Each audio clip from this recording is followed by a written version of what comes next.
compartir su tiempo con nosotros y en particular muchas gracias al primer huésped de hoy, el profesor Ignacio Sira. Ahora, como siempre, enunciaré un par de reglas relativas al uso de la plataforma para nuestro congreso, una breve, rápida traducción en inglés de estas mismas instrucciones y después introduciré nuestro huésped de hoy y le daré inmediatamente la palabra para que tenga su exposición. Las reglas muy rápidamente, mantengan por favor el micrófono apagado para la entera durata de la exposición del profesor. Segunda cosa muy importante, después del tiempo de la exposición abriremos un espacio para preguntas y respuestas. En este caso, por favor, con la finalidad, con el objetivo de mantener un orden cronológico, el justo orden cronológico, me escriban en privado, en el chat, la palabra pregunta, o la palabra question, o la letra P, o la letra Q. La conferencia, la exposición será en español, entonces se prevé una question and answer, una pregunta y respuesta al final en español. En casos contrarios veremos. Pueden escribirme directamente. So, good morning, ladies and gentlemen, and welcome to the 5th day of our 3rd Colloquium of Epistemology, First International Congress of Logic, Epistemology, and Methodology, organized by the School of Philosophy of the University of Costa Rica. Thank you very much for being with us, and particularly thank you very much to our first guest of today, Professor Ignacio Sira. Now we'll explain a couple of very simple but very important rules about the use of our Zoom platform for our Congress, and then we'll introduce our guest, our first speaker of today, in Spanish, because the whole talk will be in Spanish. Please maintain switched off your microphones during the whole talk, and for question and answer, we will have a space after the talk. You can write me privately through the chat, question or Q or pregunta or P, and then I will give you the word. The session of question and answers is planned in Spanish because the talk is in Spanish. Anyway, you can write me and I can translate if any other language. So if you want to ask in another language, maybe in English, or so mainly in English. Okay, I think that's all for now, and then I will introduce our first guest.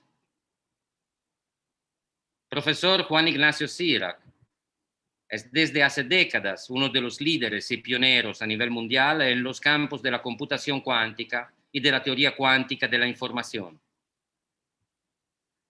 Es licenciado en física teórica y doctor en física teórica por la Universidad Complutense de Madrid. Desde el 2001 es director de la división teórica del Instituto Max Planck de óptica cuántica, el Max Planck Institut für Quantenoptik, en Garching bei München, en Alemania.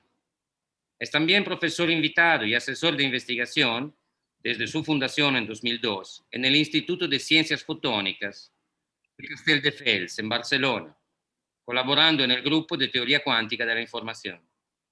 Igualmente, el doctor Sira ha recibido numerosas decoraciones a lo largo de su carrera, entre las cuales se incluyen doctorados honoris causa por las Universidades de Castilla-La Mancha, la Universidad Europea, la Universidad Politécnica de Cataluña, la Universidad Politécnica de Valencia, la Universidad de Valencia, la Universidad de Zaragoza y la Universidad de Buenos Aires. A su vez, es miembro de la Academia Austríaca de la Ciencia, de la Academia Española de la Ciencia, de la American Physical Society y de la Academia Alemana de las Ciencias Naturales, Leopoldina. Ha sido decorado con el Premio de Electrónica Cuántica de la Fundación Europea para la Ciencia, con la medalla Franklin en física del Instituto Franklin, junto con David Wineland y Peter Zoller, con el premio Wolf en física, con Peter Zoller, con la medalla de honor del Instituto Niels Bohr y finalmente con la medalla Max Planck en el 2018. Estas son decoraciones entre muchas otras. El día de hoy, el doctor Sirac nos ofrecerá una conferencia sobre la computación cuántica. Muchas gracias, profesor Sirac, por su participación. Le concedo inmediatamente la palabra.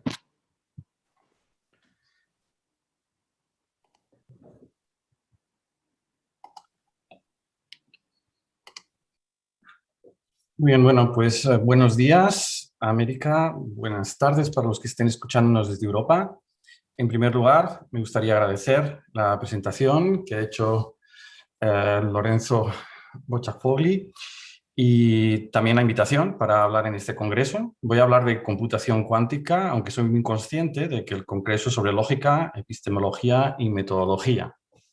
Sin embargo, pues espero que haya alguna conexión entre la computación cuántica y estos temas que son los que se abordan en el congreso. Sí, empezaré con una foto que apareció hace un par de años, en octubre del año 2019, en las portadas de todos los periódicos del mundo prácticamente, en la que aparece el CEO de Google y rodeado pues, de unos equipos electrónicos y con titulares que dicen que por primera vez un computador cuántico había ganado la batalla a los superordenadores. Había hecho un cálculo que no es posible hacer con superordenadores que tenemos hoy en día. Y esto pues levantó una gran expectación. A partir de entonces, aunque ya llevaba un tiempo, aparecieron titulares en los periódicos diciendo que esto va a ser una revolución, que va a cambiar nuestra sociedad, va a cambiar la industria, que va a tener impacto pues, en retail, impacto en la economía, en las finanzas, en los bancos, en nuestra sociedad, en la movilidad, en todo. Y lo que quiero hacer en esta conferencia es explicar, en primer lugar, qué es la computación cuántica, en segundo lugar, pues rebajar un poco todas estas noticias que aparecieron en los periódicos, dando un poco de realismo a cuál es la situación actual y qué esperamos de los ordenadores cuánticos, y también explicando pues, en qué se basan, que no es otra cosa que la física cuántica, es una teoría pues, que se desarrolló hace un tiempo y que es la base no solo de los ordenadores cuánticos, sino de otras muchas aplicaciones que tenemos hoy en día. Y como sabrán ustedes muy bien, pues la física cuántica tiene unos aspectos que chocan radicalmente con nuestra visión de la naturaleza y con la descripción que hacemos de todo lo que nos rodea. Entonces voy a esperar pasar un poco de tiempo pues, hablando de esto también. Así que empiezo hablando de la física cuántica y la información. Y podría decir, resumiendo, que el ordenador cuántico no es ni más ni menos que la unión de estas dos partes de la ciencia que surgieron en el siglo pasado y que de alguna forma revolucionaron nuestras vidas. Por un lugar, la física cuántica, que explica el mundo microscópico, y aquí está representada por lo que llamamos la ecuación de Schrödinger, que nos dice pues, cómo describir ese mundo de las cosas más pequeñas, como los átomos, los electrones, los protones, los fotones, ¿no? Las partículas o de las que estamos hechos. Y por otro lado, la teoría de la información. Pues en el siglo pasado se dieron cuenta de que la información es algo que se puede medir. Podemos saber cuánta información tenemos o cuánta información recibimos. Se puede también manipular, se puede corregir, se puede comprimir. Es como una cantidad física y apareció una teoría que nos permite pues, estudiar qué es lo que podemos hacer la información, que es la teoría de la información. Pues bien, si juntamos esto, bueno, y es la teoría que está detrás pues, de los ordenadores usuales y nuestros medios de comunicación y que utilizamos sin darnos cuenta continuamente pues, en nuestra vida cotidiana. Pues bien, pues la unión de la física cuántica con la teoría de la información da lugar a lo que llamamos la información cuántica, que trata de manejar la información, de procesar la información, de transmitir información, pero utilizando las leyes de la física cuántica. Y esto, como veremos más adelante, pues da un poder muy especial, mucho más allá del que tenemos con los ordenadores usuales o con los que tenemos con los medios de comunicación actuales. Así que para hablar de información cuántica es imprescindible pues, hablar de física cuántica, así que voy a empezar hablando de física cuántica. Y la física cuántica no es una teoría de hoy, es una teoría muy antigua, tiene 120 años, ¿no? La primera persona que hizo las primeras formulaciones de la física cuántica es este caballero de aquí, Max Planck, que en el año 1900, para poder explicar una serie de experimentos, pues llegó a la conclusión de que la luz, en particular la energía de la luz, tenía que estar cuantizada. Dicho de forma así un poco más vulgar, que la luz tiene que estar compuesta de pequeñas partículas indivisibles que llamamos hoy en día fotones. Y eso chocaba con todo lo que se había hecho en física, en particular en la teoría del electromagnetismo de los últimos 200 años, porque esa teoría había llegado a la conclusión de que la luz estaba formada por ondas que llamamos electromagnéticas. Pero el señor Planck, para poder explicar esos experimentos, pues tuvo que cambiar esa visión que teníamos y decir que estaban formadas por partículas. De hecho, eso que a él le pareció al principio pues algo que era simplemente una forma de explicar un experimento, pues fue tomado por muchos científicos de aquella época y vieron que otros experimentos eran capaces de ser explicados, que no podían ser explicados hasta entonces, pues partiendo de esta hipótesis. Y se desarrolla una teoría, pues como siempre ocurre en física, pues una serie de observaciones dan lugar a una serie de leyes que al final se ponen en forma de teoría y en particular pues Schrödinger, Heisenberg y Dirac desarrollaron esta teoría en los años 20 y en los años 30. Y esa es la teoría que tenemos hoy, que llamamos física cuántica y que no solo explica los experimentos, sino que explica de qué estamos compuestos de las partículas más elementales, que serían pues, los quarks o los electrones, estas partículas, cómo esas partículas elementales forman partículas más grandes, que son los protones o los neutrones, cómo esas partículas crean otras partículas más grandes, que son los átomos, cómo los átomos se juntan para crear moléculas, cómo esas moléculas crean materiales y eso forma el mundo del que estamos hechos. Y no solo le explica el cómo funciona, sino también explica el cuánto. La física cuántica es una teoría muy, muy precisa. Se pueden hacer predicciones utilizando la teoría que desarrollaron pues, estos científicos y se pueden hacer predicciones sobre cantidades que luego se miden y se comparan y resulta que podemos hacer predicciones pues, con 17 dígitos significativos. Es decir, uno predice que un experimento tiene que dar el resultado 1,0174345, así hasta 17 dígitos y si con mucho esfuerzo uno logra hacer este experimento y llegar a hacer medidas con esa precisión, pues no encuentra ninguna contradicción con la física cuántica. Bueno, la física cuántica ha dado lugar a muchas de las elementos que tenemos hoy en día, pues si estoy hablando a través de internet o si estoy ahora con un ordenador o si pues tengo muchos equipamientos en mi coche o en mi casa o lo que sea, está relacionado o están todos relacionados con el desarrollo de la física cuántica. La física cuántica nos hizo entender los materiales, nos hizo entender cómo funciona la electricidad, cómo hacer conductores, superconductores, semiconductores y no, pues todo lo que ha dado lugar a la revolución tecnológica que tenemos hoy en día. Sin embargo, la física cuántica, cuando estos científicos la fueron desarrollando, vieron que para que fuese consistente nos teníamos que tragar una forma de ver la naturaleza que era muy distinta a la que se tenía hasta entonces, ¿no? Y eso dio lugar pues, a conocidas conversaciones entre Einstein y Bohr y entre otros muchos físicos y filósofos de la época, en la cual, si uno se tomaba en serio esta teoría que describe el mundo, pues tenía que cambiar completamente el punto de vista de cómo es la naturaleza que nos rodea. En particular, tiene que abandonar la idea del determinismo y tiene que abandonar la idea, en cierta forma, del realismo. En particular, los objetos descritos por la física cuántica no tienen las propiedades definidas hasta que un observador no las observa.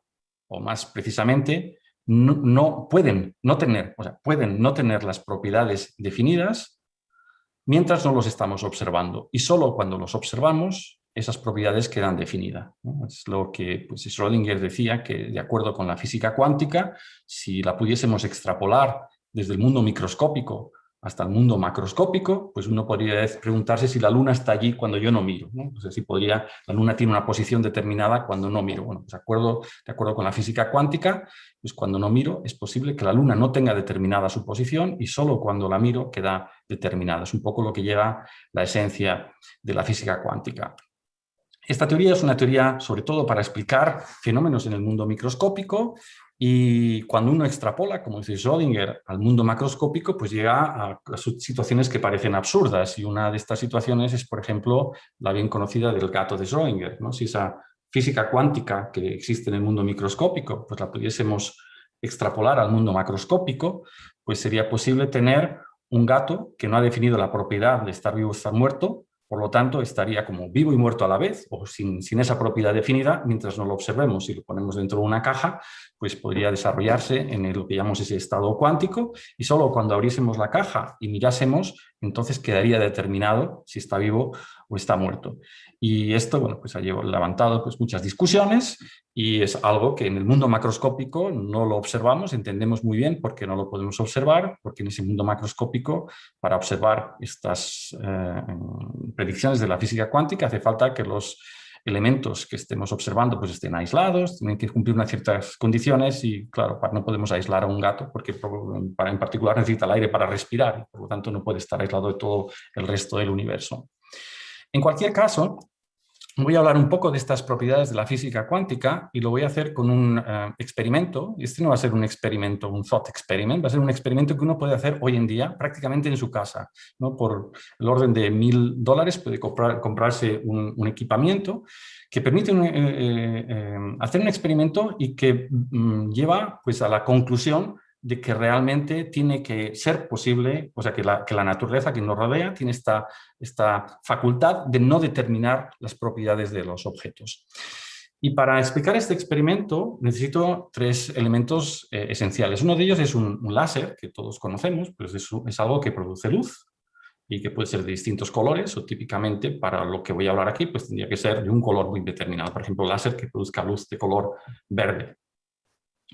Voy a necesitar también espejos de dos tipos. Uno de ellos son espejos que reflejan toda la luz que le llega, ¿no? Como el que nos miramos por las mañanas, y otros que sean lo que se llama semiespejados. Son espejos en los cuales parte de la luz se transmite y parte de la luz se refleja. Por ejemplo, una ventana. En una ventana podemos ver qué es lo que hay en el exterior porque la luz se transmite, pero también nos podemos ver a nosotros mismos porque ahí también se refleja algo, y por lo tanto, pues eso es lo que se llama un espejo semiespejado.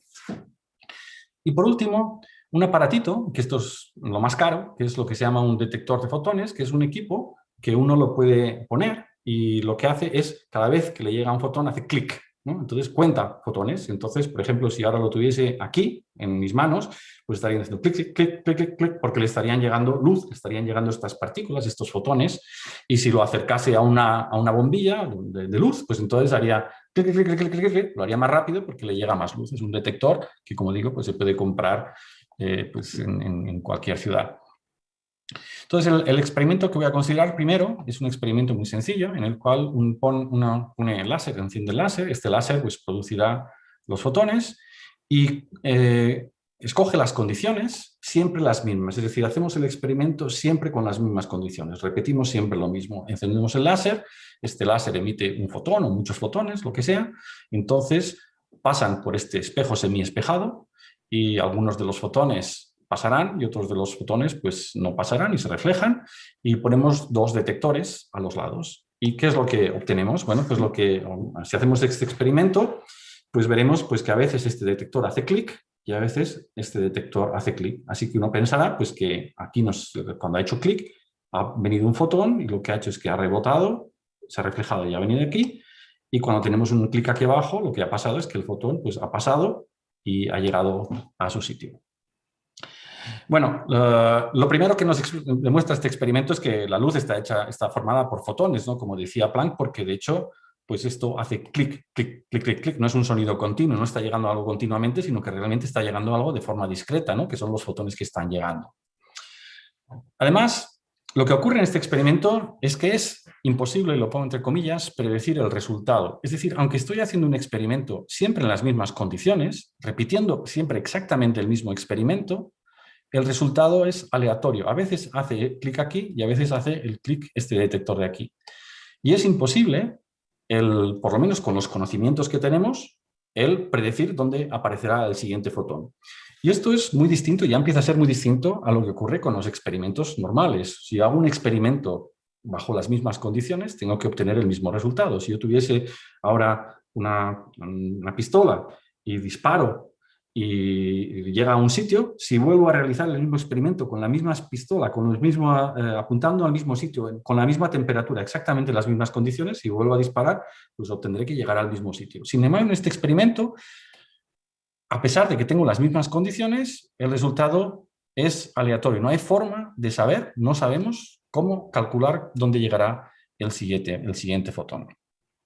La explicación que daría la física cuántica de este experimento, bueno, de hecho, esto se puede utilizar como un generador de números aleatorios. Hoy en día se puede comprar un aparatito, que lo venden varias compañías, que genera números aleatorios simplemente haciendo esto de aquí. Y no hay forma, como digo, de predecirlo, por lo tanto es un generador de números aleatorios casi perfecto.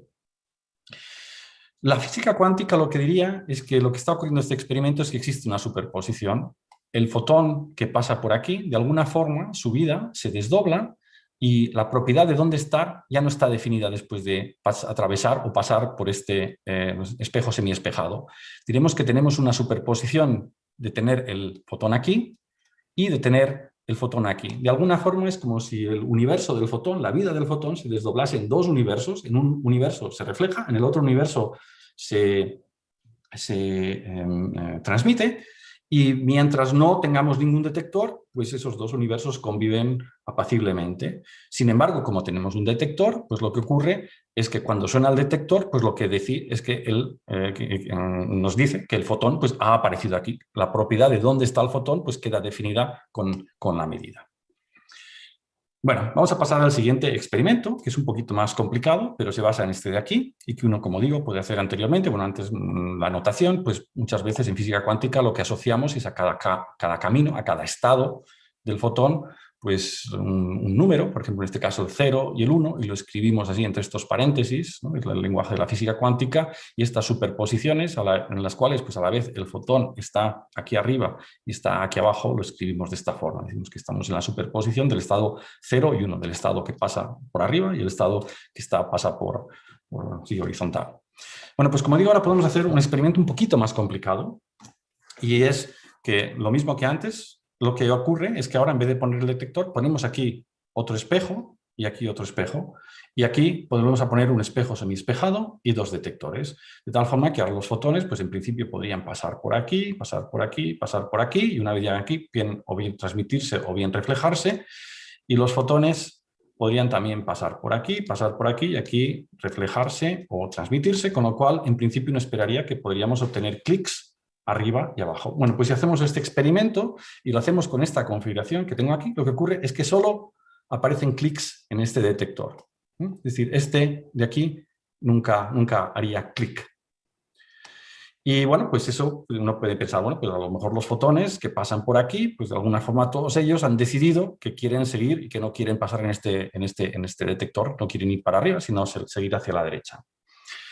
Bueno, pues ahora podemos modificar ligeramente este experimento, en el cual ahora no dejamos pasar a los fotones que estén aquí. Por ejemplo, pongo aquí un objeto, mi mano, para que no pasen los fotones. Y entonces, si repetimos el experimento, lo que ocurre ahora es que este detector hace clic y este también hace clic de vez en cuando. Es decir, pues harán clic, clic, clic, clic, clic de uno a otro detector de una manera impredictible. Es decir, otra vez, cuando no tengo ningún objeto, este es el único detector, y cuando tengo un objeto aquí que no deja pasar la luz, los dos detectores. Y como digo, esto es un experimento muy, muy sencillo que se puede hacer prácticamente uno en su casa, pues con estos tres elementos que he nombrado. Pero ahora, si nos paramos a pensar qué es lo que está pasando o cómo describimos esto, pues llegamos a una paradoja. Y la paradoja es la siguiente. Bueno, imaginemos el fotón cuando está aquí. Cuando está aquí, si no tengo nada aquí abajo, entonces este fotón siempre tiene que pasar, porque siempre detectamos el fotón aquí. Solo va a hacer clic este detector. Es decir, que este fotón, cuando aquí dejamos pasar la luz también, cuando no ponemos ningún objeto, pues va a aparecer en este detector. Sin embargo, el mismo fotón, si hubiésemos puesto un objeto, pues a veces lo vamos a detectar aquí y a veces lo vamos a detectar aquí. Así que si nosotros utilizamos esta visión realista del fotón, en el que el fotón se encuentra en cada momento en un sitio determinado, pues el fotón que está aquí tiene que saber si hay abajo un objeto o no. porque si no hay objeto, entonces tiene que aparecer siempre aquí, y si hay un objeto, entonces a veces tiene que aparecer aquí y aquí. Es decir, que el fotón tiene que de alguna forma saber que algo está pasando por ahí. Y esto, pues no se puede, estos podrían estar tan alejados como quisiéramos y no lo podríamos explicar pues, con las leyes de la física clásica, ¿no? ¿Cómo es posible que si yo voy por aquí sé instantáneamente si hay un objeto pues, en otro sitio que está muy lejos de aquí, tan lejos como queramos? Y la explicación que da la física cuántica es muy sencilla, en este caso, es que aquí pues, se crea una superposición, como la que había dicho antes, en uno de estos universos, en una parte de la superposición el fotón viene por arriba, en otro viene por abajo, y aquí se produce que estos dos universos de alguna forma interfieren, de tal forma que solo el fotón puede aparecer en este detector. Sin embargo, aquí abajo, pues solo pasa por arriba, el fotón aquí está, como por aquí no puede pasar, su posición estará bien definida, está aquí, y aquí nos encontramos en la situación que estábamos anteriormente en el experimento anterior. Es la misma situación que teníamos aquí, con lo cual pues a veces tenemos el detector arriba y el detector abajo. Es decir, que esto es una forma de ver, no de entender, pero sí de ver pues que necesitamos la física cuántica y que no podemos definir las propiedades de los objetos, incluso con experimentos muy simples, siempre y cuando estemos tratando con estos objetos microscópicos, fotones, que en estos casos están muy bien aislados porque los fotones pues, no suelen interaccionar con nada más que con estos espejos. Bueno, así que la física cuántica y la información cuántica es de alguna forma algo parecida a la física clásica o a la información clásica, pero con alguna diferencia. Típicamente, cuando hablamos de información clásica, pues cuando tenemos uno o varios objetos, uno de estos bits, 0, que puede tomar valores 0 y 1, pues hablamos de las probabilidades. Por ejemplo, puedo tener la probabilidad de tener el primer bit en 0, el segundo en 0 y el tercero en 0, o 0, 0, 1, o todos estos. En física cuántica, a los objetos les asignamos no una probabilidad, sino una amplitud. La escribimos en términos de unos números que ahora son complejos, son números que pueden ser negativos, incluso complejos, y la probabilidad de que algo ocurra depende pues, del valor absoluto al cuadrado de estos objetos. Es decir, que en los dos casos existen probabilidades, sin embargo, el objeto fundamental, en el caso de la física cuántica o de la información clásica, son las probabilidades, mientras que en física cuántica es las amplitudes. Y el hecho de que las amplitudes sean el objeto principal de nuestra teoría, pues hace que se comporte de manera distinta y aparezcan este tipo de paradojas que podamos tener superposiciones, interferencia y cosas así.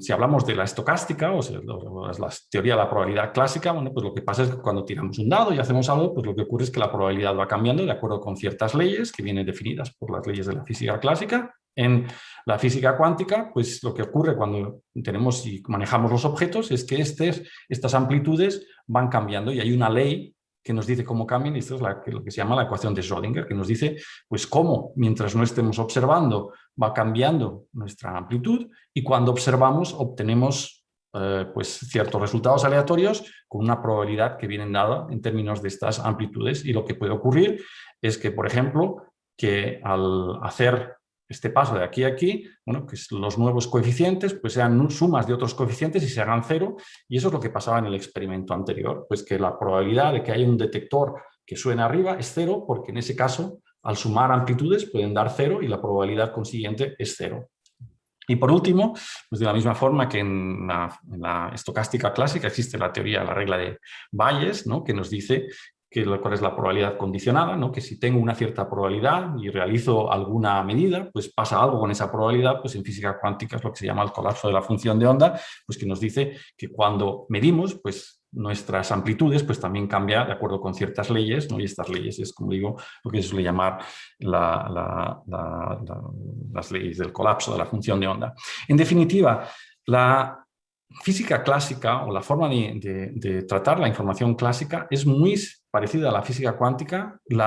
Lo fundamental, la diferencia fundamental es que en física clásica hablamos de probabilidades. Si vamos a un casino, bueno, pues vamos a ver cuál es la probabilidad que las ruletas hagan un número o lo que sea, mientras que en física cuántica lo tenemos que describir en términos de algo parecido, que son las amplitudes, pero como pueden ser negativas, se pueden anular y pueden pasar cosas raras, ¿no?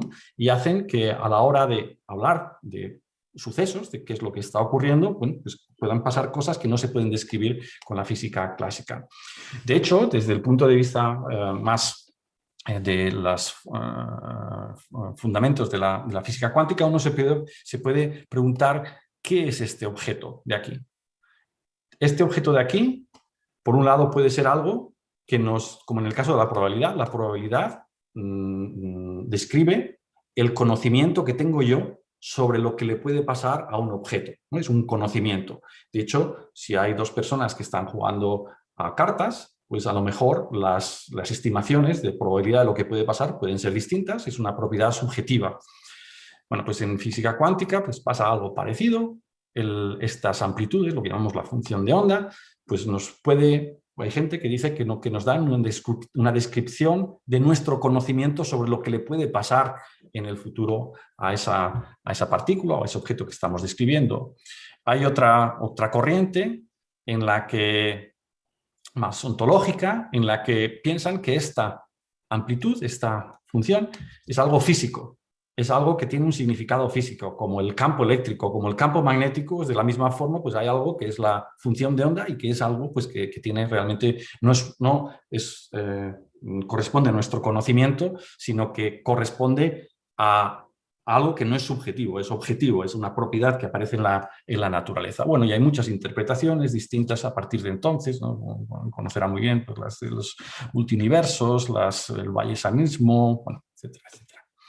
Vale, bueno, pues volvamos atrás a estos experimentos de la física cuántica, que, bueno, si hace alguno un poco más sofisticado, pues nos dicen que la naturaleza pues tiene que ser local y realista, de hecho, y lo que puedes hacer, lo que intentamos hacer en la física cuántica es, dado que tenemos estos comportamientos tan extraordinarios en el mundo microscópico, como la existencia o la ausencia de realismo, pues podemos utilizar eso para hacer algo con ellos.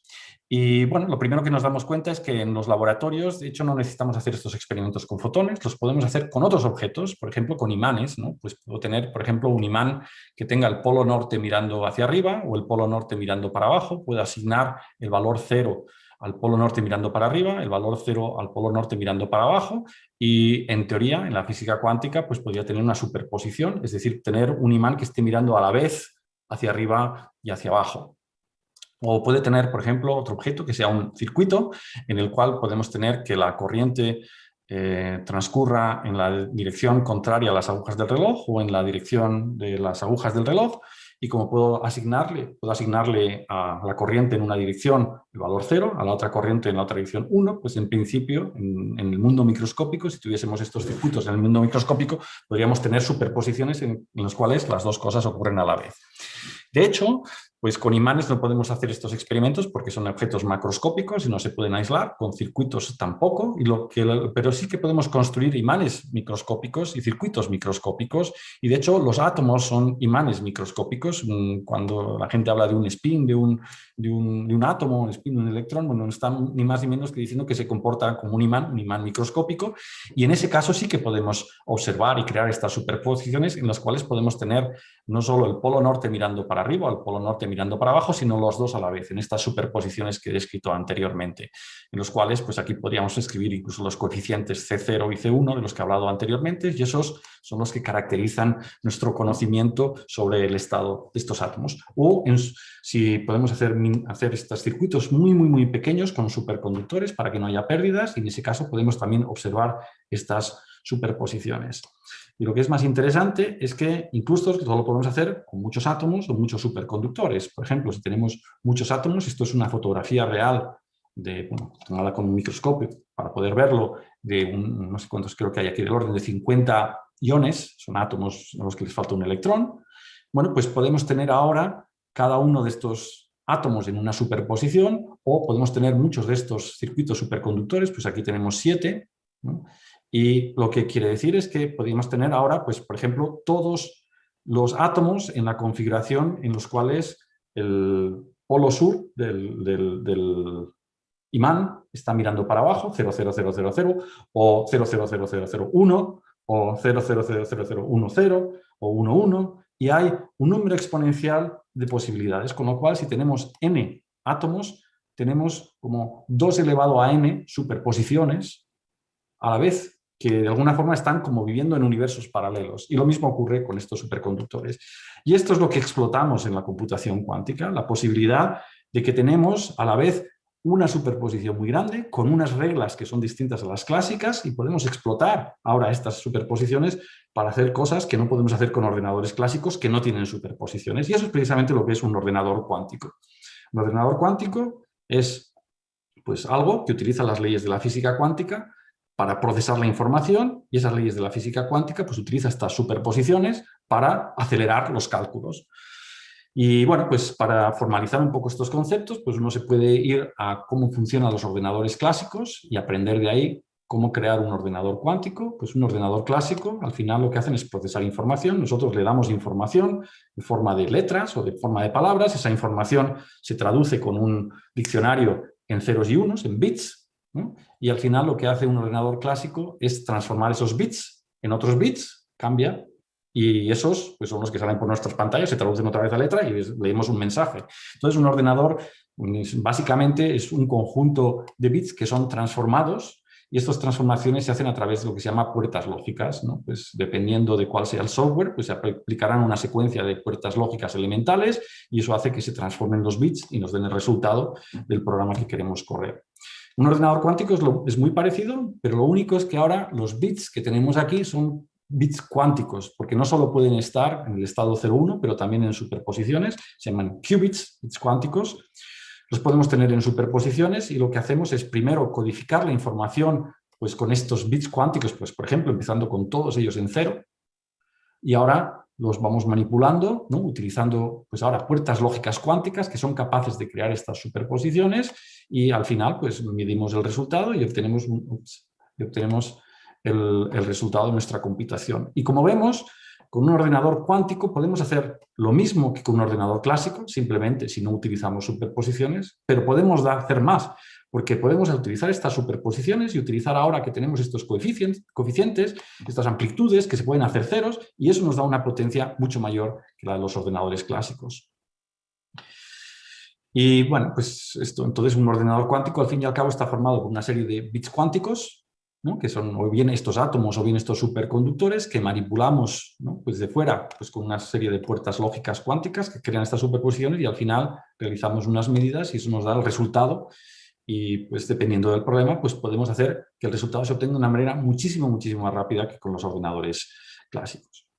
Así que pues una forma de ver el ordenador cuántico supone una nueva forma de hacer computación. De la misma forma que pasamos de ábacos en las que había leyes mecánicas a chips en los cuales las leyes son las de la electricidad, las que rigen cómo funcionan los chips, pues ahora tenemos las leyes de la física cuántica que nos dan una potencia mucho mayor y esperamos que de la misma forma que utilizar ordenadores pues es mucho mejor, usuales, basados en la electrónica, es mucho más eficiente que utilizar ábacos, pues también con los ordenadores cuánticos será mucho más eficiente y podremos hacer cosas que no podemos hacer con los ordenadores de hoy en día electrónicos y eso es por lo que se dice que pues, esperamos que sea una revolución en cuanto a la computación. Bueno, ¿qué podemos hacer con un ordenador cuántico? Si tuviésemos un ordenador cuántico, pues podríamos, pues podemos hacer muchas cosas que hoy no podemos hacer. Por ejemplo, lo primero sería descifrar los mensajes secretos que se están utilizando en criptografía, ¿no? Cuando pues, compramos algo a través de Internet, pues normalmente metemos nuestra tarjeta de crédito y eso se encripta y esa encriptación no se puede leer o nadie la puede hackear porque es difícil. Sin embargo, con un ordenador cuántico pues podríamos hacer muchísimos cálculos como en paralelo para poder descifrarla y por lo tanto, si tuviésemos un ordenador cuántico, pues los métodos criptográficos actuales dejarían de ser seguros. También los ordenadores cuánticos pueden hacer cálculos en química, en materiales, en ciencia, ¿no? Pues, por ejemplo, estudiar reacciones químicas o estudiar propiedades de materiales, incluso pues, también ayudarnos a entender la física de partículas. Aparecen unas ecuaciones que son muy difíciles de resolver y todas ellas las podemos acelerar muchísimo con ordenadores cuánticos de tal forma que hay cálculos en química, materiales, en física, en estas energías, que nunca seremos capaces de hacerlos a no ser que tengamos un ordenador cuántico. Y mientras que esto pues, puede producir avances científicos, el hecho de que lo podamos hacer en química y en materiales, pues también tienen aplicaciones industriales, ¿no? Si podemos saber mejor predecir mejor las reacciones químicas, pues podemos diseñar productos químicos y por lo tanto fármacos también. Entonces hay un interés en la industria farmacéutica y lo mismo pasa con los materiales.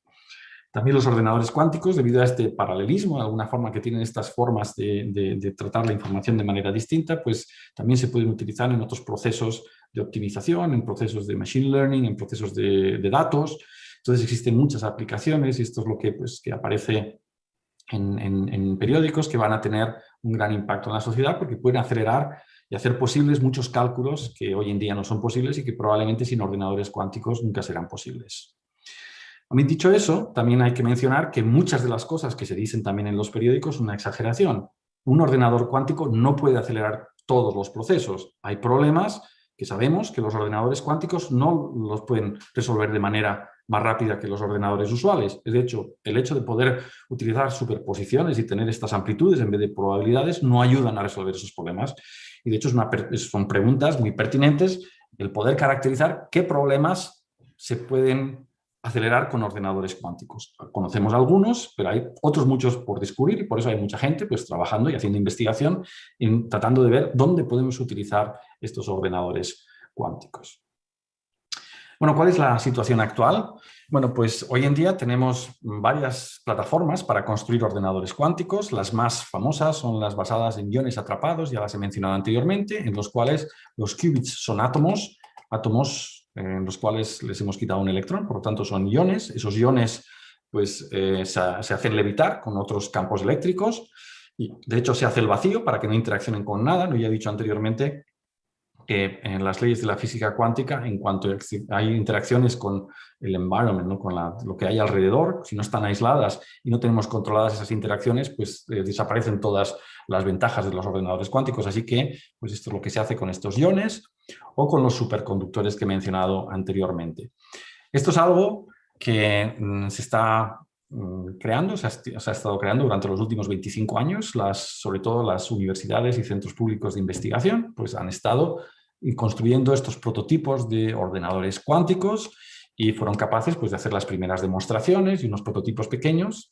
Y lo que ocurrió hace 5 años es que la industria, se despertó un interés muy grande por parte de la industria en construir estos ordenadores cuánticos, pues poder tener todas las aplicaciones que he mencionado anteriormente y esto ha dado un acelerón al todo el campo de la computación cuántica porque ahora no son laboratorios, donde tenemos muchas restricciones, no tenemos ingenieros, la financiación pues, no es tan grande como la que pueden tener otras empresas y eso ha hecho que los ordenadores cuánticos pues, tengan un acelerón. De hecho, como he mencionado anteriormente, pues Google en el año 2019 hizo el primer cálculo con un ordenador cuántico de algo que no es posible calcular con ordenadores clásicos. Y lo que hizo, lo voy a explicar muy brevemente, escogió un ordenador cuántico basado en superconductores con 53 bits cuánticos que están representados aquí con estas cruces. Estos son los qubits. Y lo que hizo son puertas lógicas, como las que he mencionado anteriormente, que están representadas aquí por estos cuadraditos que aparecen aquí, y lo que hizo es hacer puertas lógicas aleatorias, es decir, creó un programa que aplica estas puertas lógicas de manera aleatoria. Y al final lo que hace uno es medir aquí si el qubit está en el estado 0 o en el estado 1. Con lo cual, si uno hace esto y hace el experimento, pues aquí resulta que sale un resultado aleatorio, pues a lo mejor 0, 0, 1, 1, 0, 1, 0. Y luego repitió el experimento con las mismas puertas lógicas aleatorias, o sea, las mismas puertas que ha elegido en el experimento anterior, y vuelve a medir y obtuvo otro resultado. Y el problema, que es difícil de resolver, es hacer un sampling, no sé cómo se dice sampling en español, correspondiente al resultado de esta computación cuántica. Es decir, es un problema puramente académico que está definido para funcionar muy bien en ordenadores cuánticos. Es decir, si hago esto con un ordenador cuántico y mido, pues obtengo samples. Y ahora, si quiero seguir esos samples de acuerdo a la distribución de probabilidad con un ordenador clásico, pues lo que tendré que hacer son una computación clásica para saber cuáles son las probabilidades y eso es dificilísimo y eso es lo que no puedo hacer con ordenadores clásicos. Así que Google lo que hizo es ampliar y ver que esto no se puede hacer con ordenadores clásicos y ahí es donde llega la supremacía de su experimento. De hecho, pues lo hizo con 53 qubits y uno ya puede ver que tiene 2 elevado a 53 como configuraciones distintas a la vez, tiene superposiciones de 2 elevado a 53 configuraciones distintas, lo que son 10 elevado a 16 configuraciones y este número ya es tan grande pues que no caben en los ordenadores normales, ¿no? Hay que hacerlo, y por eso es tan difícil hacerlo con ordenadores usuales. El ordenador no era perfecto, tenía errores, de hecho, cada puerta lógica tenía una probabilidad de error del 0,3%, eso quiere decir que pudieron hacer del orden de 350, 400 puertas lógicas para que no se acumulen los errores. Y bueno, y aparte es una demostración fabulosa de un problema, pues la siguiente pregunta es, bueno, este era un problema académico, ¿existe algún otro problema que tenga interés, digamos, industrial o interés científico, en el cual un ordenador cuántico nos puede ayudar? Y eso es una pregunta actual que es muy importante. En particular, una de las cosas que ha aparecido durante el último par de años es que ha aparecido una aplicación que no estaba esperada en los ordenadores cuánticos, y resulta que los ordenadores cuánticos nos pueden servir para crear números aleatorios certificados. ¿Y esto qué quiere decir? Bueno, pues si nosotros jugamos a la lotería y compramos un número y sale otro número, pues ¿cómo nos podemos asegurar de que el número que ha dado la lotería es realmente aleatorio? Que no lo ha creado anteriormente, le ha dicho a alguien cuál va a ser para que compre la lotería y que sea justo, ¿no? Entonces, claro, si a mí me dan un número, me dice pues el binario 011100010, ¿es aleatorio? Bueno, pues es imposible saber si es aleatorio o no es aleatorio, ¿no? Pues puede haber generado o bien con un proceso completamente aleatorio, como un proceso cuántico, por ejemplo, o lo puede haber generado con un algoritmo, ¿no? Que me diga cómo tengo que hacerlo. Bueno, pues resulta que con la física cuántica, con un ordenador cuántico, existe una forma de generar números aleatorios que están certificados en el sentido de que podemos estar seguros de que ese número no existía antes, ¿no? Utilizando lo que he dicho anteriormente de hacer estas medidas y otras ideas de ordenadores cuánticos, pues se pueden certificar números aleatorios y esto pues tiene su interés también tecnológico. Bueno, iba a mencionar que después del experimento de Google, también en Shanghái se hizo otro experimento distinto, muy distinto, tal vez no tanto como computador cuántico, pero también donde claman o reclaman que tienen una ventaja cuántica, es decir, que si ese experimento lo intentamos hacer o el resultado de ese problema que resuelven con ese experimento lo intentásemos resolver con un ordenador clásico, pues nos llevaría pues millones y millones de años. Bueno, pues los ordenadores cuánticos no están aquí, no los tenemos encima de nuestras mesas por lo que se llama la descoherencia, porque se producen errores en los ordenadores cuánticos, como he dicho anteriormente, si no están completamente aislados, pues entonces las leyes de la física cuántica ya no funcionan bien, estas superposiciones se distorsionan y ya no tenemos los resultados ideales. Es lo que llamamos el proceso de descoherencia, que es que los ordenadores cuánticos, cuando no están aislados, pues están interaccionando con elementos que no debían de estar ahí y eso crea errores. Y bueno, pues en principio se pensó que la descoherencia era una imposibilidad para crear ordenadores cuánticos. Porque claro, si tenemos una de estas superposiciones y de repente empezamos a quitar las superposiciones, ¿no? Debido a estas interacciones con los alrededores, pues en algún momento pues, las superposiciones desaparecerán y por tanto desaparecerá la ventaja de la física cuántica. Y pues por suerte, pues algunos científicos en los años 90 se dieron cuenta de que había una forma de corregir los errores debidos a la descoherencia o cualquier tipo de errores.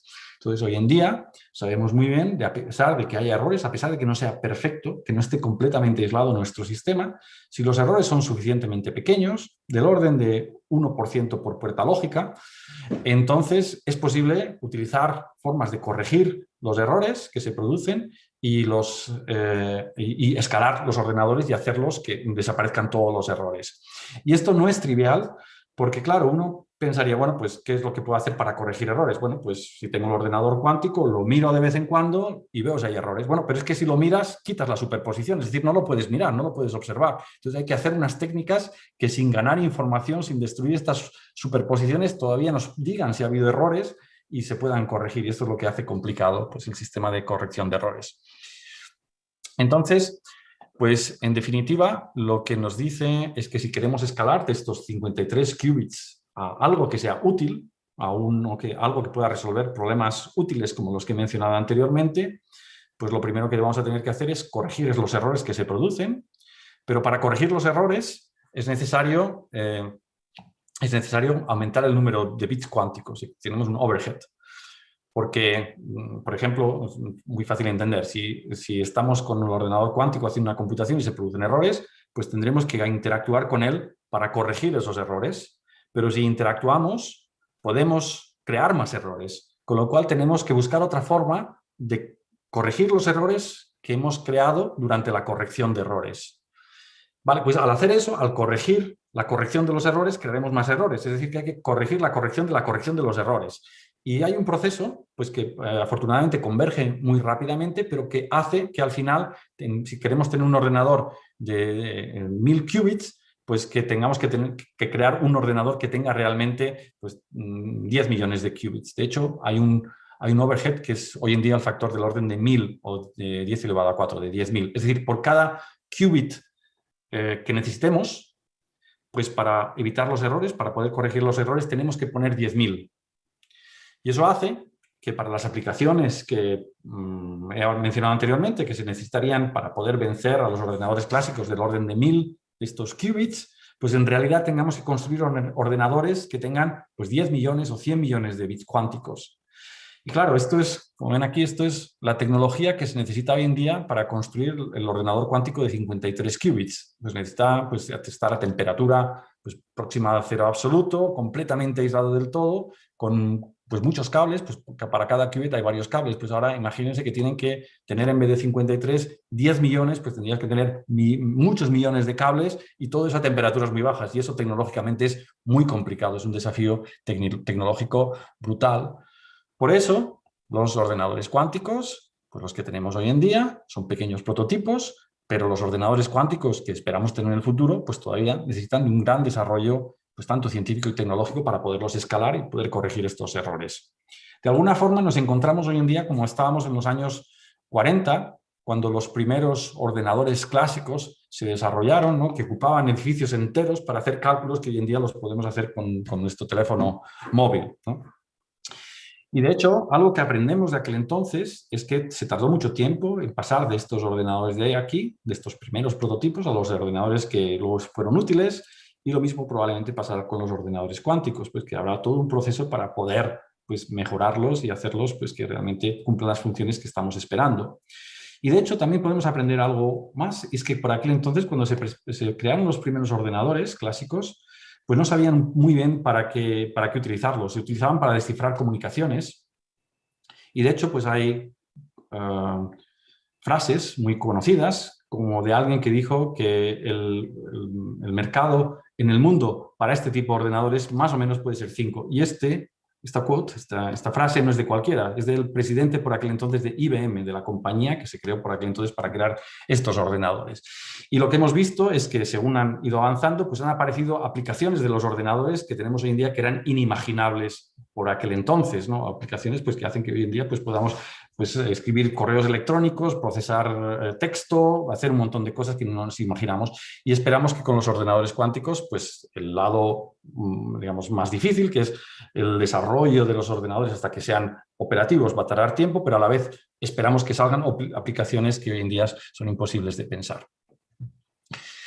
Como digo, ha sido muy importante, hay un esfuerzo mundial ahora para crear estos ordenadores cuánticos, para construirlos, todas las grandes industrias tecnológicas están en ellos, o muchas de las industrias tecnológicas están en ellos, los gobiernos los han considerado prioridades, ¿no? Hay en Europa flagship, en Estados Unidos pues también hay una carta, en la Casa Blanca pues han firmado pues, un montón de proyectos, en China existe una cantidad ingente de financiación para crear estos ordenadores cuánticos. En Alemania, pues también el gobierno alemán ha decidido últimamente dar $2 billones para los próximos 5 años para crear ordenadores cuánticos. En Baviera, que es donde vivo yo, pues también han dado otros $300 millones. Entonces se ha convertido en una prioridad nacional. Queremos que estos ordenadores cuánticos tenerlos lo antes posible y también que los tengan los distintos países, que no resulte que un país de repente tenga este ordenador cuántico y empiece a crear fármacos mejor que los otros, a desarrollar pues, otras aplicaciones más rápido que cualquier otro país. Y lo que uno puede esperar en el plazo corto del tiempo, pues son cosas como anuncia IBM, pues en los próximos 5 años pues pasarán a lo mejor de 53 bits cuánticos a 1000, con errores pues, de este orden de magnitud, y esto pues abre muchas preguntas. Y de hecho esto un poco la situación en la que estamos, o lo que muestra la historia de los ordenadores cuánticos. Pues en el año 96 aparecían los primeros prototipos. Aquí es donde estuvo toda la, digamos, la academia creando estos prototipos y desarrollando algoritmos y desarrollando métodos. La industria entró en el año 2012. Aquí hubo un gran aceleradón hasta que en el año 2019 pues, apareció el experimento este de la supremacía o la ventaja cuántica. Ya nos encontramos en lo que llamamos la era NISQ, que son Noisy Intermediate Scale Quantum. Estos son ordenadores como los de Google, prototipos del orden de 100, tal vez 200, hasta 1000 bits cuánticos que tienen errores, que no son perfectos. Y la gran pregunta hoy en día aquí es si estos prototipos que ya existen o que van a existir próximamente se pueden utilizar para algo, no solo para resolver problemas académicos, sino para problemas que tengan interés para la sociedad. Existe ahora, hoy en día, pues una gran inversión, no solo en construirlos, sino también en buscar aplicaciones. Aquí en Alemania, en Estados Unidos, pues muchas empresas están interesadas en ello. Y lo que esperamos, pues que dentro de 10, 20 años o 30 años, pues ya los ordenadores ya sean escalables, ya sean comerciales y ahí ya podremos tener todas sus ventajas. Así que esto da un poco una idea del orden de magnitud, de dónde estamos, qué es lo que se puede esperar para el futuro de los ordenadores cuánticos. Así que, en definitiva, pues como ven todos ustedes, soy muy cauteloso, ¿no? Pues diciendo que es muy interesante tenerlos en una época muy interesante. Sin embargo, no tenemos ahora los ordenadores cuánticos que estamos soñando, porque estamos en esta era en las que no son escalables y tienen ruido, todavía no son perfectos, y habrá que esperar un tiempo para producir los ordenadores escalables, y eso es lo que mencionaba anteriormente, que hay un gran desafío tecnológico detrás. Sin embargo, también, por lo menos yo soy muy optimista, porque yo creo que incluso aquí, como hemos demostrado, o se ha demostrado que ya hay algunos problemas, aunque sean académicos, en los cuales estos primeros prototipos ya son útiles. Yo espero que surjan otros muchos problemas y tenemos indicaciones de que hay algunas aplicaciones en las cuales estos primeros ordenadores pues, pueden ser útiles, en particular en lo que he mencionado sobre los materiales y la química. Bueno, quería terminar diciendo que la computación cuántica es parte de la información cuántica. La física cuántica se puede utilizar para procesar la información y, por lo tanto, pues crear ordenadores que puedan resolver tareas de una manera más eficiente, pero también se puede comunicar con ellos. Podemos utilizarlos para lo que se llama la comunicación cuántica. Esto está muy avanzado y existen sistemas criptográficos cuánticos pues, que se están utilizando por todo el mundo. Y también tienen otras muchas aplicaciones, sobre todo en sensores, se ha hablado de los números aleatorios y, en definitiva, pues he estado hablando de ordenadores cuánticos y, bueno, pues estamos experimentando una revolución científica tecnológica. Somos capaces de atravesar al mundo microscópico, encontrarnos con la física cuántica y no solo sorprendernos de lo extraña que es, de cómo de rara es nuestra naturaleza, sino también de dominarla y empezar a crear los primeros equipos basados en la física cuántica. Los utilizamos en comunicación, empezamos a utilizar también en computación, se pueden utilizar también en lo que se llaman los sensores, pero probablemente estamos viviendo una época muy interesante, muy intensiva desde el punto científico, tecnológico, pero lo más importante yo creo que está todavía por descubrir. Así que muchas gracias por su atención y pues con esto he terminado la presentación y estaré encantado de atender a sus preguntas. Muchas gracias, doctor Sirac, por su excelente exposición. Por mi punto de vista, capaz de reunir la precisión necesaria en el tratar estos tópicos y la capacidad de comunicar a un público no solamente de expertos, como es el caso, efectivamente. Bien, entonces, ahora abrimos oficialmente el espacio para preguntas y respuestas. Doy inmediatamente la posibilidad a todos de enviarme entonces un mensaje en privado con la P de pregunta o la Q de question y le daré inmediatamente la palabra. La primera pregunta que me llega es por parte de Andrés Venegas, adepto también al desarrollo técnico del presente Congreso. Andrés, si quiere directamente formular su pregunta, si no lo leo yo.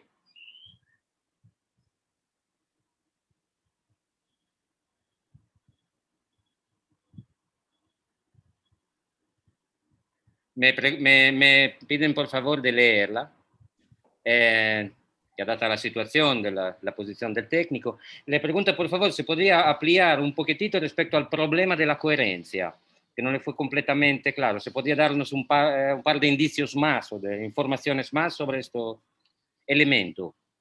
Vamos a ver, voy a intentar explicar lo que significa la coherencia y la importancia que tiene la coherencia. Entonces, yo he estado hablando de la situación con el experimento de la superposición, en la que enviamos un fotón por un espejo, semiespejado. Tal vez voy a explicarlo con la pantalla otra vez.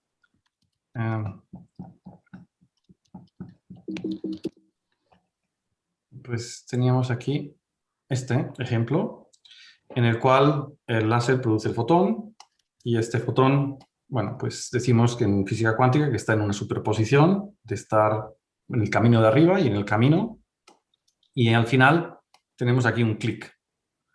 Y bueno, pues la física cuántica dice que si no hacemos nada, si este sistema está aislado, en realidad tendremos justo antes del clic la forma que describiremos este experimento. Decimos que tenemos pues, la superposición de 0 y 1. Tenemos a la vez estos dos caminos. Y decimos que tenemos esa superposición, y una forma de decir que tenemos esa superposición es decir que existe coherencia. Y ahora voy a explicar qué significa esto y por qué la falta de coherencia pues, destruye los experimentos cuánticos. Imaginemos que tengo otro experimento distinto ahora, y en este experimento lo que hago es que envío dos tipos de fotones. El fotón del tipo 1, pues lo que va a hacer es que siempre pasa recto. Y el fotón de tipo 2 o de tipo 0 siempre se refleja. Si hiciese este experimento y envío aleatoriamente algunos fotones de tipo 1 y otros fotones de tipo 0, lo que obtendré es que aquí tendré clics cuando haya enviado un fotón tipo 0 y aquí tendré un clic con el tipo 1. Y este experimento sería completamente clásico. Aquí no hay superposiciones. El fotón tipo 0 siempre vendría por este camino y el fotón tipo 1 siempre vendría por este camino. Así que vemos que este mismo experimento podría tener el mismo resultado, es decir, que haya clics aleatorios, si ahora tuviese aquí una fuente clásica de luz que produce dos tipos distintos de fotones.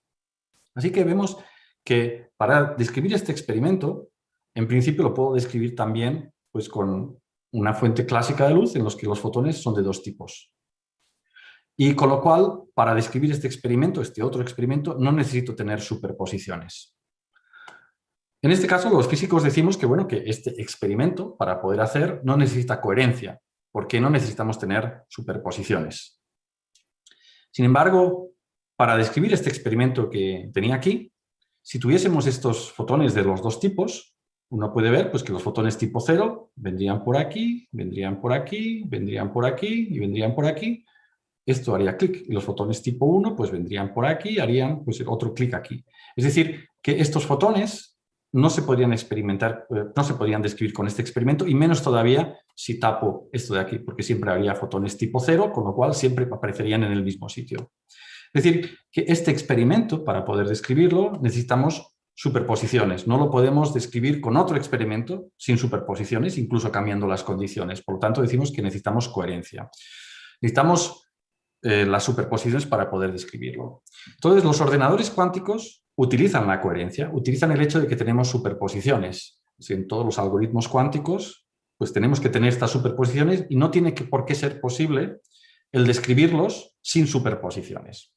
Ahora, si yo tengo un experimento como este de aquí, y resulta que pudiese observar dónde está el fotón. A ver si lo tengo aquí. Este de aquí. Y ahora pudiese medir si ha pasado por aquí o por aquí el fotón.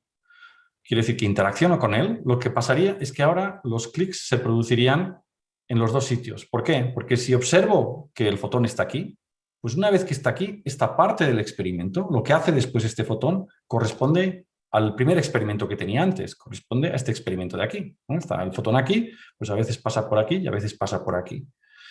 Con lo cual, si puedo saber dónde está el fotón, lo que va a hacer es que voy a colapsar, voy a definir la propiedad de ese fotón, voy a definir que ahora está en el estado 0 y rompo la coherencia, ya no tengo esta superposición. Y eso que digo que hago yo observando, no hace falta que sea un observador activo, eso lo podía hacer también un observador pasivo, es decir, cualquier otro objeto que esté ahí puede romper esta coherencia, puede romper la superposición. Así que, para que un ordenador funcione, un ordenador cuántico funcione, tiene que tener superposiciones, tiene que tener coherencia, y cualquier acción del exterior va a romper esa coherencia y va a hacer que esas superposiciones no desaparezcan. Y eso es lo que llamamos la descoherencia. Entonces, lo que ocurre es que este proceso, que lo he descrito de una forma discreta, no se produce de una manera discreta, no es que de repente algo interaccione, sino que hay un proceso continuo que está ocurriendo y esa descoherencia se produce de manera paulativa. Y si no hacemos nada, pues lo que hace al final es destruir estas superposiciones y los ordenadores cuánticos dejan de ser útiles. Lo que hace la corrección de errores es que, según se va produciendo esta descoherencia, lo van corrigiendo continuamente, de tal forma que mantienes estas superposiciones y lo que hacen es, pues eso, pues evitar la descoherencia o corregir, y el precio que tienen que pagar es que tienen que utilizar más qubits. Tenemos que repetir muchos experimentos a la vez para poder hacer esto. No sé si esto responde a la pregunta, pero bueno. Por mi manera de ver, seguramente sí.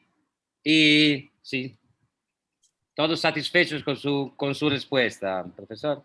Le agradezco muchísimo y le agradecen también los proponentes de la pregunta, el proponiente de la pregunta y el responsable técnico. Segunda pregunta, doy inmediatamente la palabra a Luis Mesa Chavarría.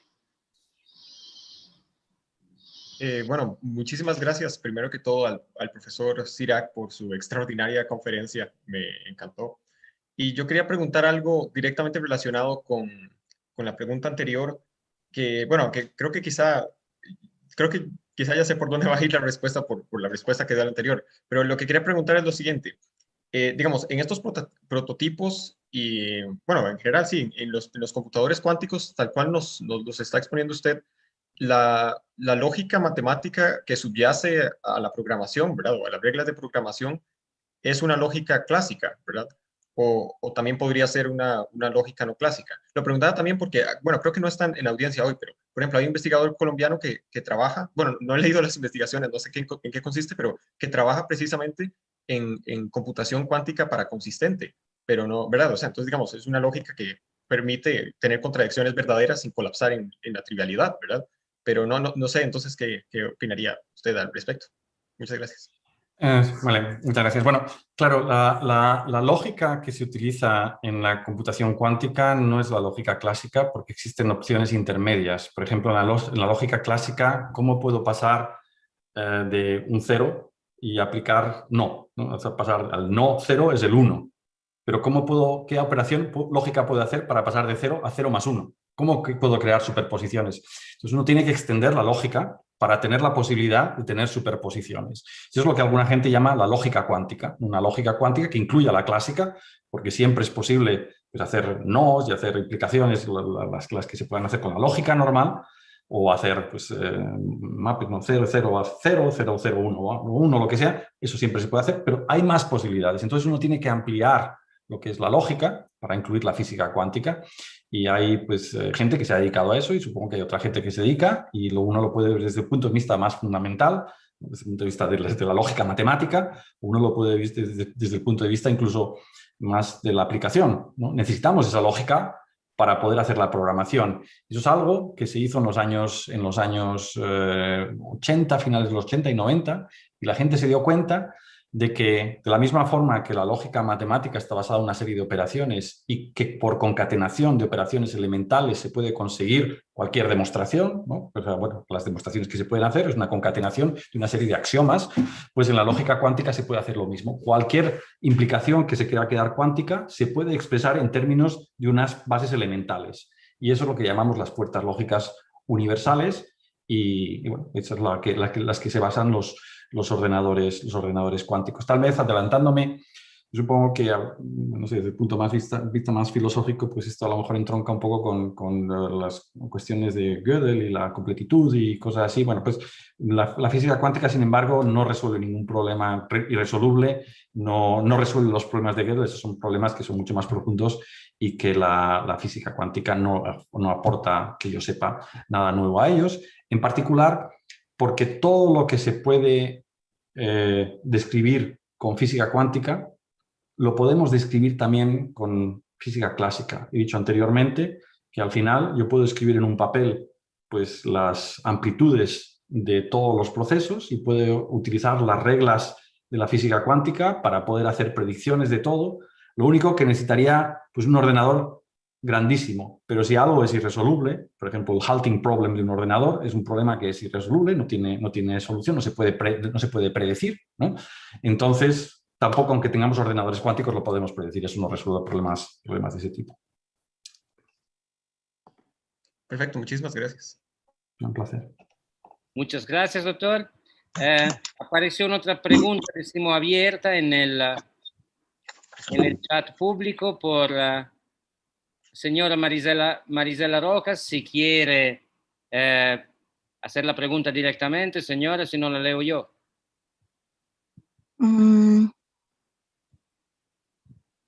Bueno, si gusta la leo a usted, no hay ningún problema. Ok, perfecto. Señora dice, no soy experta en este tema, pero aparte de las comprobaciones experimentales, ¿existe alguna precisión en cuanto a partículas o bien elementos materiales que fuesen causas de este efecto? Esos efectos. Esos efectos, sí. Pues, no, o sea, lo que nosotros consideramos de la física cuántica es que estos son los principios, es decir, los axiomas de la física cuántica vienen dados por las leyes de las que he hablado, no las formula. Y no existe una explicación, digamos, interior a ellas. Y si uno intenta buscar una explicación que cause estos efectos, entonces, en decir, pues puede haber otras partículas que con otras leyes creen estos efectos, pues llega a contradicciones incluso contra los experimentos. Voy a dar un ejemplo, ¿no?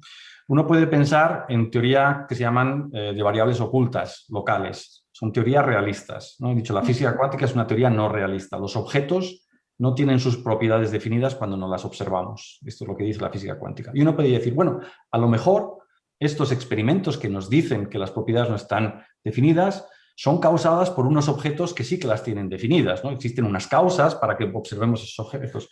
Y uno puede hacer entonces una teoría y dice, bueno, ¿qué pasaría si lo que observamos está producido por otras cosas que no conocemos, pero que sí que son realistas?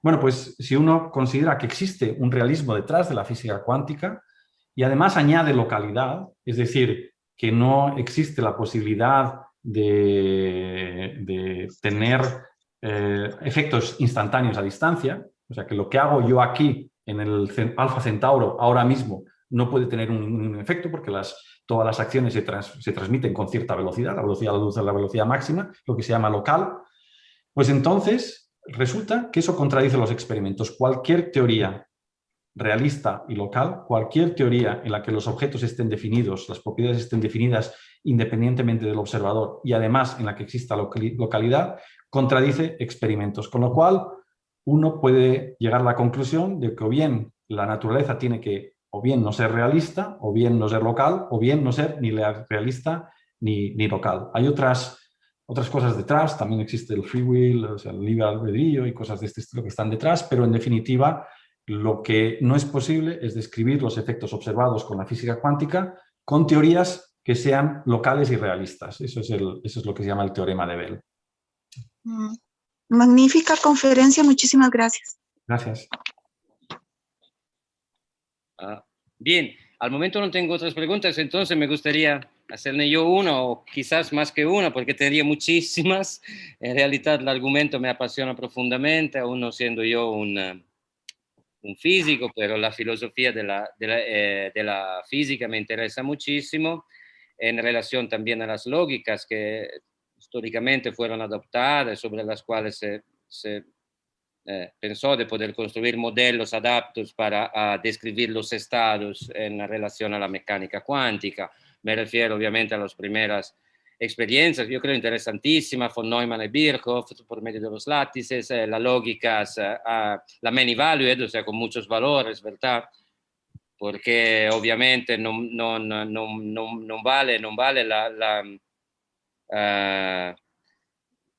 decimos la binariedad P o non P en el caso, por ejemplo, de la posición de una partícula una vez que medimos el momento. Insomma, todo esto no me impide la aplicación de una lógica clásica. Los varios experimentos fueron interesantísimos. Pero decimos, los varios experimentos de construcción de una lógica adaptada fueron interesantísimos.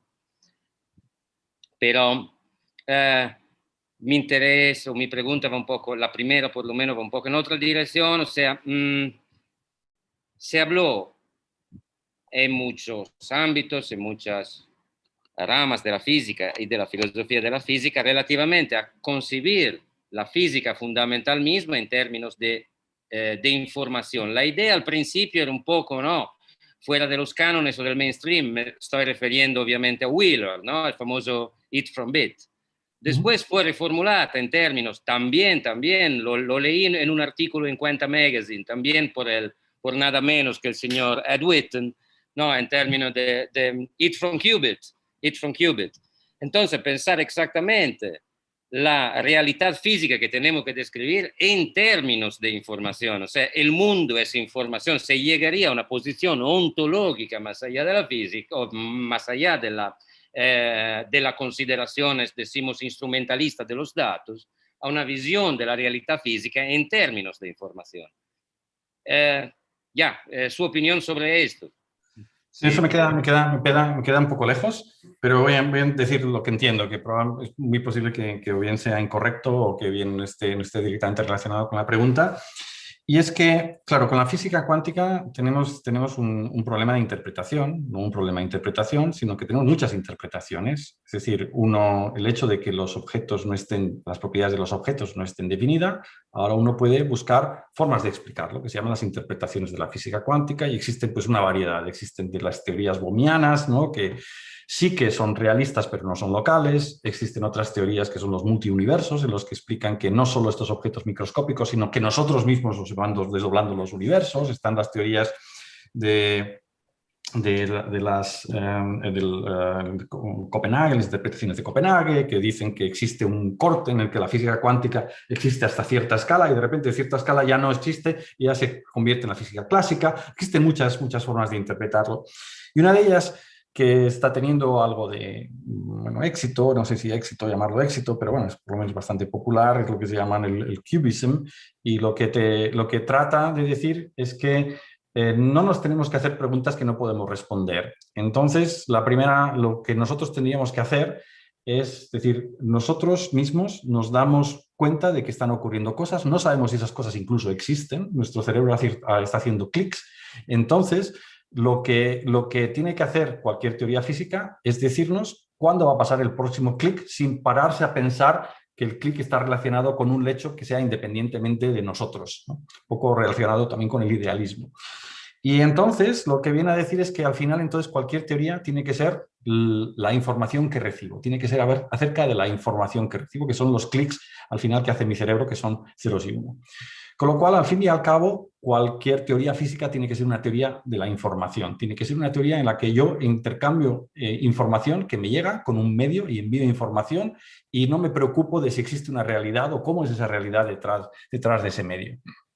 Y bueno, pues esto ha llegado a distintas conclusiones, pero también hay gente que ha empezado a pensar, bueno, tenemos muchos problemas dentro de la física que no llegamos a entender. Witten ha mencionado que se dedica a la string theory, ¿no?, a intentar de poner de manera conjunta la física cuántica con la teoría general de la relatividad, y eso pues no funciona. Entonces han empezado a surgir ideas de que a lo mejor lo que está pasando ahí es que intentamos describirlo, una realidad que no es esa realidad, sino que al final la forma de describirlo es esta información que nos llega al cerebro y que de hecho, pues cuando hablamos de black holes y hablamos de qué es lo que está pasando en gravedad y en gravedad cuántica, pues lo que tendríamos que pensar es que es la información lo que está detrás de todo ello.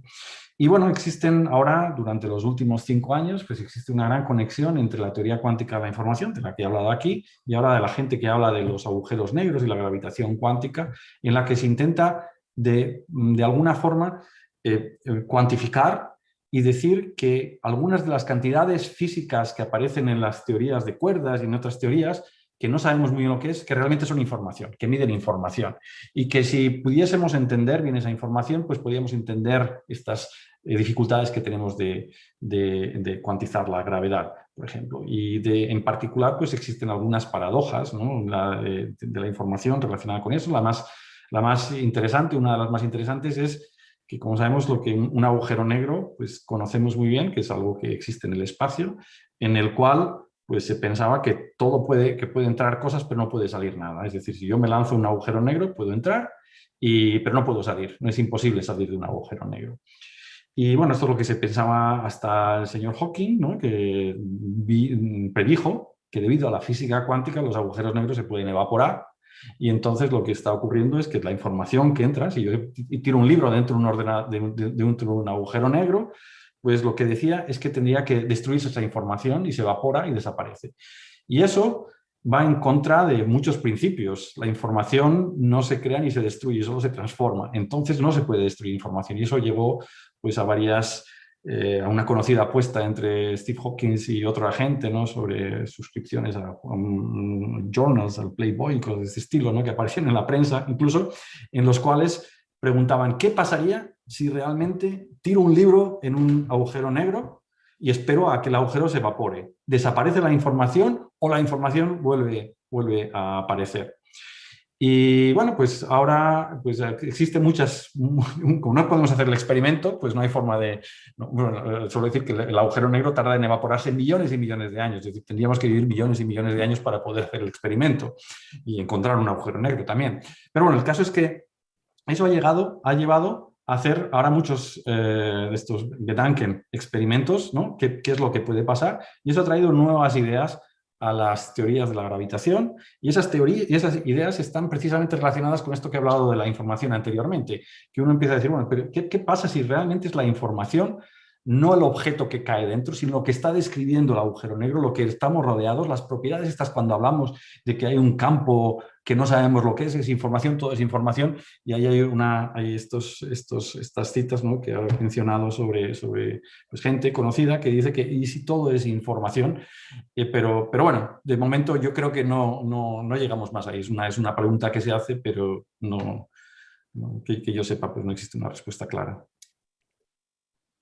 No existe ninguna respuesta comprobable en este sentido. Comprobable, eso es. Sería una metafísica más o menos útil, más o menos heurísticamente utilizable en relación a datos que pueden ser diferentemente interpretados, cuya estructura puede ser diferentemente interpretada. Eso es, pero claro, lo que sería interesante es que eso nos ayudase también a resolver algunos de los puzzles que existen en física, como la gravitación, la física cuántica. Si uno a través de la información pudiese resolverlo, sería muy interesante. Eso es lo que digo, que no sé si va a ser posible, si es una elucubración o simplemente pues, algo que se puede trabajando, se puede conseguir. Eso no, es que me queda muy lejos de mi campo de investigación.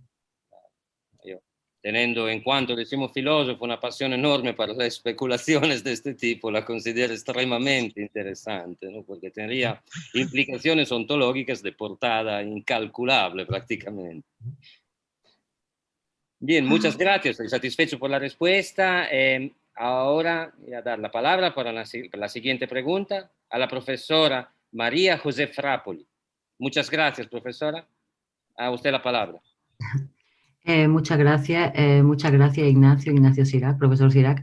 Me ha encantado la conferencia, lo he disfrutado muchísimo, pero no soy experta, aunque me interesa el tema mucho, no solamente la cuestión, digamos, física, sino también la cuestión filosófica que se deriva de ello.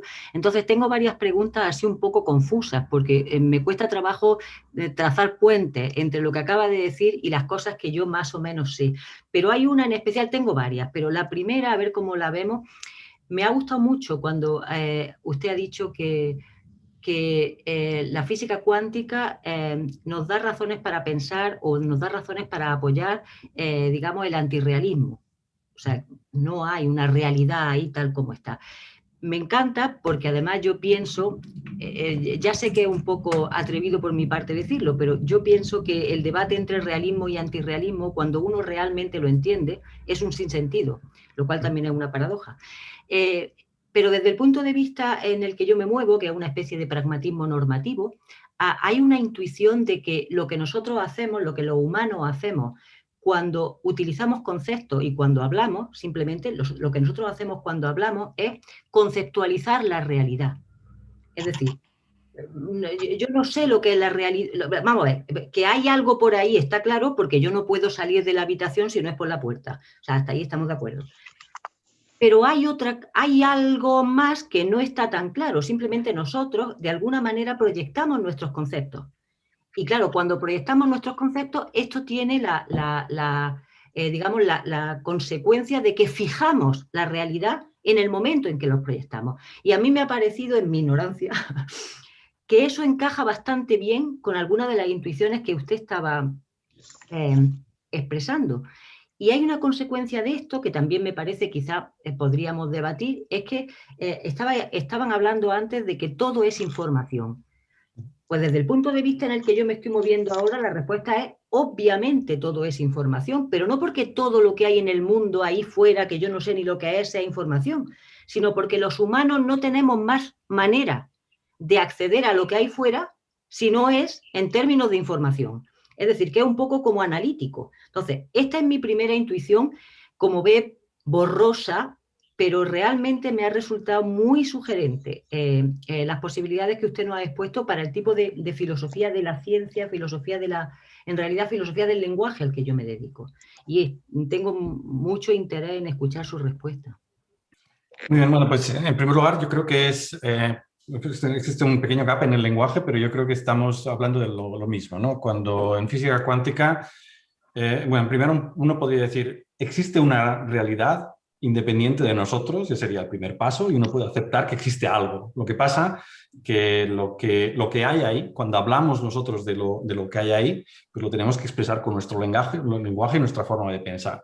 Y lo que ocurre, lo que dice la física cuántica, es que desde este punto de vista hay un libro que no está escrito y según lo vamos mirando se va escribiendo, ¿no? Que lo vamos definiendo al escribirlo. Y bueno, eso es lo que bueno, las leyes de la física cuántica dicen, ¿no? Entonces hay distintas interpretaciones de cómo interpretar eso, pero es básicamente una forma de verlo, ¿no? Que es o sea, la realidad que está ahí no tiene la forma que nosotros pensamos que tiene, sino que cuando miramos se va creando, ¿no? Eso es un poco, tal vez una de las interpretaciones incluso que tiene la física cuántica. Lo de la información también está muy relacionado con eso, porque, claro, uno se puede parar a pensar y decir, pues existe algo más allá de donde estoy yo y cómo es y cómo tiene las propiedades y cómo es eso.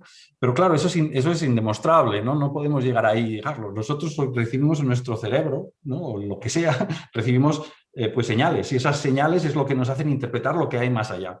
Entonces, por eso, al final lo que tenemos es cierta información y toda esa es la información que tenemos a nosotros, nuestro alcance está en nuestro cerebro y eso es lo que se va cambiando, procesando y eso puede tener una relación con lo que haya más allá con nosotros o puede no tenerla, puede tener una relación distinta que no entendemos, ¿no? Pero ahora lo que dice estos teorías más pragmáticas de la física cuántica, el cubism, es que no me preocupa a mí lo que pase. Yo lo que tengo que saber es lo que pasa en mi cerebro y tengo que hacer predicciones de lo que va a recibir mi cerebro. Que luego eso afecte a lo que sea, eso es independiente.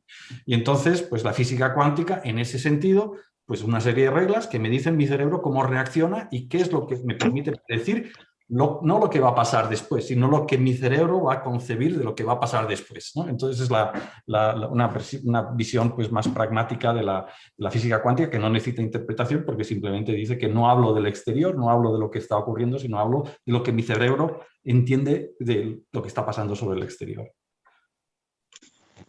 Pues muchísimas gracias, realmente muy útil. Tengo otra pregunta todavía más vaga, así, de lo que me ha sugerido. Yo soy muy escéptica respecto de las posibilidades de la lógica cuántica, lo siento. Porque me parece que hay, ya digo, por decirlo directamente, aquí estamos entre profesionales a todos los niveles y por tanto no tengo que disimular. O sea, entre otras cosas porque a mí me parece que, me refiero de la lógica cuántica si subrayamos la palabra lógica. Entonces, vamos, la pregunta fácil sería decirle si usted piensa que la física cuántica de alguna manera nos está proponiendo una manera alternativa de razonar o de hacer inferencias. Pero claro, le iba a dar el pie de que es la parte en la que yo estoy pensando y simplemente a lo mejor usted está completamente en contra o a lo mejor está a favor. Claro, la idea que yo tengo, yo soy muy escéptica respecto de la lógica cuántica. Entre otras cosas porque soy muy escéptica respecto de que la física o la realidad, o lo que es la realidad me refiero en el sentido de realidad física, de objetos no intencionales, tengan ningún efecto en cómo funcionan nuestros conceptos. Y a mí me parece que las relaciones lógicas son relaciones conceptuales y por tanto están de nuestro lado, del lado del que mira, no del lado de lo que hay ahí fuera, si es que hay algo o como sea, ¿no? Entonces, me da la impresión de que por muchos desarrollos que alcancemos en teoría cuántica, eso no necesariamente va a tener un efecto en la manera en que nosotros razonamos y llevamos a cabo argumentaciones racionales. Pero, claro, esto que estoy diciendo está en contra de la interpretación de Copenhague y de una larga tradición, una larga, no es tan larga, es larga, pero hay cosas más largas, una tradición de lógica alternativa. Pero sí que me gustaría mucho conocer su opinión. Sí, bueno, es que yo soy más pragmático, con lo cual no me puedo decantar por un lado o por otro. O sea, para mí la lógica cuántica es un lenguaje que existe para describir la física cuántica y hacer predicciones sobre el futuro. Y en ese sentido, pues es algo que es muy útil para mí para poder predecir si esta partícula va a llegar a un sitio o no va a llegar a otro. Que eso me enseñe algo nuevo a la hora de pensar, pues no lo sé. De hecho, o sea, todo lo que podemos hacer en física cuántica lo podemos describir con la lógica normal. Lo único que nos cuesta más es lo que hace un ordenador cuántico. Todo lo que calcule un ordenador cuántico, con las leyes de la física cuántica, lo podíamos calcular con un ordenador clásico, que no utiliza la superposición. Es decir, podemos hacer predicciones también, como lo podría hacer un ordenador cuántico. La diferencia no es cualitativa, es cuantitativa. Es que el ordenador cuántico lo va a hacer más rápido que si lo hacemos utilizando ceros y unos y sin tener superposiciones en un papel. Entonces, para mí, por eso digo que ahí no puedo entrar en si nos va a enseñar algo nuevo sobre cómo pensamos o algo así, eso no lo sé. Lo que sí que sé es que si tengo que hacer un cálculo de un ordenador cuántico, lo voy a hacer con el ordenador cuántico porque lo voy a hacer hoy y si no, voy a tardar la edad del universo y por eso te digo que soy más pragmático. Muchísimas gracias, porque efectivamente la idea es digamos, es un tipo de código o es un tipo de lenguaje para operar de manera local. Vale, eso me vale perfectamente. Y luego ahora tengo, si no hay más preguntas, es que tengo una pregunta que a lo mejor puede parecer hasta esotérica, pero que me gustaría que no lo fuera. A mí me interesa muchísimo el problema de la conciencia. O sea, digamos, cómo surge la conciencia, a mí me parece que es uno de los problemas más importantes de la ciencia y de la filosofía, es decir, cómo aparece esto que nos hace a nosotros humanos, ¿no? Y he leído y he visto, últimamente hay como una gran expectación respecto de lo que la mecánica cuántica o la física cuántica nos puede decir acerca de ello. Incluso he visto algunos vídeos en los que Penrose explica que la respuesta va a estar en la física cuántica. A mí eso simplemente lo que digo es me parece absolutamente incomprensible, no tengo ni siquiera una opción, pero claro, ya que tenemos el privilegio de tenerlo aquí delante, pues me atrevo a hacerle la pregunta, a ver por dónde podría ir, porque realmente si eso fuera así, sería un avance impresionante. Bueno, yo creo que no soy la persona para contestar a eso porque en particular yo no entiendo bien lo que dice el señor Penrose. Lo conozco desde hace mucho tiempo y pues, es un científico fascinante, vaya, estoy entusiasmado acerca de muchas cosas que he hecho, pero cuando se pone a hablar de la conciencia no lo entiendo muy bien porque el argumento que utiliza es que el cerebro utiliza la física cuántica y pues eso está muy bien, pero no sé cómo eso puede dar lugar a una conciencia. Y más aún, incluso la física cuántica, como he dicho anteriormente, necesita para poder desarrollar, para poder no sé usar la palabra, pero para poder aparecer, para poder que se desarrolle, es necesario tener una serie de condiciones. Por ejemplo, he dicho que tiene que tener aislamiento, que tiene que tener muy bajas temperaturas, y nuestro cerebro no está a baja temperatura, está a una temperatura muy grande. Con lo cual, hay mucha especulación en pensar que nuestro cerebro pueda tener, o sea, utilizar la física cuántica. Ahí hay un paso que me parece muy difícil de tragarse. Y lo segundo es que cómo incluso, aunque utilizase la física cuántica, eso puede llegar a la conciencia, eso yo no lo entiendo. O sea, no. Muchas gracias, profesora Frappoli, por su intervención. Ahora voy a pasar a la próxima pregunta por parte de Leonardo Amado. La palabra a usted, Leonardo Amado.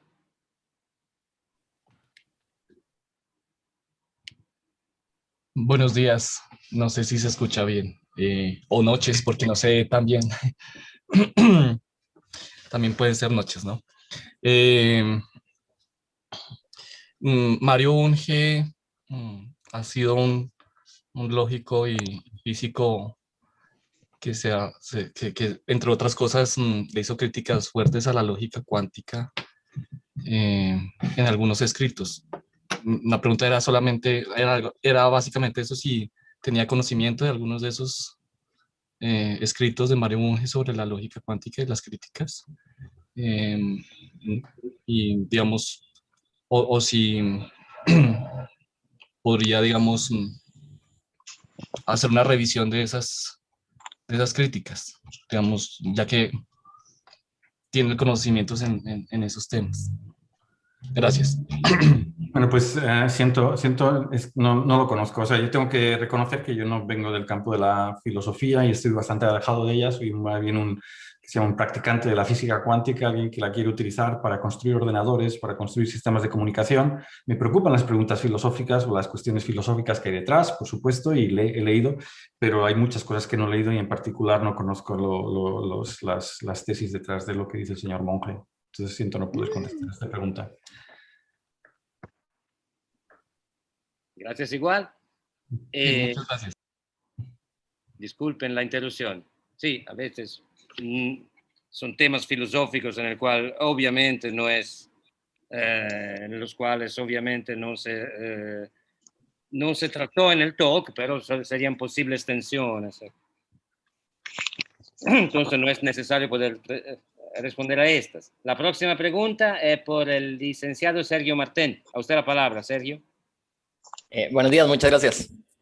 Buenas, una pregunta sobre la teoría de información cuántica. Me surge después de escuchar esta presentación y después de escuchar lo que dijo Lorenzo, que mencionó un poco lo de lead from bit de Wheeler, ¿verdad?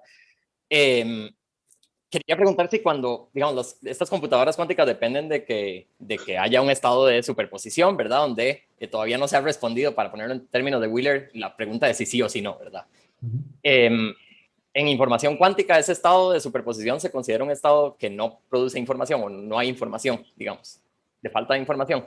Sería la primera pregunta.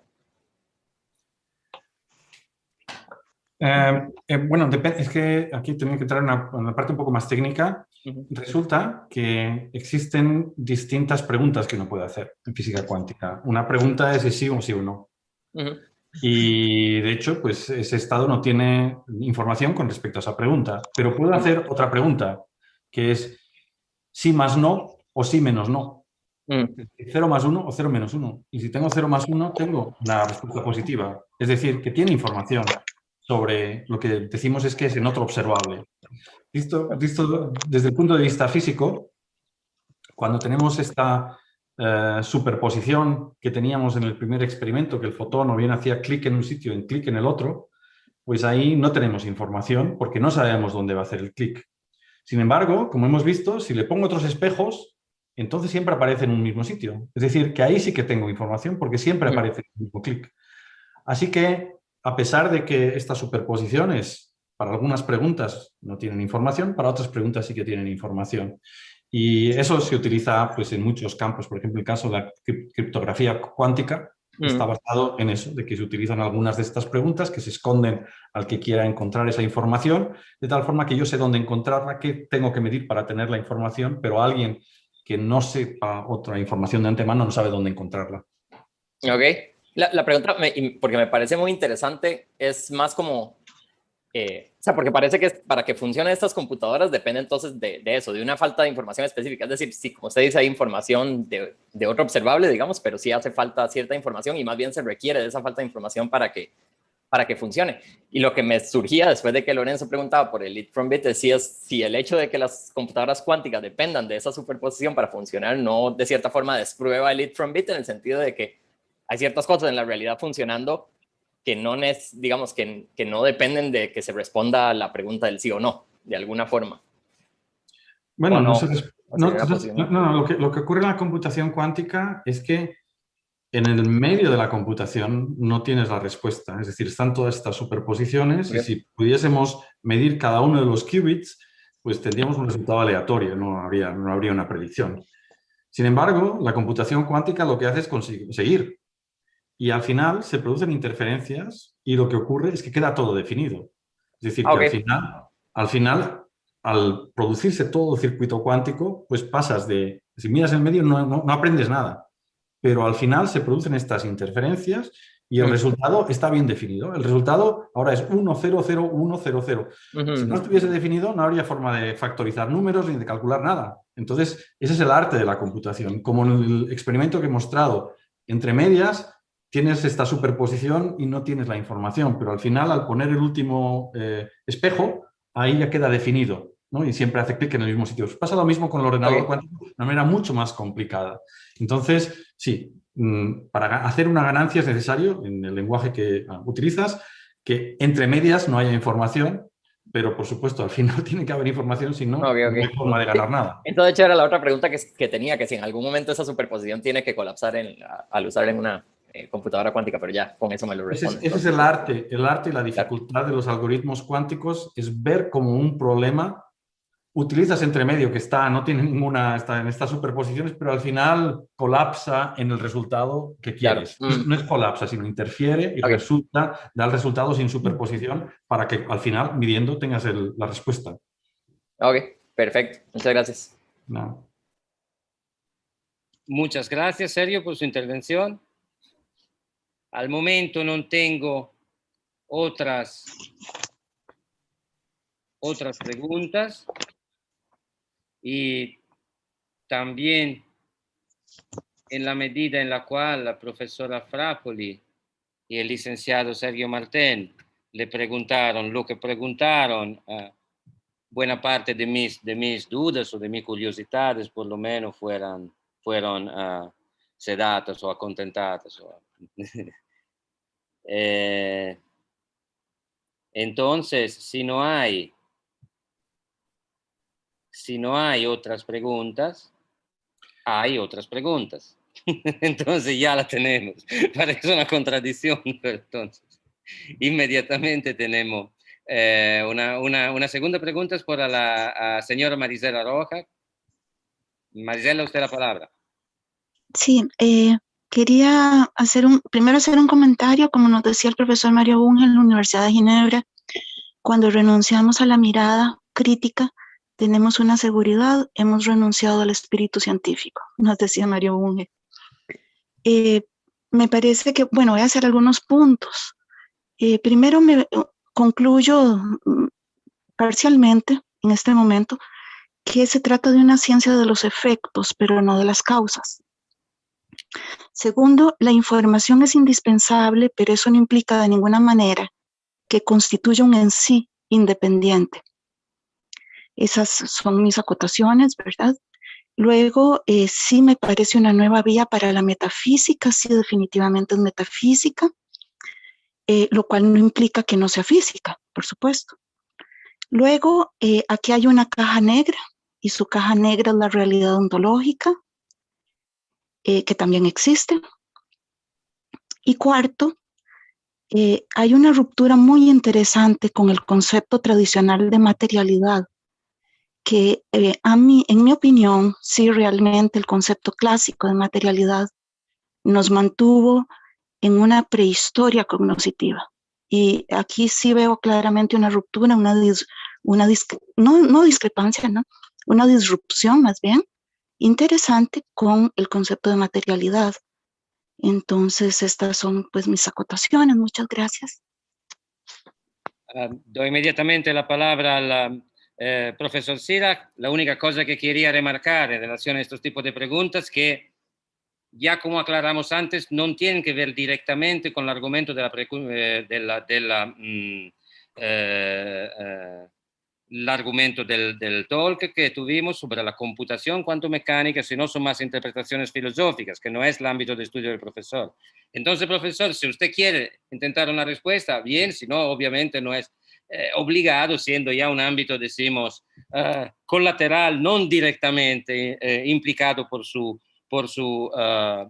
exposición.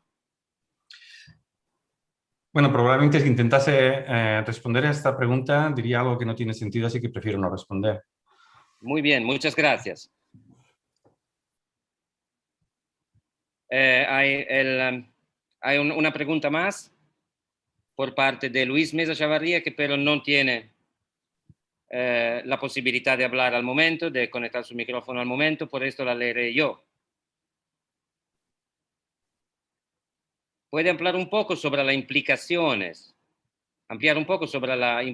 que la computación tienen para la ciberseguridad? Sí. Muy bien. Bueno, pues los ordenadores cuánticos pueden hacer cálculos de manera muy, muy eficiente, algunos de ellos. Hay algunos problemas en los cuales, con las leyes de la física cuántica, podemos acelerar las computaciones. Y algunos de estos problemas en los cuales se pueden acelerar están relacionados con la ciberseguridad o con la criptografía. Hoy en día existen unos métodos criptográficos que utilizamos todos los días y no solo utilizamos nosotros, los utilizan los bancos, los utilizan los gobiernos, los utilizan los militares, los utilizan las organizaciones no gubernamentales, los utiliza todo el mundo, que están basados en la seguridad de estos métodos criptográficos para intercambiar información secreta. Está basado en la dificultad que se tiene de realizar ciertas operaciones, ¿no? Y en particular una de ellas es la que se llama la factorización, ¿no? Supongo que sabrá muy bien que multiplicar es muy sencillo. Si digo 3 por 5, pues es igual a 15. Sin embargo, el problema opuesto, que es dado 15, encontrar los factores que multiplicados dan 15. En este caso el resultado sería 3 y 5, porque 3 por 5 es 15. El problema de la factorización es mucho más complicado. Si les doy un número de 1 millón de dígitos, pues lo puedan multiplicar por otro número de 1 millón de dígitos y tardarán pues unos cuantos minutos, y con el ordenador pues un poco segundo. Sin embargo, si les doy un número de 1 millón de dígitos y le digo que encuentren los factores, pues tardarán, con el ordenador que tienen encima de la mesa, pues tardarán, bueno, no terminarían nunca, tardarían mucho más de la edad del universo. Incluso con 1000 dígitos ya tardarían la edad del universo. Es un problema muy difícil. Y la seguridad de las comunicaciones, la seguridad de la criptografía que tenemos hoy en día, está basada en la dificultad de la factorización. Como es difícil factorizar, los que quieran descifrar nuestra información y no estén autorizados tendrán que resolver un problema de factorizar, y como es muy difícil no lo van a poder hacer en toda su vida, y por eso es seguro.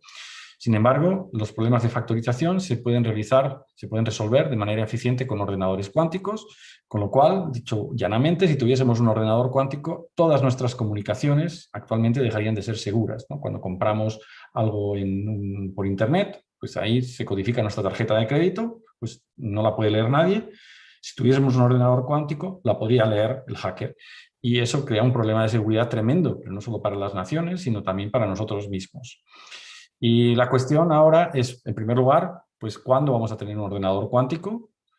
Y porque a partir de entonces nuestra seguridad deja de estar garantizada. Pero no solo eso, es que antes también deja de estar garantizada. Es decir, si dentro de 10 años se construye un ordenador cuántico, entonces se van a poder descifrar todo lo que estamos enviando hoy en día, ¿no? Porque alguien puede almacenar esa información y descifrarla en cuanto tenga el ordenador cuántico, con lo cual hay mucho interés en saber cuándo se va a construir el ordenador cuántico para saber hasta cuándo podemos estar seguros de que nuestra información no se va a leer. Y la segunda cuestión importante es cómo evitar este problema, es decir, encontrar otros métodos de encriptación para poder cambiar mensajes secretos de tal forma que ni un ordenador cuántico los pueda descifrar. Entonces, hay dos direcciones en las que esto se puede realizar. Uno se llama la criptografía cuántica, es decir, con la física cuántica matamos dos pájaros de un tiro. Por un lado, podemos descifrar mensajes encriptados, pero por otro lado, nos da una forma de encriptarlos que ni los ordenadores cuánticos los pueden decriptar. O sea, repito, utilizando la física cuántica podemos encontrar otra forma de encriptar mensajes y estos sí que son indescifrables. Y por eso existe un gran interés en crear criptografía cuántica y ya pues existe interés comercial, interés nacional y hay pues unos avances muy grandes en este campo. El segundo campo de investigación, que es incluso más sencillo, es lo que se llama post-quantum cryptography, que lo que trata es de encontrar otros algoritmos clásicos, no basados en la factorización, que nos permitan tener seguridad y que no se puedan descifrar con ordenadores cuánticos. Y existen varios candidatos. Tiene la ventaja de que para ello, para incorporarlos a nuestras vidas, tendríamos que cambiar el software, no el hardware. O sea, cuando utilizamos un browser, ese browser está haciendo multiplicaciones, ¿no? Para cuando encripta la información. Bueno, pues si adoptamos uno de estos nuevos sistemas postcuantos, pues tendrá que hacer otras operaciones, con lo cual solo hay que cambiar el software, es muy fácil de implementar. Sin embargo, no nos da la seguridad porque no hay forma de demostrar que un ordenador cuántico no los puede resolver. Podemos tener intuición de que va a ser difícil o que no va a ser, pero no se puede demostrar. Por eso existe digamos, una visión a corto plazo. Cambiar el software no nos da una seguridad completa con respecto a ordenadores cuánticos, pero a largo plazo cambiar también el hardware y utilizar la criptografía cuántica, que es así que nos permite tener seguridad en cuanto a la existencia de ordenadores cuánticos. Bien. Luis Mesa me escribió que está satisfecho con su respuesta y lo agradece muchísimo. Gracias. Ahora no tengo otras preguntas, de cada manera ya faltan 10 minutos a las 11 ya tenemos la nueva exposición. Quiero, profesor, comunicarle que recibí personalmente, privatamente, muchos mensajes de felicitaciones que demuestran un gran interés general por la temática por usted afrontada, por la claridad y el interés general que suscitan en todos nosotros. Entonces, nada más, le agradezco otra vez su participación y su extraordinaria exposición. Muchas gracias, ha sido un gran placer. Gracias. Placer para nosotros. Hasta luego. Información general para todos. Tenemos ahora un pequeño break de aproximadamente 8 minutos y después empezaremos con el próximo evento. Evento que nos ocupará más o menos 2 horas y 20. Será el debate, la discusión entre dos grandes protagonistas, dos leading figures de la filosofía contemporánea, Timothy Williamson y Paul Boghossian, relativamente al centralísimo tema filosófico del a priori y de la analiticidad. Muchas gracias por su participación. Nos vemos en 8 minutos.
Good morning, Professor Bogassian. Hello, hello. How are you doing? Very well, thank you. How are you? Very good, thanks a lot. Quite excited for the next event. Well, it's been a terrific conference, I have to say. This is the first one. Yes, it's the first international one. We've done 2 years, last year and the previous year, local conference about epistemological and logical thematics, but this one is the first big one. Well, you're going to have a very high standard to live up to with the second one. Yeah, this is the problem, to maintain the standard right now. Good evening, Professor Williamson, and welcome with us. Evening. Thank you. I hope you're doing well. Yes, absolutely. So we are supposed in about 2.5 minutes to begin with our event. For any question, or if you want to try to project something, if you need it, I don't know, would be the right moment because we have this couple of minutes free. I don't know if you need to show us papers or something similar, and you want to write I don't have any slides or anything. I'm just going to talk. But I do have a question though for Professor Williamson, if that's okay. Yeah. Tim, what is the current situation with travelers from the United States coming to the United Kingdom? Do you know?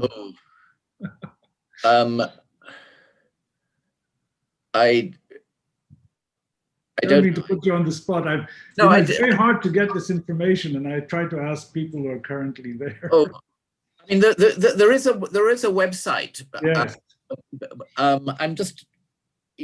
I suspect that that quarantining is required, but that's the latest. I was just wondering whether anybody had said anything to the effect that will soon be lifted.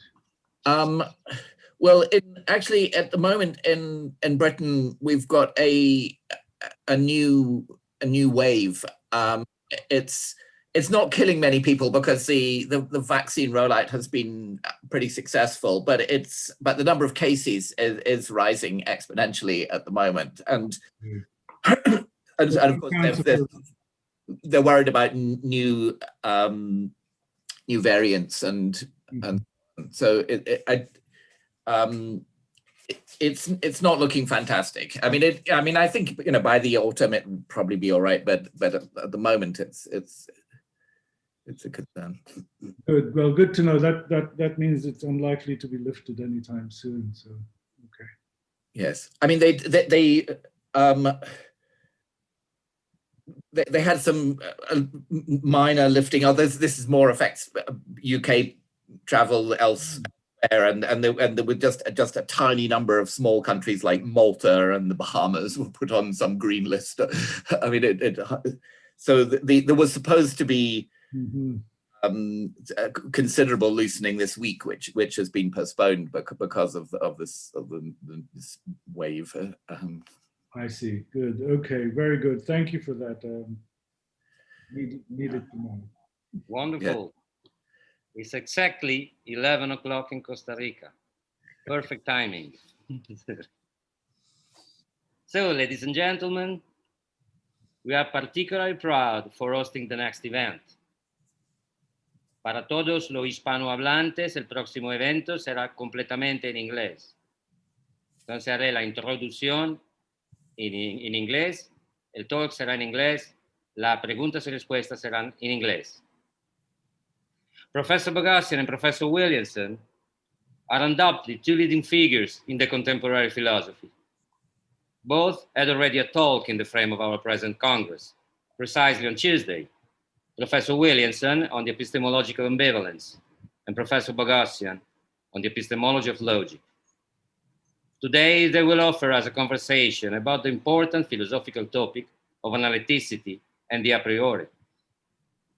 It can be considered maybe an extra commentary on the extraordinary book appeared in 2020, Debating the a priori, which entails a more than 15 years long interchange of the two philosophers on this topic. Our event will be divided in 3 different parts. During the first part, there will be an introduction and a discussion of the topics by the 2 philosophers. The first section about the understanding and analyticity will be laid down fundamentally by Professor Paul Boghossian and then discussed together. Then we will have a second section about a priori and a posteriori, laid down by Professor Williamson and then discussed it together. Then a third part on intuitions, led by Professor Paul Boghossian and then discussed. And the fourth and last, the first and last section of the first part, so to see, or the fourth and last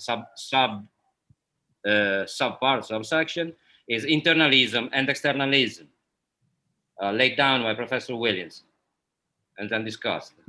Each subsection will last for approximately 25 minutes, with elasticity enough to permit the free flow of the conversation.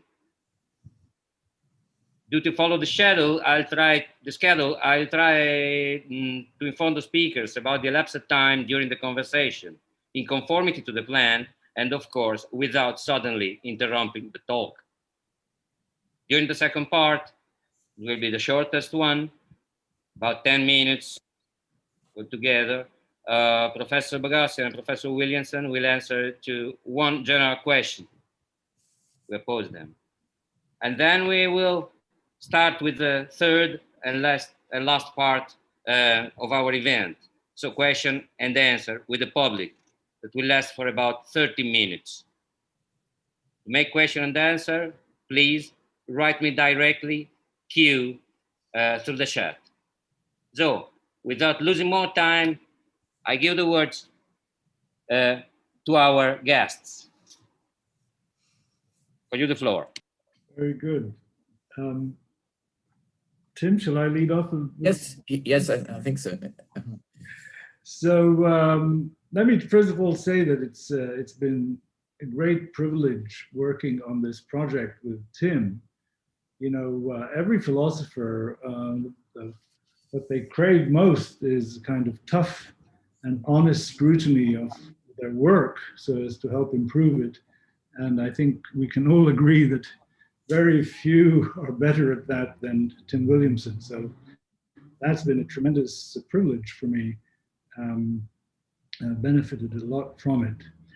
And the nice thing, I think, about having this conversation now, after the book is published, is that in a strange way, I'm more ready to talk about the topics of the book now than when I was writing it. You know, when you're involved in this kind of exchange, you can get really caught up in the details and in the back and forth, very specific dialectical points and argumentative points. And so an occasion like this allows one to step back a little bit and ask what's really at stake, what was going on in some of those discussions. So that's it's an unexpected pleasure to have this event, which I would not have come up with myself, left to my own devices. So I will start off by leading into the topic of understanding and analyticity, but before I do that, maybe I should just ask Tim if he wants to make some opening remarks before we plunge in. Oh, well, I mean, I'd also like to say what an opportunity this has been for me. I mean, it's been an 18-year conversation which still hasn't finished. I think it's got quite a lot of mileage in it, and I certainly I've found that it's forced me to think about a whole lot of issues much more seriously than I had been doing, and I hope it continues to do so. Wonderful, great, thank you. I feel exactly the same way. So by prior arrangement, we thought I would lead off talking about understanding and analyticity, one of the very key topics that engaged us in the book from beginning to end. Now, the notion of the analytic, of course, is at least prima facie very important for the kind of philosophy we do. We even call it analytic philosophy. Of course, there's a good question exactly whether what sense of analyticity is involved in that description. And of course, it used to be said that all good philosophy is conceptual analysis and so on. Many theses about philosophy that we have given up, but the centrality of this notion is, I think, indisputable. Of course, it was also the subject of a withering critique by Quine in Two Dogmas of Empiricism, a critique that was for a very long time, I think, widely accepted, maybe still is. And when I first got to graduate school, Richard Rorty had written a book arguing that without the distinction between the analytic and the synthetic, or the a priori and the a posteriori, which everybody seemed to have accepted Quine had undermined, there was nothing distinctive for philosophy to be.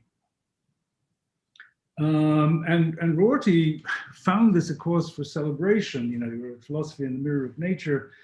It's kind of gloats about how basically analytic philosophy had undermined itself and had made itself no longer possible, because, you know, it relied on the distinction between the a priori and the a posteriori in particular, and the analytic and the synthetic relatedly, in order to carve out a self-conception for itself that was distinctive.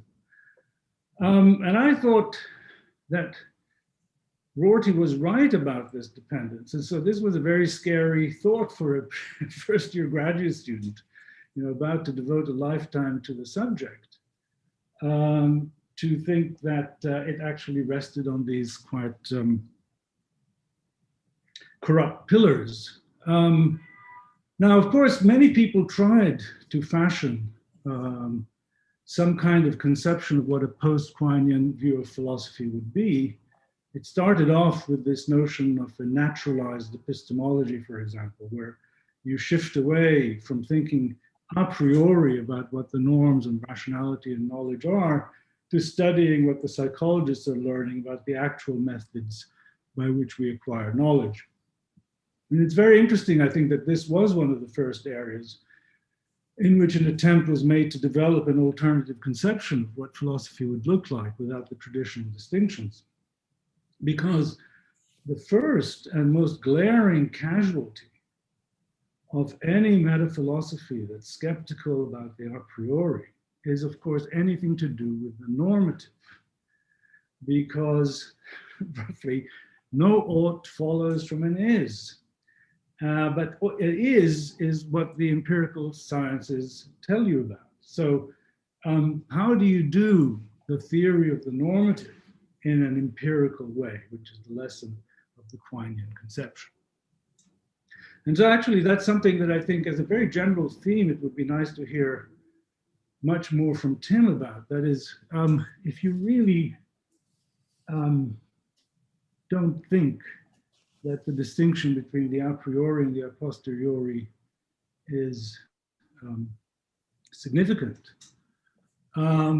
what conception do we have of what we're doing when we do normative theory and argue about normative claims? So the a priori, I think, is important to philosophy. As we will see when we discuss the next section, Tim's skepticism about the a priori is of a distinctive kind. It's one that doesn't outright deny the distinction, but somehow, while admitting the existence of the distinctions, claims that it's of no great importance. Of course, what I've been saying is that, at least in connection with any normative matter, it's very hard to see how it could be there and not be important, because it would be a real dividing line between the way in which you study is and the way in which you study ought. So now, fortunately for my more rationalist, traditionalist outlook, I came to think that the critique of Quine and others suffered from not making enough distinctions.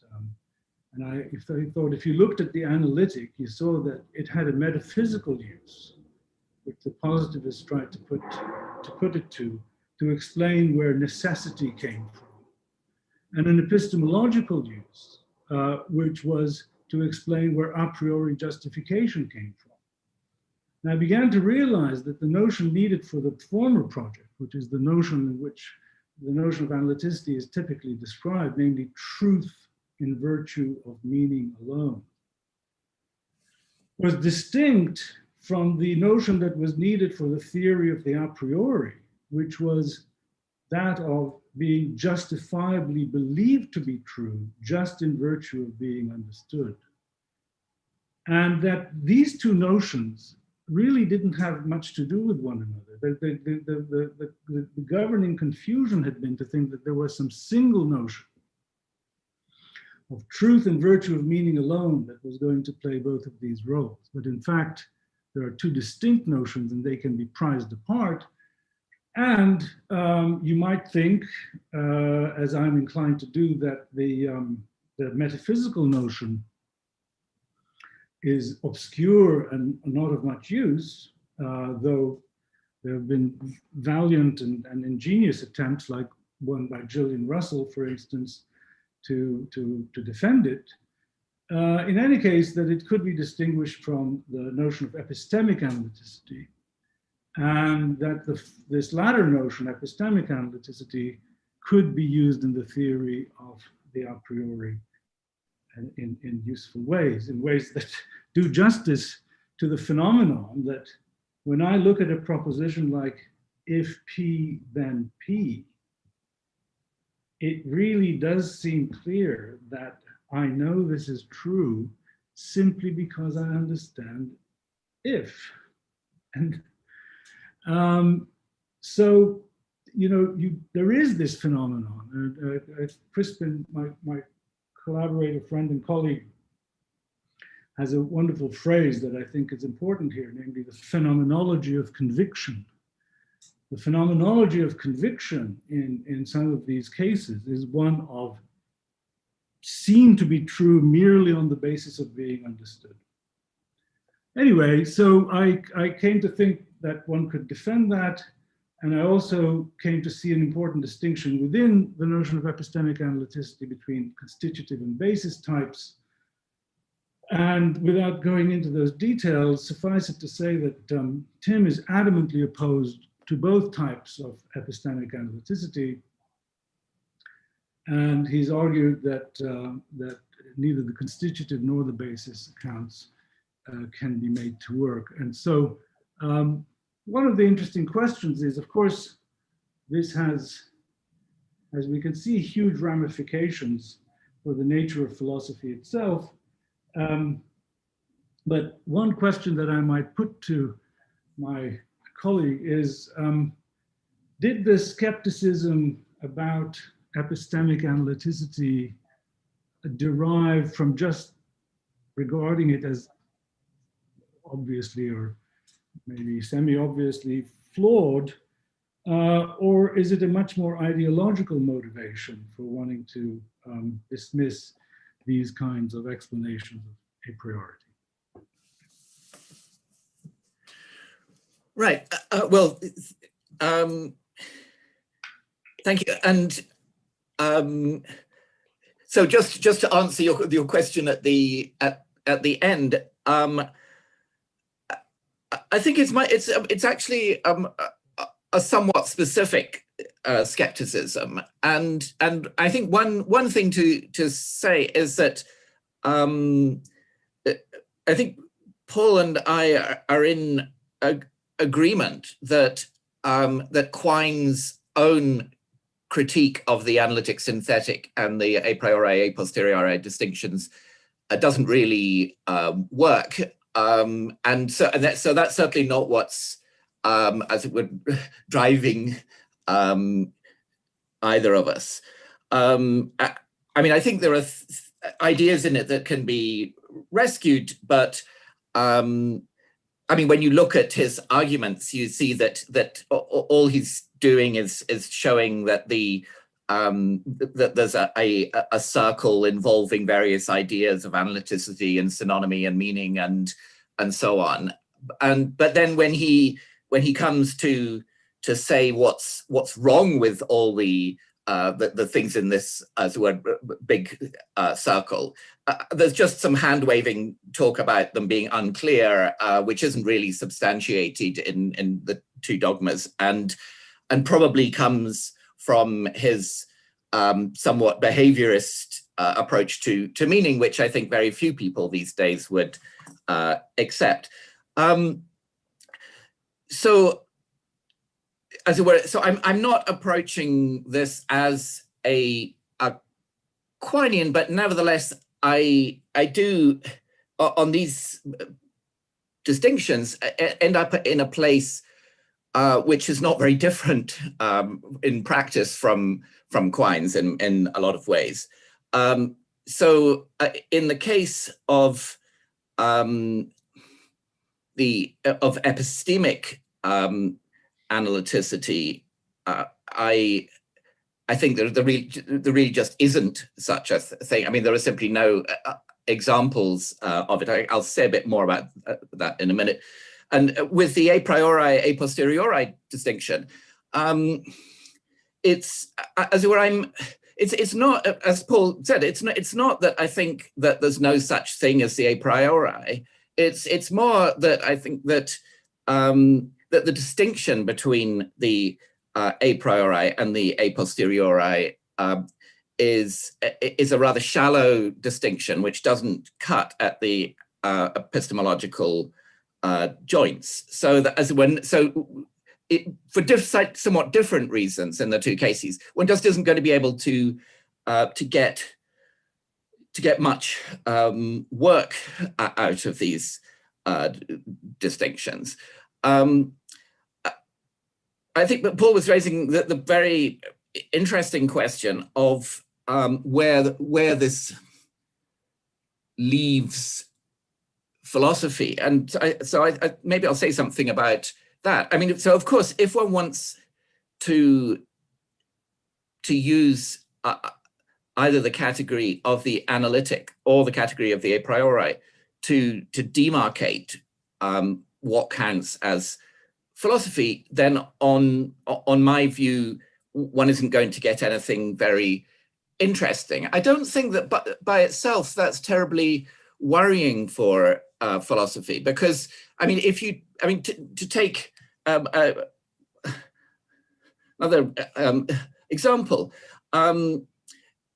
it's notoriously unclear what counts as the physical. If we by the physical we mean what contemporary theories of physics or fundamental physics are talking about, then of course those theories are likely to be superseded, and so that will just be, as it were, a line which has to do with the current state of theorizing. Whereas if one talks about the physical as where the ideal theory of physics would be, then that's problematic, partly because we have no idea what that theory would be like, and partly because that already presupposes, as it were, some non-trivial way of individuating physics, which is what we were trying to characterize in the first place.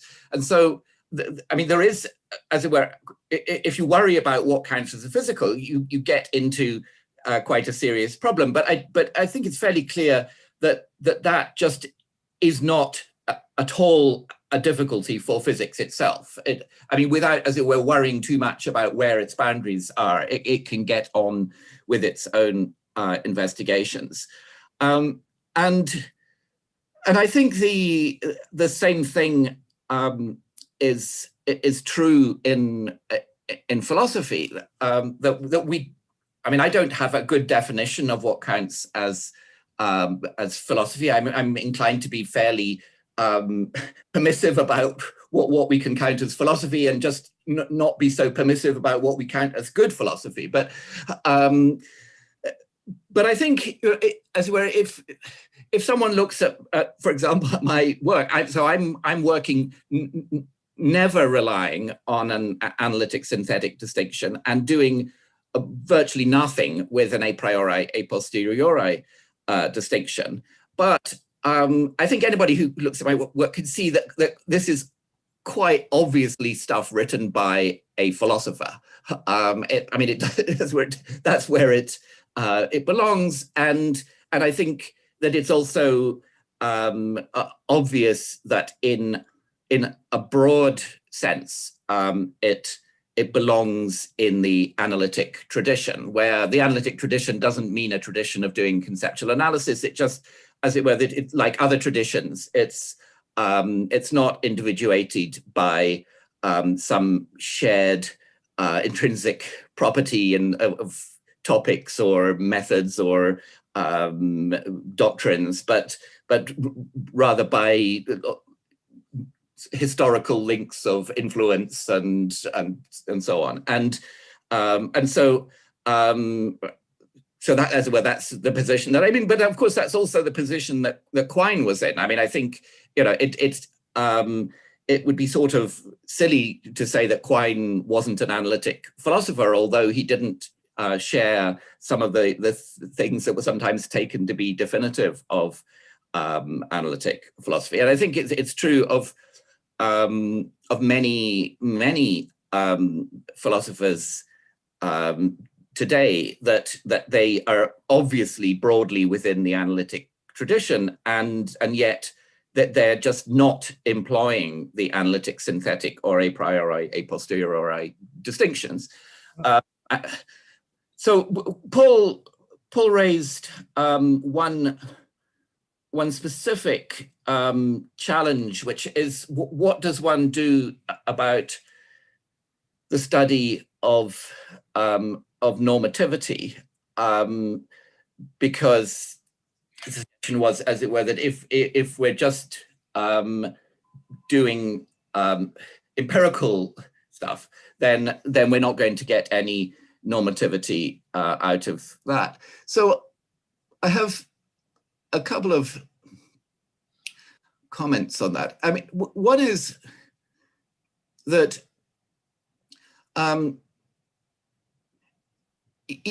even if it's true that as it were, a lot of normative theorizing falls on the a priori side of the distinction, even though that's as it were, granted to be a very shallow distinction, that will still be the, as it were, the case.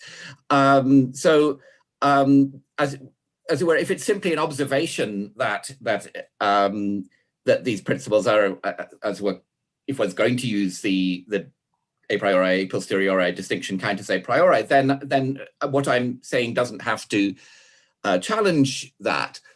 I mean, in fact, my own view is that a lot of normative theorizing is not a priori by any reasonable account of the distinction. So as it were, I take it that as it were, in normative theorizing, a lot of the time we don't start with general a priori principles. We start with normative reactions to particular cases, that certain actions are unjust and others are just, or whatever it is, and those are a posteriori claims about, as were, particular actions taken in a historical context. But then we can, using those, we can start theorizing more generally about for example, justice, to continue that theme. And in fact, I think, I mean, there's quite a strong case for saying that one can even have, in a broad sense,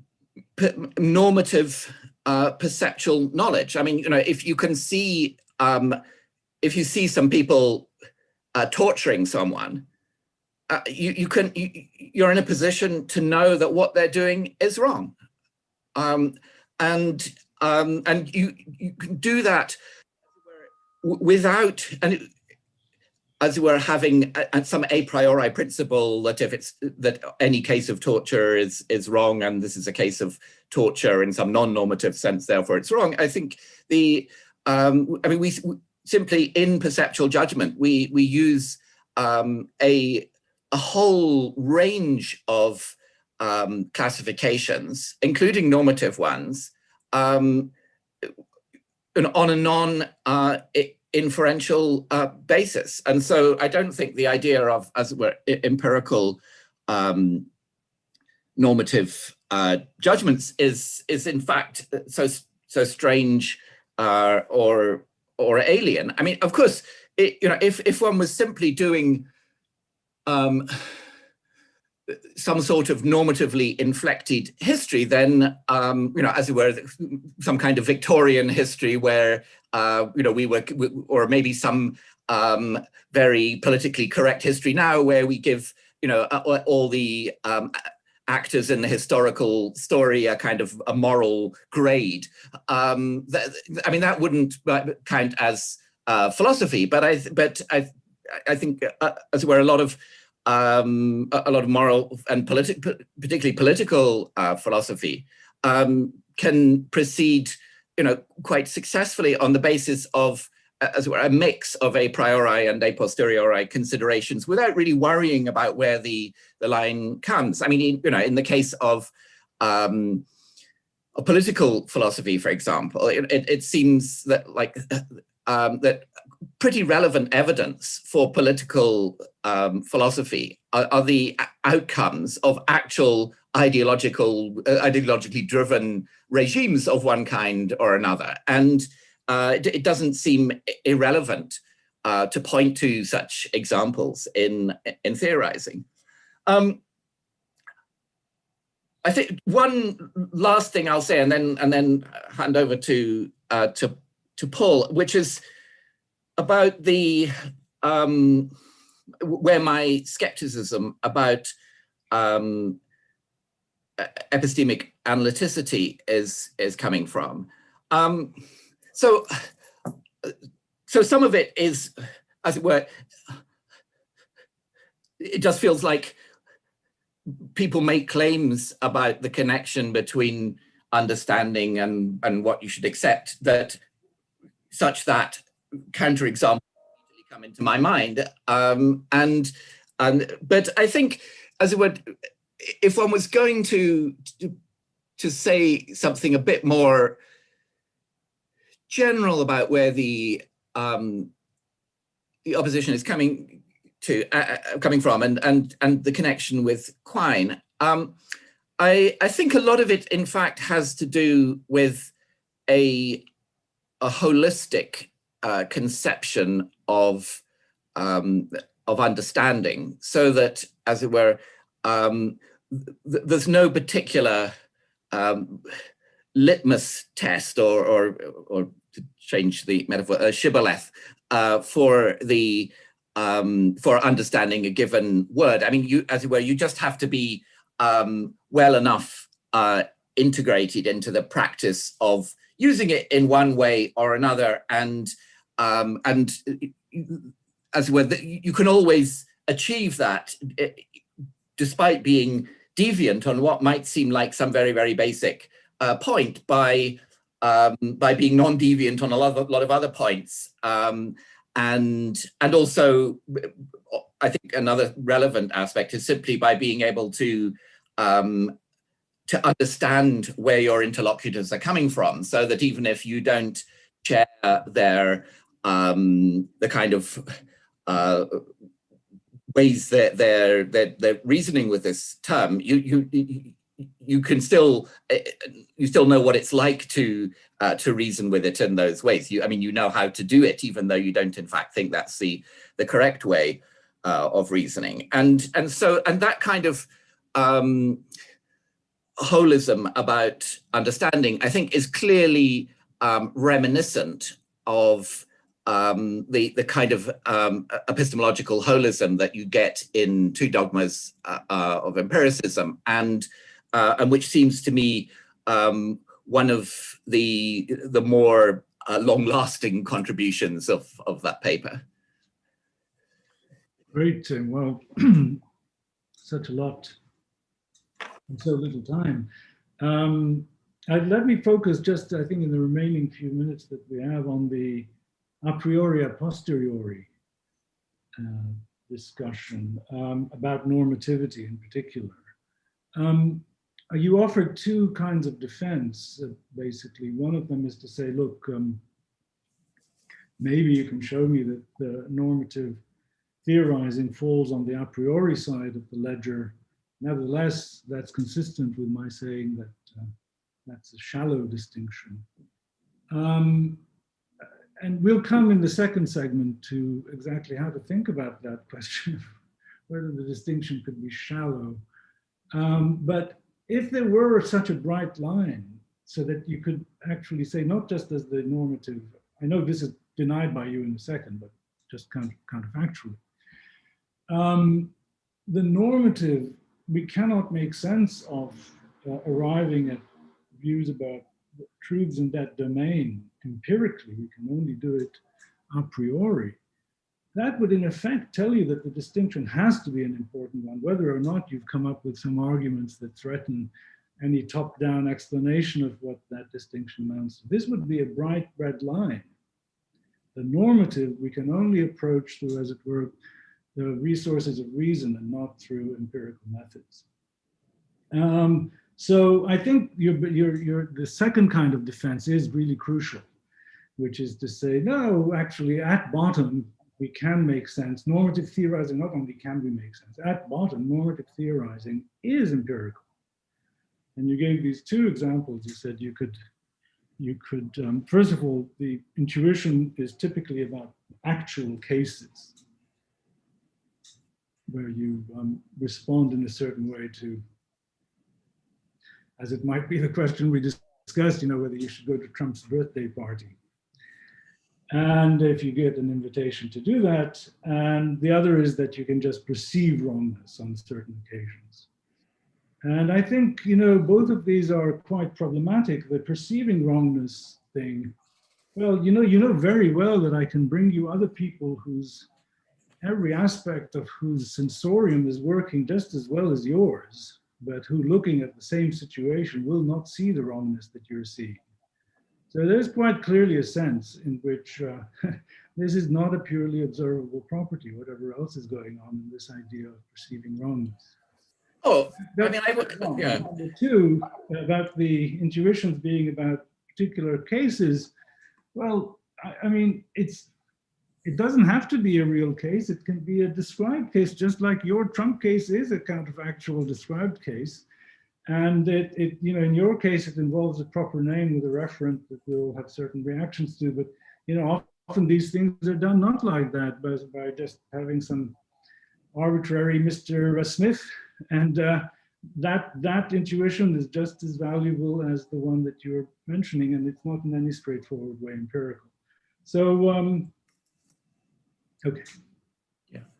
Well, one thing I would protest about is the fact that some people can see something with a property and not realize that it has that property doesn't mean that it's not an observable property. So, for example, I'm not very good at bird recognition. So if I see a sparrowhawk, I will not be able to identify it as a sparrowhawk. But of course, an ornithologist will have no difficulty in identifying it as a sparrowhawk. And so, I take it that the being a sparrowhawk it's an observable property, just in the sense that people with a sufficient training and so on can just know perceptually that things have it. I mean, of course, it's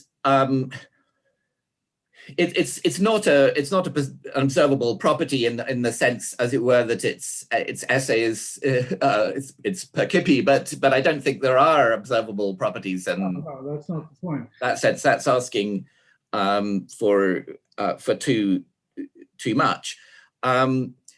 So I think it's. I mean, I agree that it doesn't.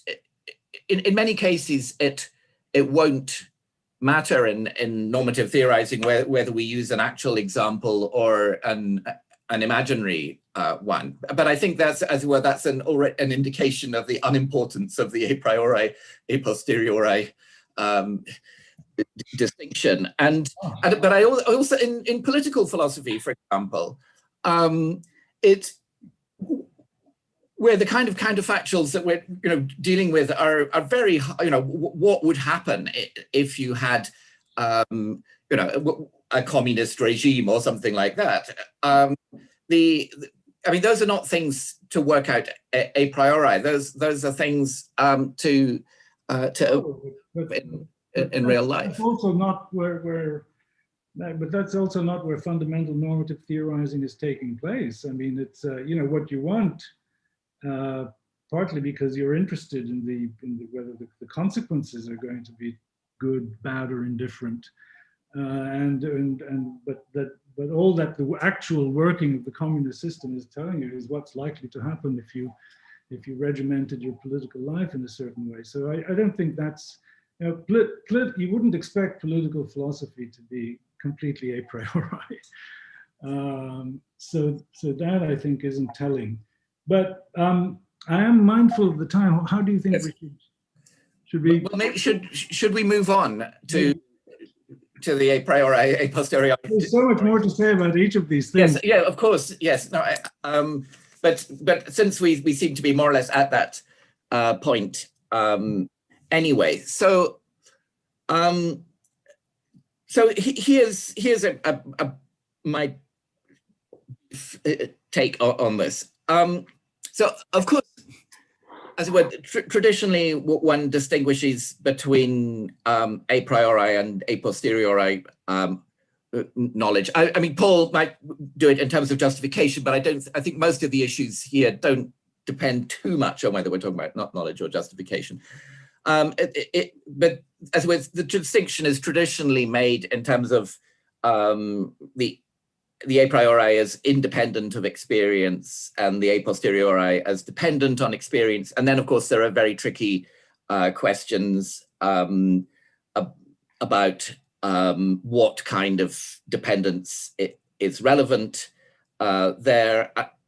I actually find that way of drawing the distinction problematic because there's, I think that, as it were, the talk of experience may be sneaking in some kind of a psychologization of the evidence, particularly in the case of a posteriori knowledge of an inappropriate kind. But I don't want to get into the issues about how the line could be drawn theoretically, because I certainly want to concede that we can draw some distinction between the a priori and the a posteriori by, roughly speaking, by taking some examples of the a priori, let's say from logic and mathematics, and some examples of the a posteriori from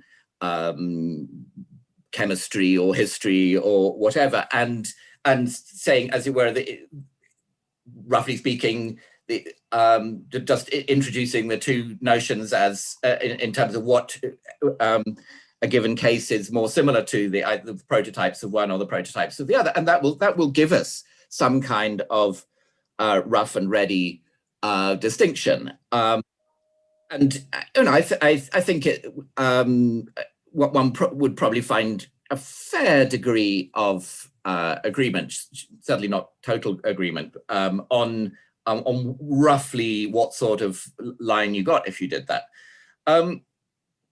But let me explain why I think that kind of line doesn't go very deep at all.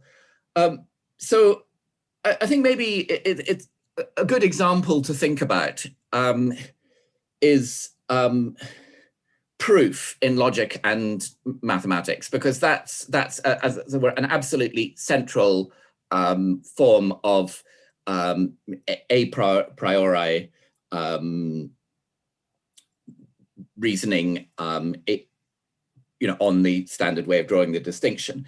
So the kind of example I want to think about is one, let's say, where somebody has written down a quick sketch of a proof, but they're not sure yet whether the proof works or not. And so now they want to go through the proof. It's written down on paper. They want to go through it and check whether it's a valid proof or not. And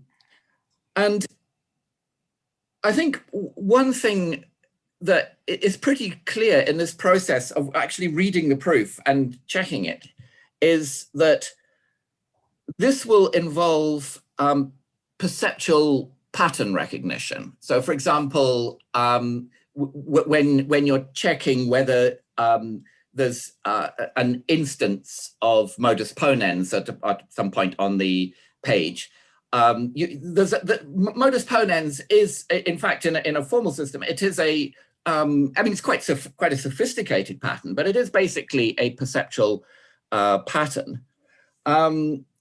and so you're using a as it were, perceptual pattern recognition in checking that this is a genuine case of modus ponens. But you're also using it, for example, in making the judgment that there is an instance of modus ponens on this bit of the paper, which is, as will certainly count as an a posteriori judgment. And this is actually not at all surprising if you think about proof in a formal system, because the whole point of proof in a formal system is that there's a decision procedure for what counts as a proof, which can be applied, as it were, by a fairly simple-minded computer, which certainly doesn't need to be sophisticated enough to have any particular understanding of what's going on. And if you look at a standard statement of the let's say the natural deduction rules in logic, which are pretty close to the rules that are actually used in ordinary mathematical proofs, at least as far as the logical part goes. The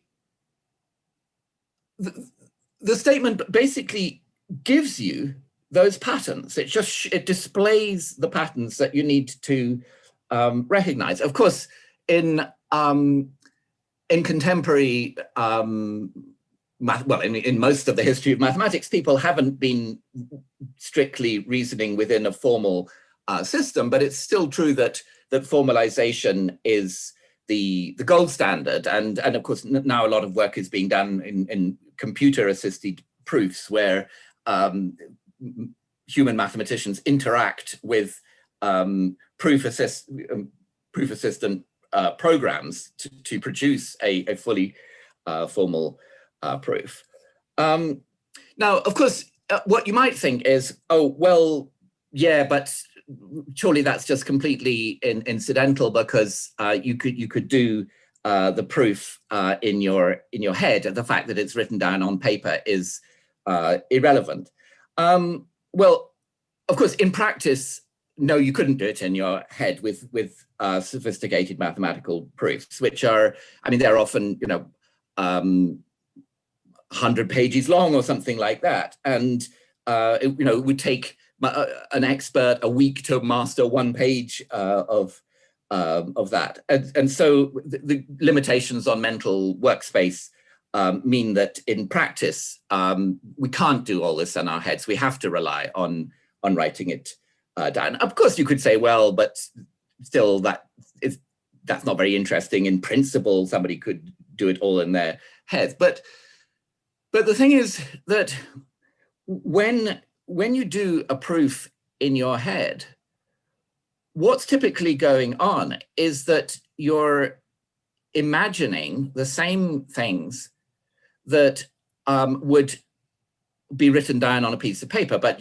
they're not written down, you're just imagining them.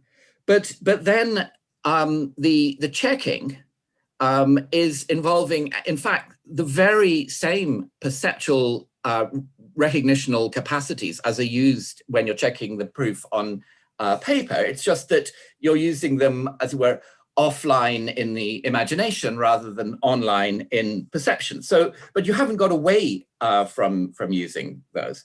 Of course, you could also, I mean, you could also think of cases where the proof is, as it were, in the form in which the mathematician best understands what's going on is given by a diagram. But of course, that doesn't really change the issue, because diagrams even more obviously involve, in the processing, involve perceptual pattern recognition online or offline. Now, of course, there's a temptation here to think, well, but all this stuff about these visual, or could be tactile or whatever, or representations, aren't they just enabling devices to help us entertain the real proof, which involves underlying transitions between propositions, not between the formulas that represent them? But that's a huge misunderstanding of how proof works, because the point of mathematical proof is to be, in principle, formal, and the formality concerns the structure of the representations, not the propositions that they formalize. And it's also, of course, the case that in typical mathematical proofs, most of the time you're working with variables, and so the formulas you're looking at, I mean, they're open formulas which actually don't express propositions at all. But even in the case where they do, for example, it may be that A equals A and A equals B when they're both true, that those sentences express the same proposition, but nevertheless, it makes a huge difference in a proof which one you've got, because A equals A is a law of logic and A equals B is not, even when it's true. So as well, that's a case where we're concerned with a paradigm of a priori knowledge, which is knowledge gained by proof in logic or mathematics. But when you think about what's going on, it's deeply and essentially dependent on a posteriori mechanisms of perceptual recognition. And I mean, I'm perfectly happy to say, well, we'll still count it as a priori knowledge, if people want to hang on to the distinction with an extension roughly where we thought it went. But we just shouldn't think that what's involved are forms of cognition which are radically different from the forms that are involved in pretty ordinary perceptual knowledge that we get by pattern recognition applied to our surroundings in physical space. So, I mean, that's just one case, but that I think conveys the sort of flavor of my skepticism about the depth of the distinction. Wow. Leave it to Tim Williamson to come to have a kind of retrospective conversation and come up with a whole new argument for the view. Now, this is actually a development of something that you hinted at in one of your replies to me. Yes, yes. It's a very strong, very elaborate development of that world worth thinking about.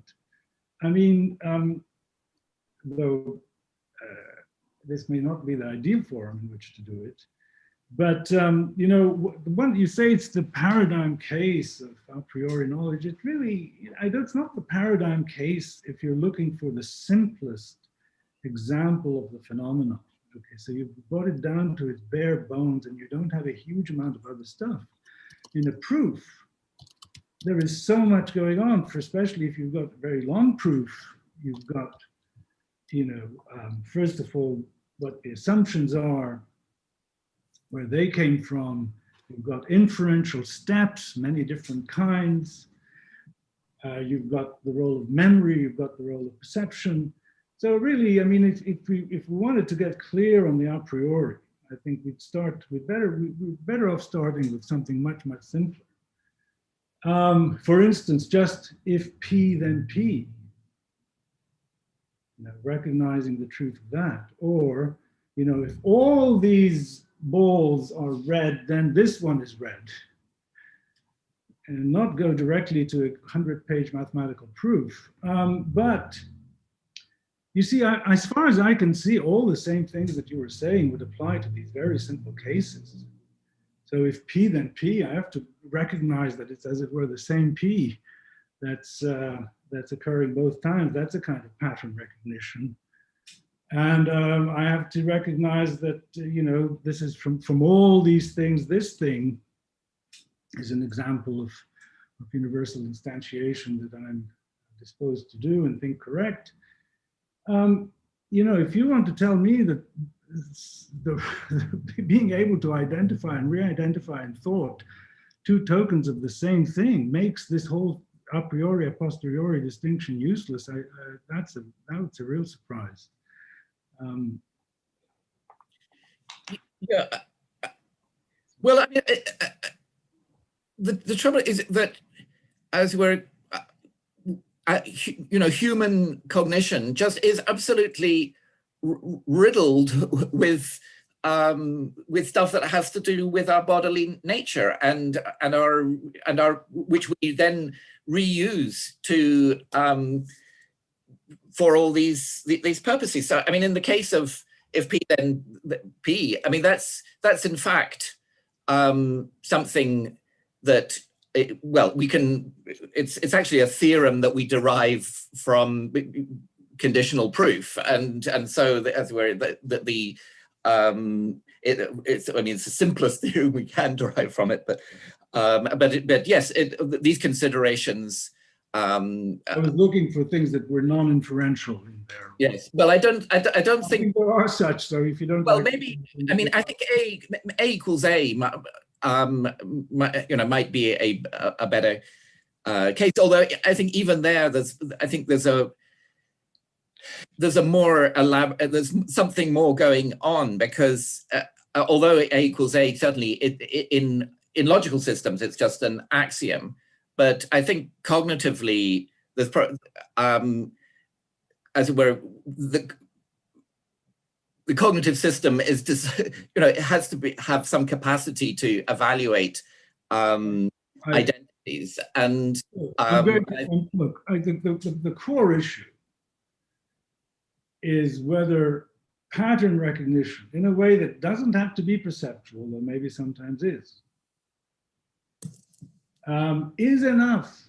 The deployment of pattern recognition in entertaining and evaluating thoughts is enough to make the knowledge in question not interestingly a priori, is just not plausible. I think that's, you know, our very ability to think certain thoughts depends on whatever that kind of pattern recognition is. So even entertaining them.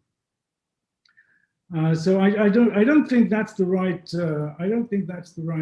and this is a very different argument from the one, of course, that you centrally presented, the one about imagining volumes of who's who versus imagining whether every shade of crimson is red.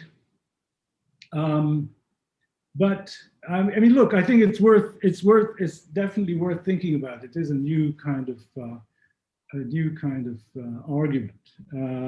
But let me ask you, about something that you say you're willing to concede, of course, but that it doesn't really concede very much, and that is this non-collusive, widespread convergence on an unbelievable number of cases. Now, I don't know, you said, yes, there's a lot of agreement. Actually, there's not full agreement. I'd like a sense of how much disagreement you think there is. But when you look at the agreement, it's enormous. It's people have zero difficulty in saying these things you'd have to have, as it were, opened your eyes in order to know, like it's sunny. But if it's sunny, then it's sunny. You don't need to have opened your eyes to know. And can you think of another example where there can be this kind of non-collusive convergence on the classification of cases, but where the distinction that's getting tracked isn't important, especially when the prima facie looks important? Now, you give the example of shrubs and trees. And I sort of looked that up. As far as the botanists are concerned, it turns out they think it is important, this distinction. So, because, it's not just a matter of size, it's a matter of how many woody stems can come from the ground, one in the case of a tree, multiple in the case of a shrub, and so on and so forth. There are apparently any number of interesting distinctions. I just by saying that, I couldn't get a real sense of exactly what you had in mind. So maybe this is a good chance to explain. Well, another example, I think, would be race. So, I think if people just categorize human beings by race, there will be huge amounts of non-collusive agreement. But that doesn't, there'll be divergence, but of course there's divergence with the a priori, a posteriori. I think we diverged even on some of the examples that I was giving in the book. But the fact that we can agree on by and large on classifications according to race doesn't mean that race is a tremendously important differentiating thing. Of course, one might feel, well, in our societies, it is because there's so much racism about that a lot of sociological differences go with racial classifications. But there are many reasons why this is not a great example for these purposes.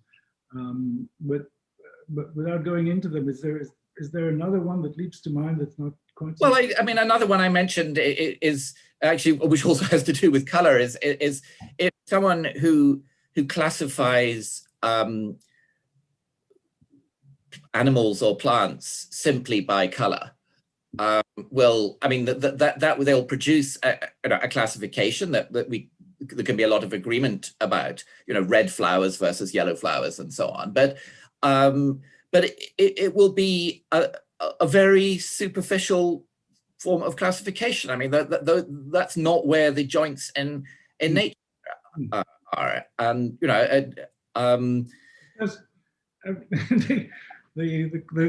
granted, that's a good example. It doesn't have the feel of the kind of classification that we have with the canonical examples. But there are certain things that we're responding to. In the case with a priori, a posteriori knowledge, which they certainly do have. They have to do with, as it were, roughly speaking, the final stages of processing. Let me put the difference between the classification by color of plants and the a priori posteriori case in this way. You may reject this datum, but I've put this forward as a datum. That if people didn't have that distinction, they would start to make it when they started to reflect on knowledge and justification, just by looking at the example and thinking, I need to introduce a distinction.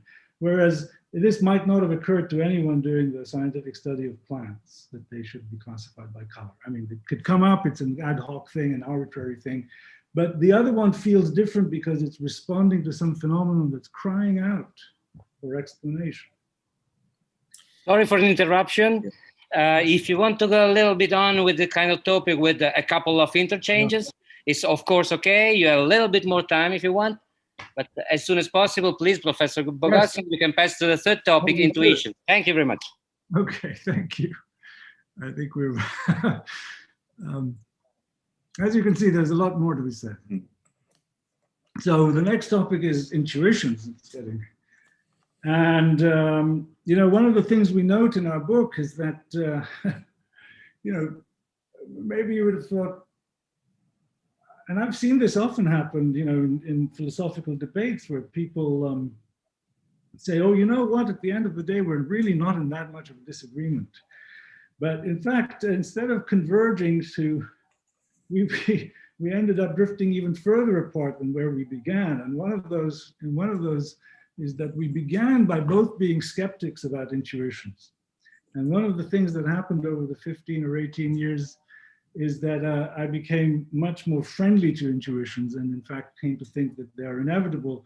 And this, of course, ended up being yet a further bone of contention amongst us, between us. Now, people have meant many reductive things by intuition. For instance, they've thought, like maybe Ernie Sosa, that they're just temptations to believe. And then there are other ways in which people have been reductive, is that they've thought all that intuitions can really do, however exactly you think about them, is reveal to you what's contained in your concepts, so just conceptual knowledge. And along both of these dimensions, I think we need a more ambitious sense of intuition, not just as manifesting some kind, not just as being some kind of doxastic thing, like a disposition or an inclination or a temptation to judge, and not merely as capable of revealing to us our conceptual knowledge.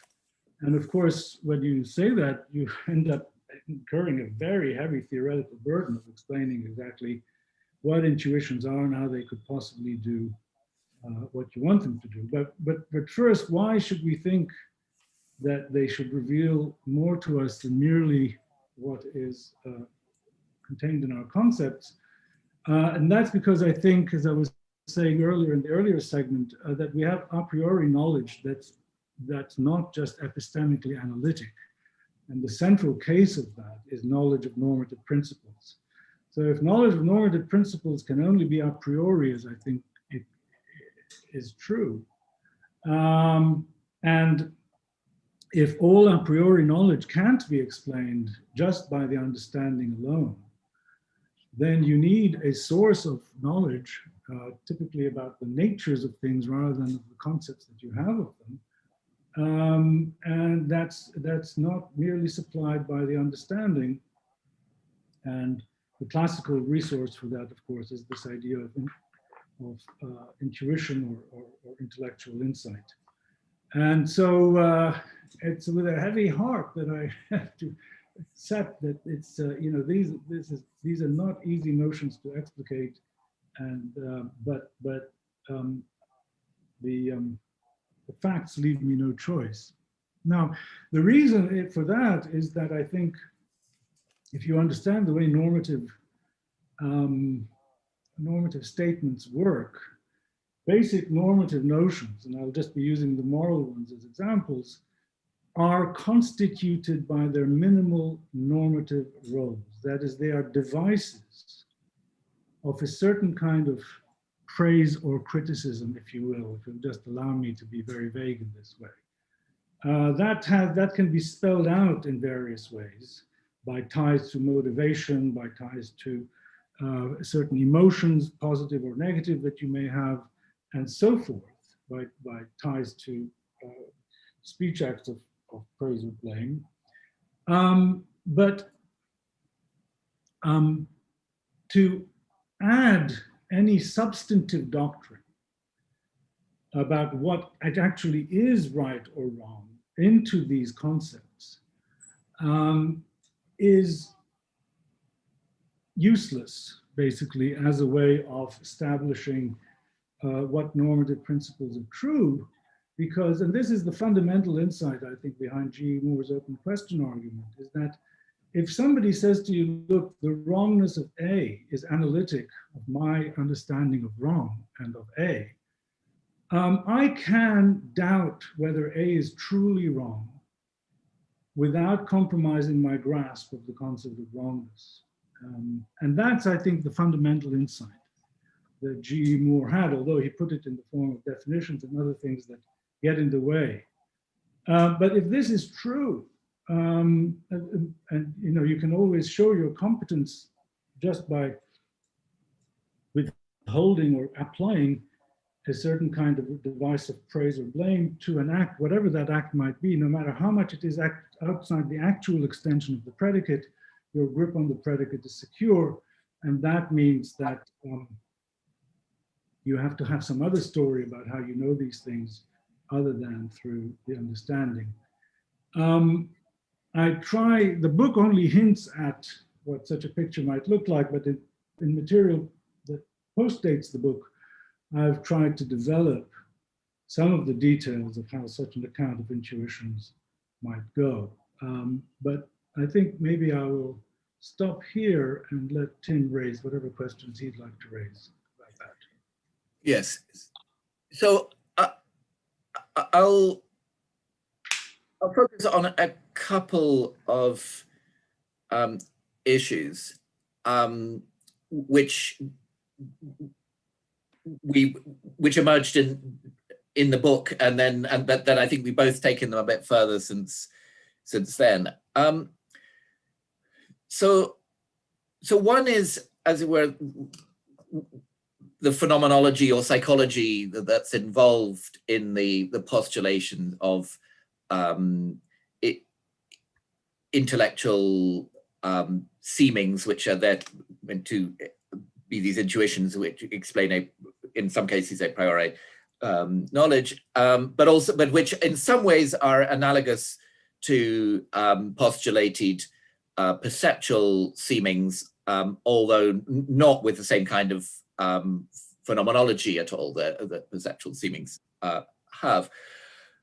And so it's a key part of Paul's account that the seemings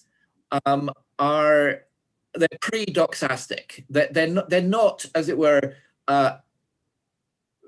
judgments or even as it were, felt dispositions to judge, but something that, as well, prior to all that, because in Paul's view, the whole thing would become circular if these were in effect judgments which were then validating further judgments of the same sort. And so, but they are meant to be conscious. And then the idea is that that we may be prompted by these seemings to come to a judgment. And this, as I understand it, is meant to be something that's going on in somewhat analogous ways in both perceptual judgment, but also in the kind of intellectual judgment that's involved in gaining a priori knowledge in many cases on Paul's account. So one reason well, I don't think there's, as it were, any positive direct evidence that there are these pre-doxastic seemings. And there's a very strong psychological argument that in fact cannot be the psychology of it, because it involves conscious transitions at the level of consciousness between seemings and judgments. Transitions in consciousness are extremely slow by the standards of brain processing. So that, as it were, if this is what we had to do every time we came to a perceptual judgment, it would create a massive processing bottleneck in consciousness. And I mean, roughly speaking, as well, we would we'd be having to do all this just as we were taking in perception and acting on it. And a species that operated in that way would be wiped out evolutionarily, because they basically wouldn't be able to react fast enough. So that can't really be what's going on, except, I mean, it's not that that as well we never have seemings, although whether whether they're ever pre-doxastic is another matter. But as well, the kind of resolution of doubt or whatever that may in special cases occur is not what's characteristic of judgment in either perception or in more abstract thinking. So that's one kind of concern. I don't see that this is a psychologically tenable account, given that it's all supposed to be happening, as we would roughly speak, in consciousness. The second sort of account is a second worry is about the epistemology based on these seemings, because in effect,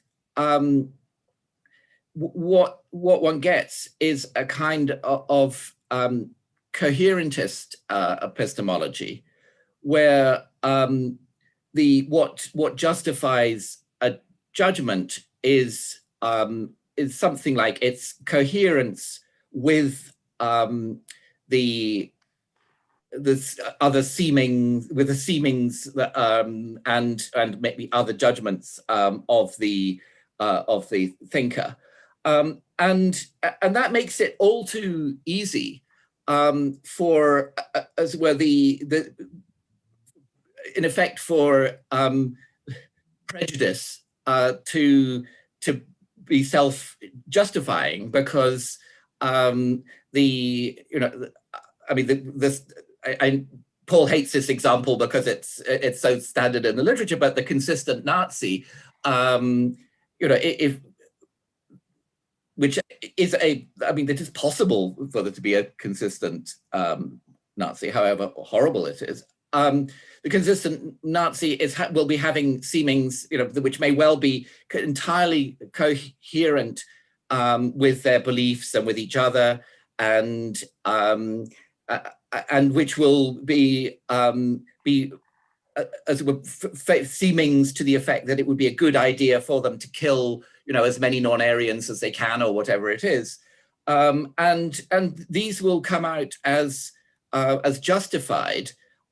Because of the internal coherence, which is the only epistemic standard available, and of course, and there's a worse question, which is that the justification of beliefs about what you ought to do seems to be related to the justification of the actions which you take on the basis of those beliefs. And as long as we hold on to the same notion of justification, that, as it were, either, so a perspective-dependent one in both cases, so that the danger is that we end up saying that the consistent Nazi is justified in his belief that he ought to kill as many non-Aryans as he can, and perhaps is even justified in going out and killing as many non-Aryans as he can, because of this, as it were, internalist standard of justification for belief, and which I think is very hard to prevent from leaching over to an internalist standard for action as well. Wonderful. Thank you, Tim. Yes, this now you're getting is really a debate that's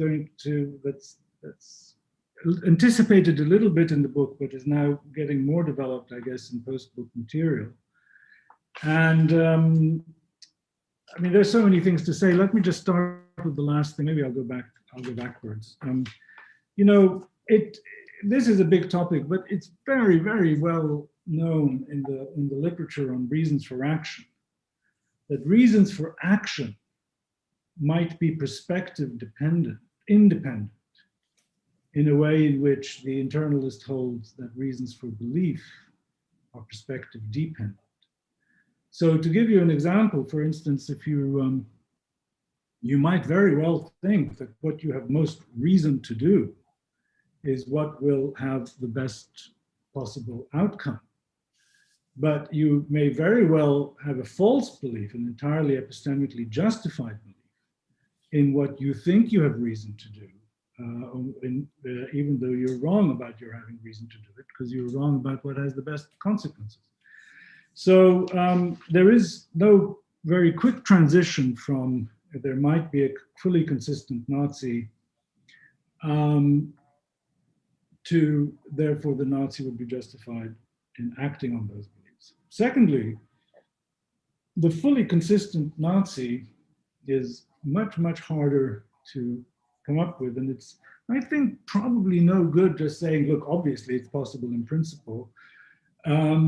This is certainly something that there's a wonderful literature. My colleague Sharon Street has a wonderful paper called On Future Tuesday Pain and Difference, which is a critique of one of Derek Parfit's claims, showing that, you know, when you stick one really nutty normative belief into the standard mix of ordinary beliefs and normative beliefs that people have, the adjustments you would have to make could be extraordinarily radical, leaving it very unclear what kind of creature you're talking about at the end of the day.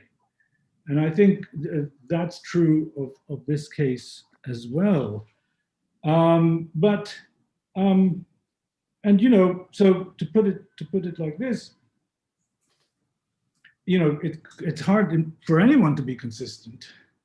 It's going to be much harder to be consistent when you've got some far out belief stuck in there, and then the adjustments that have to take place could be enormous. So, for instance, you know, you'd have to do a lot of work to reconcile everything that you know now with the moon being made of green cheese. There was going to be a lot of adjustment that takes place.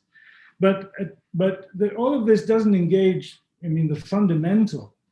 I mean, to the following extent, Tim is right. You do get some kind of broadly coherentist epistemology, but with the inputs being these things that are analogous to perceptual insights or perceptual seemings. And it's called reflective equilibrium, and it's been the dominant view in the epistemology of the normative for a very, very long time, just because people don't see a really good alternative to it. You know, the alternatives that exist are, on the one hand, some kind of externalism, which for very general reasons leaves a lot of us internalists cold. And that's, of course, the next topic, so that's a good segue. And the other is that you so set up your theory of meaning for normative judgments that, at least for a certain very significant subset of them, they can't mean what they do without being true. So you make it, as it were, constitutive of the very meaning of your normative claims that some significant subset of them is true. This can be achieved in a variety of ways. Davidson's interpretationist way is one of them, their inferentialist ways are another, and so on and so forth. I find all of these, I don't take that route because of my version of the so-called open question argument, which tells me that it's simply not true that the truth of normative principles is somehow or other built into our understanding of normative concepts. So if that's right, and you don't, then you are going to expect there to be the moral equivalent of the brain in a vat. Now, the brain in a vat is the raison d'etre of internalist views of justification. They believe that the brain in the vat has perfectly rational beliefs. And you know, in a similar way, the person with the odious moral beliefs is prima facie justified in believing them, because that's the right way to account for those kinds of illusion. Now, you know, I think it's certainly the kind of thing that can make you worry about your theory, that it's in that neighborhood. But, you know, one would have to see a much better theory first in order to want to give it up just because of this observation. As far as there were some other things that Tim said that I didn't understand this business. It's true that what I'm thinking is that there are perceptual seemings in the perceptual case and there are intellectual seemings in the intellectual case. And there are quite a few parallels between them. I didn't understand the point about logjams,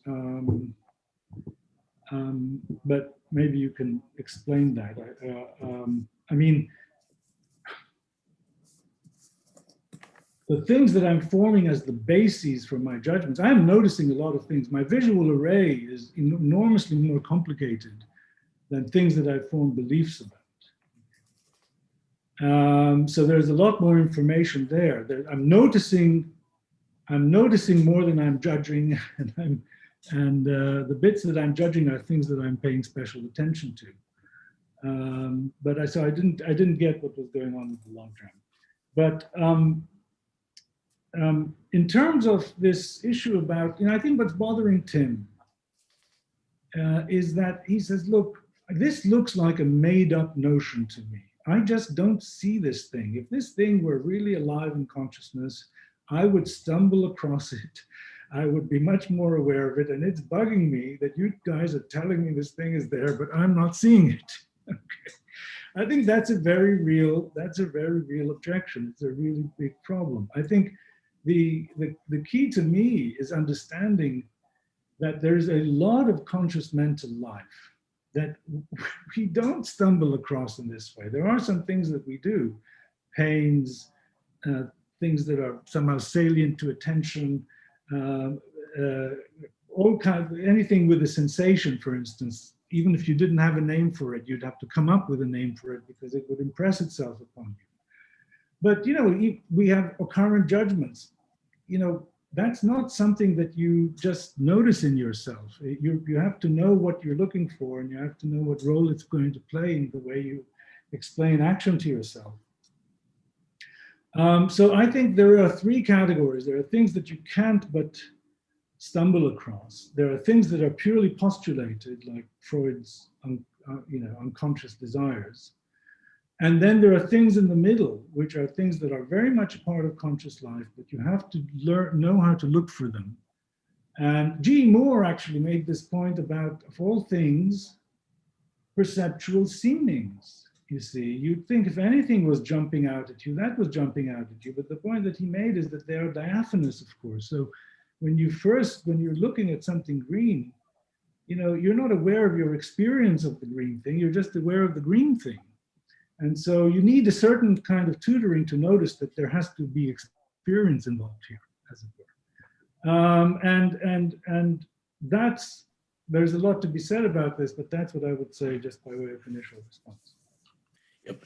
So thank you very much. Sorry for the little interruption. It seems with the Nazi argument, we are already entering the last topic, internalism and externalism, if you want to go on with this. Thank you very much. Yes, yeah, you're right. I'll make just a few brief points on what we've been talking about, and then maybe Paul can have a chance for a brief reply, and then I'll talk about more directly on the internalism, externalism issue. So just on the bottlenecks point, it's just a psychological fact that conscious transitions in consciousness, reflective transitions, are slow by comparison with unconscious processing on the whole. And so the point that I was making was that if we need to be making all these transitions in consciousness from seemings to judgments on which we act, and of course we're acting on perceptual judgments all the time, that will be so slow that basically we'll just be eaten before we have a chance to run away, evolutionary speaking.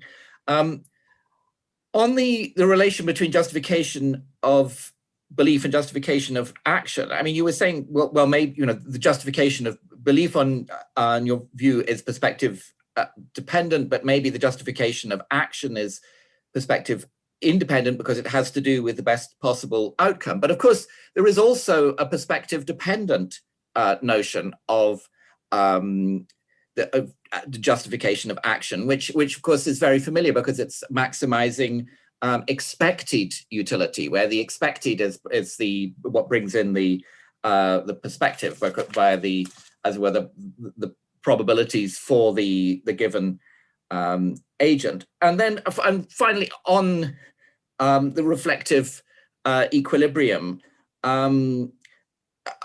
well, of course, that's something that Rawls got from Goodman, or they got together in some way, and it has indeed been immensely influential. And I think but as we're particularly outside a lot of epistemology, because the moral epistemology is, in general, as far as I can see, several decades out of date, but by comparison going on in epistemology, and so they're stuck with well, I mean, I would be inclined to say obsolescent, but as it were, to be a little fairer, they're stuck with assumptions which are widely questioned in epistemology, but because they don't engage enough with contemporary epistemology, they don't know that. So, do you want to say something brief, and then I talk a bit about internalism and externalism? Well, in view of the time, let's see, when is the session supposed to end, Lorenzo?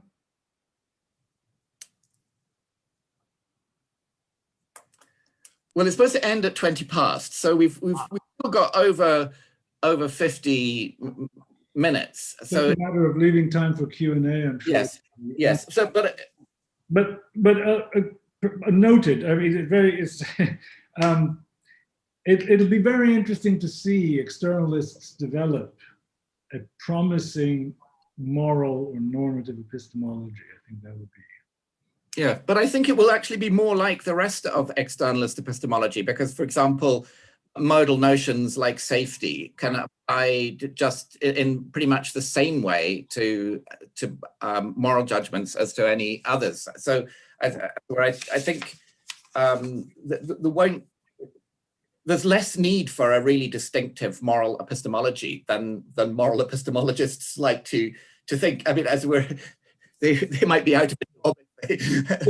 I mean, there certainly has been a very important trend towards doing normative theory as opposed to moral theory, rationality theory, and so on. Looking at the notion of the normative, I think one of the, it's one of the tricks of the book in metaethics, namely Mackey's, to have made error theory about morality seem much more plausible than it is by ignoring the fact that you'd have to say exactly the same thing about rationality. And so remembering that the normative and that the features of the moral that you're harping on about are really features of the normative, and so would equally apply to rationality, changes the landscape. I agree with that. Very good. I think we should go on in view of the time. Yes. So.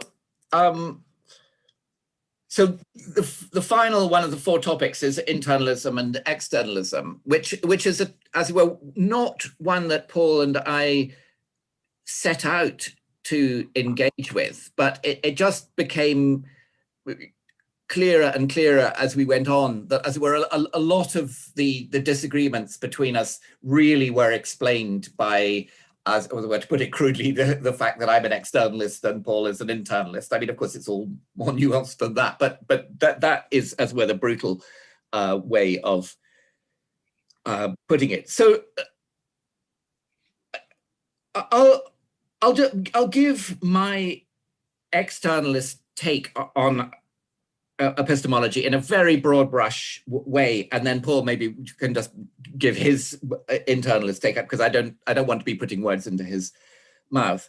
So I think a natural starting point is just to ask, what's the evolutionary advantage of having a mind? And I think the natural answer is that, you know, in a complex and rapidly changing environment, if you have a mind, you have knowledge of that environment, which enables you to respond appropriately in action to the complexities and changes of the environment.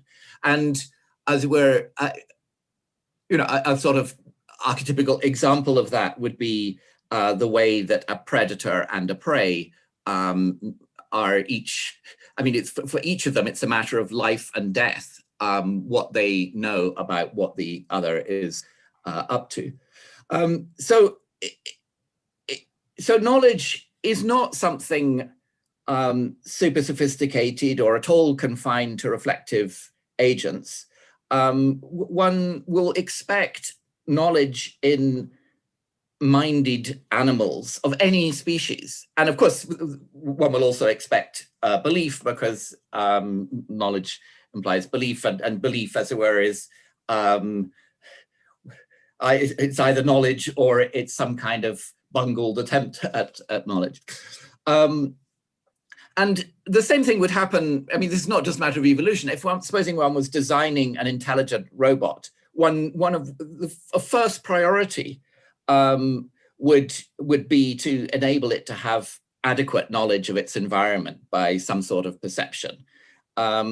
I mean, I'm not taking a stand of at what point robots get sophisticated enough to have intelligence, but certainly one would be thinking in terms of something like knowledge.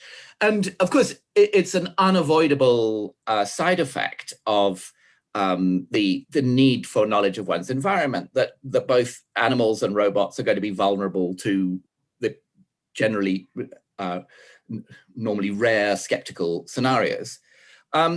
But the key thing is that epistemology concerns a central feature of all intelligent life. Of course, it's important that humans are capable of reflection and so on, but that's a sort of sophisticated superstructure which is built on top of a basis of, you know, capacities for example, unreflective perceptual knowledge, which are pretty much shared with other animals. Although the fact that we have language, of course, that certainly has implications for what kinds of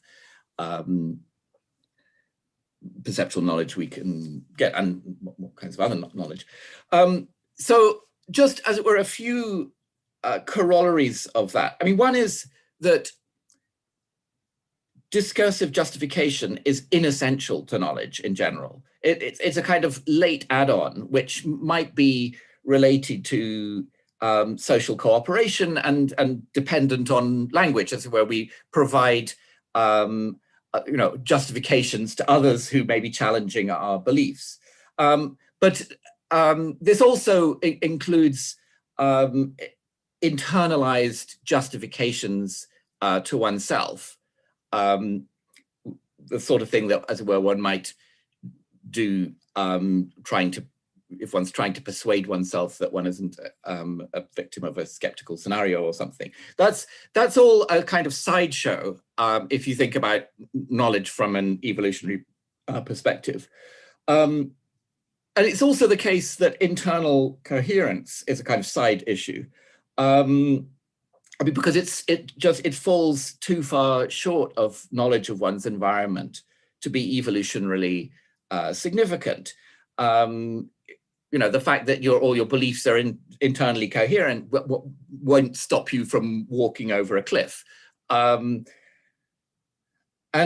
of course, internal coherence is also computationally too taxing to achieve. I mean, of course, I think it's true that noticing inconsistency in oneself is a valuable indicator of error, but one shouldn't, as it would go from that to making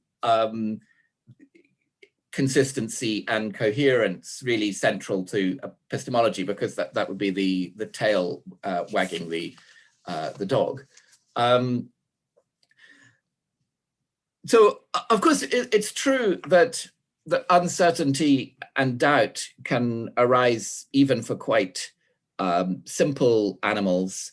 They typically prompt further investigation to resolve the issue, but it's very important not to think of such episodes as showing that all judgment involves a passage from conscious seemings to judgment, or something like that.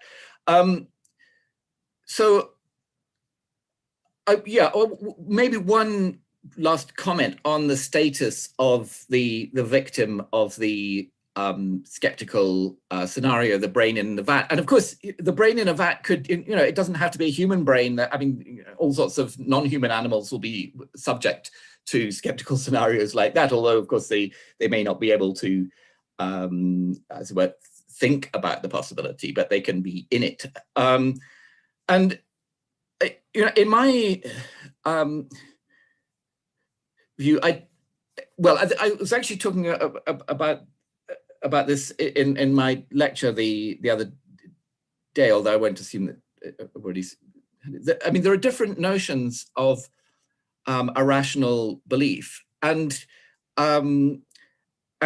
so I actually deny that the beliefs of a brain in a vat are perfectly rational in the sense, as which I think of primary, that of being fully based, on adequate evidence, because in fact the brain in a vat has much less evidence than it thinks it has, and so in my view, its beliefs, which fall well short of knowledge, they're not perfectly rational. Nevertheless, I mean, that sounds kind of horribly unfair to the brain in a vat, but I think one can capture what's going on there by considering that the brain in a vat may, in terms of its general dispositions, have perfectly good ones. And I mean, it may be in general a rational agent with dispositions to get lots of knowledge of its environment and so on.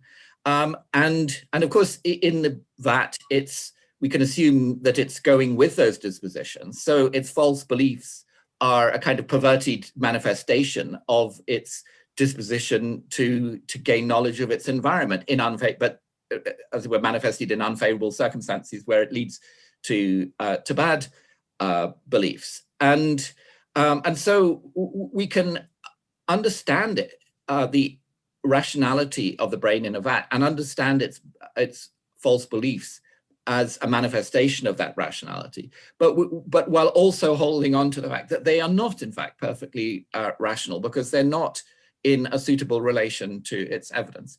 Okay, that's my, as we're rabidly externalist take on the issues. It's wonderful to see this picture getting developed, I think. You were very rightly in the book emphasizing the need to have fully developed competitors so that one could sort of look holistically and decide which one is doing a better job. Now, let me just say one very brief thing about the much bigger picture thing that you said at the beginning. And it's terrible. I sometimes can come across as such a traditionalist, but I am not at all convinced that it is a good idea to start with this question about what's the evolutionary advantage of having a mind. I mean, the trouble is that there are many things that we know we already are, for which there is no good explanation from an evolutionary standpoint. The transfinite, you know, how did we come to be so good at that? The aesthetic is fascinating, and this is one of the things that people very much don't understand, because they don't think very hard about what it is to have an aesthetic appreciation of something. If Kant is right that disinterestedness is a very important component of isolating the aesthetic as opposed to all the other kind of nice things that you can think or feel about a given object, a disinterested appreciation of its sensuous appearance, if you will. It's very mysterious that evolution should have led to us having this capacity for disinterested pleasure. What's that? And most of the books on evolution in art, they completely bypass this. They give you explanations for why we would enjoy landscapes, because they say, you know, our ancestors really enjoyed seeing wildebeest sweep across the tundra, because that was a source of food. But that only explains, as it were, what it is that you are appreciating, given that you are appreciating. What's left mysterious is the very idea for this kind of disinterested appreciation. But in any event, so that's why I think, you know, in a way, and this is a kind of, yeah, there really is a difference in starting point. You sort of say, look at all the capacities we actually have, many of which would be mysterious on the starting point, and let's figure out what they are and how they could have gotten there. As far as the, I found your lecture very interesting, and I'm glad you brought it up, because I did have a few questions that I did want to pursue with you about that, if there is time. You know, just to put it like this, first of all, the idea that there is a kind of analogy here between epistemological ambivalence and moral dilemmas is questionable. In the Sartrean case, I mean, I am genuinely pulled in both directions at once. I completely understand why you would be pulled in both directions, but why you would perceive both of these things as duties, and why there would be no clear resolution of which one trumps the other. There's a moral dilemma. I feel zero pull in the direction of saying that, locally speaking, the person who is taken in by the fake orange in the bowl has an irrational belief. I mean, if it's analogous, you'd be equally pulled towards saying, oh, locally, I think the belief is irrational. Globally, I think the person is in general rational. And so, you know, there's your moral dilemma, or there's your epistemological dilemma. I don't feel that at all. Secondly, I was going to ask you what you meant by irrational agent, and I think you implicitly answered this, because when you said, you see, the question was, when we say that the belief is locally irrational, but the person, the belief is locally irrational because it's not adequately proportioned to the evidence, which is a wax apple instead of a wax orange instead of a real orange. But in general, this person is a rational agent because in general, they do proportion their beliefs to the evidence. Now, as far as I can tell, this has to be a purely statistical notion. That is, it's because in the vast majority of cases, they're actually responding correctly to a real orange. That requires there to be a real orange in the vast majority of cases. Now, if they're brains and vats, there are no oranges ever. Okay, so if on the statistical view, the brain in a vat isn't, you said, not fully rational, as far as I can see, full of irrational beliefs in the very, very same sense in which this local one is. And if that's the outcome, this really is a deal breaker. These are the wrong results. Just the wrong, the notion, then I need the notion of I already have the notion of truth and falsity. I know that the beliefs are false.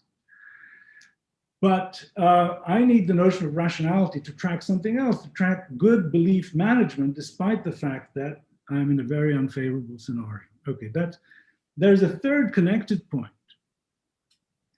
which is that you see you're using this notion of illusion of evidence. Let's put it this way.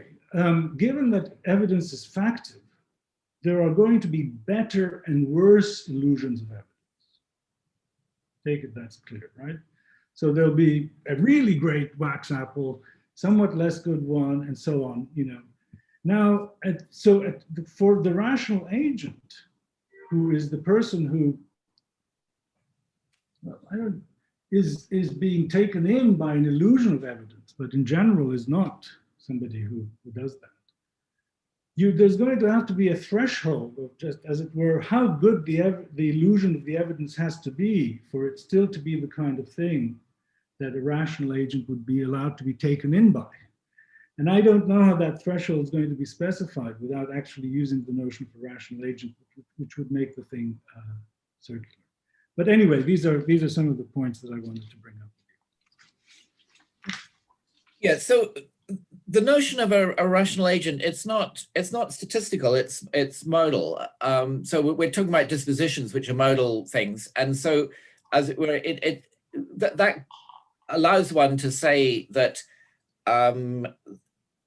that an agent, you know, maybe born into very unfortunate circumstances, might nevertheless have dispositions which you know, had a strong tendency to produce knowledge, but nevertheless failed to do so in those particular circumstances. And so that's how one can say something good about the. Sorry. So why does that not apply to the brain in the vat? Well, so the brain and the vat may have good dispositions. I mean, of course, it depends on the setup. But as well, because it's not. I mean, the statistical notion just has to do with proportions over the actual life of the agent, whereas the modal notion has to do with, roughly speaking, proportions not only over their actual life, but over, as it were, nearby lives that they could have lived. So, I mean, of course, there are various different ways of implementing this, but it certainly isn't a consequence of this general approach that even a creature that's always been in some skeptical scenario will come out as sort of hopeless or anything like. Why did you say then that the brain in the vat would not be fully rational in your view? Well, because so the brain in what I said wasn't wholly rational was a particular belief of the brain in the vat. I mean, this would apply, of course, to many of its beliefs. On one very, very standard notion of the rationality of belief, which is the idea of being, roughly speaking, adequate to the evidence. Well, yeah, it's not that alone. It's that plus a certain conception of the evidence. Yeah, well, but I can tell you, in the literature, you find people insisting that that's what they. I mean, just as it were, to name names, Stuart Cohen is an example. Sorry, what? That what they mean by a rational belief is one adequately proportioned to the evidence, and treating that as something that you can hold on to without committing yourself to any particular account of what the evidence is. So that might not be your approach, but there are such conceptions, and but I mean, so the crucial thing is that we start out with. I mean, for me, the fundamental assessment of the beliefs are as good or bad is just whether they're knowledge or not, and then from that we go to, as it were, an agent who has dispositions which, as it were, tend to produce a lot of knowledge. And then we get a second notion of a rational belief, which is the, roughly speaking, the kind of belief that a rational agent would have in the circumstances. And so, although the brain in a vat is going to do very badly by whether their beliefs are good ones in the original sense, because they don't correspond to knowledge, nevertheless, they may do quite well on the criterion of whether they have dispositions which generally would produce a lot of knowledge, but of course don't do so when they're in the vat, and then so they may count as a rational agent from that point of view. I mean, of course, there can be the degrees of rationality, but they may be doing pretty well on that. And then the beliefs that they're forming, the false beliefs that they're forming, and nevertheless, the roughly speaking, the beliefs that a rational agent would form in those circumstances, because as it were, a rational agent is one who has a lot of knowledge, and so, as it were, does do a lot of perceptual judging and so on, and so inevitably will fall victim to skeptical scenarios. So there's as it were, there's an initial evaluation where the brain in a vat does badly, and then we look at the dispositions on which it may do well by the dispositions, as it were, to do well locally, and it can do well on that criterion, and then it can do well on the criterion that its beliefs are the ones that such an agent would have, and so there's plenty of scope to do justice to the idea that in some way that this brain is doing pretty well, but there's also but as we're at the bottom of all this, there is a standard by which it's doing disastrously through no fault of its own. Yeah, and that standard is truth. But sorry to interrupt, professors, but I suggest to make a little commentary just to close the session, so we'll have a little bit time for the question and answers. Thank you very much. We could just there, Paul, do you think, and simply go straight to the questions? Yes, we could go straight to that. Maybe if you want a last. Okay, so we go directly to the question and the answer, if you agree, and we will leave an eventual general question from us at the end. So the first one, without losing time, from Professor Gillian Russell. Okay, great. Thank you very much to both of you. That was completely fascinating, and Paul especially appreciated the very general setup at the beginning that made all of this seem important. I mean, not seem important, realize that it's important. My question is actually for Tim. So I wanted to ask about learning normative claims through experience, so a posteriori through perceptual experience, that kind of thing. I find this really fascinating, and I'm not quite sure what to think about it, but I find it really plausible that I can find out, and maybe be surprised to find out, that say something is delicious or something is interesting that I didn't realize was going to be through experience. And so that gives me kind of a handle on how I could learn things that seem normative or evaluative through experience. One of your examples, I think, was something about learning that a certain political system was, I guess, good or bad. That seems a really long way from me learning that a certain sandwich is delicious. But I also thought maybe there's an interesting comparison with the science of medicine here, that there are questions about whether certain treatments are the right thing to do. So whether chemotherapy is a good choice, that's a super general, somewhat vague question. There's so much stuff needs to be sorted out. But also compared to whether leeches are a good choice or whether bloodletting is a good choice.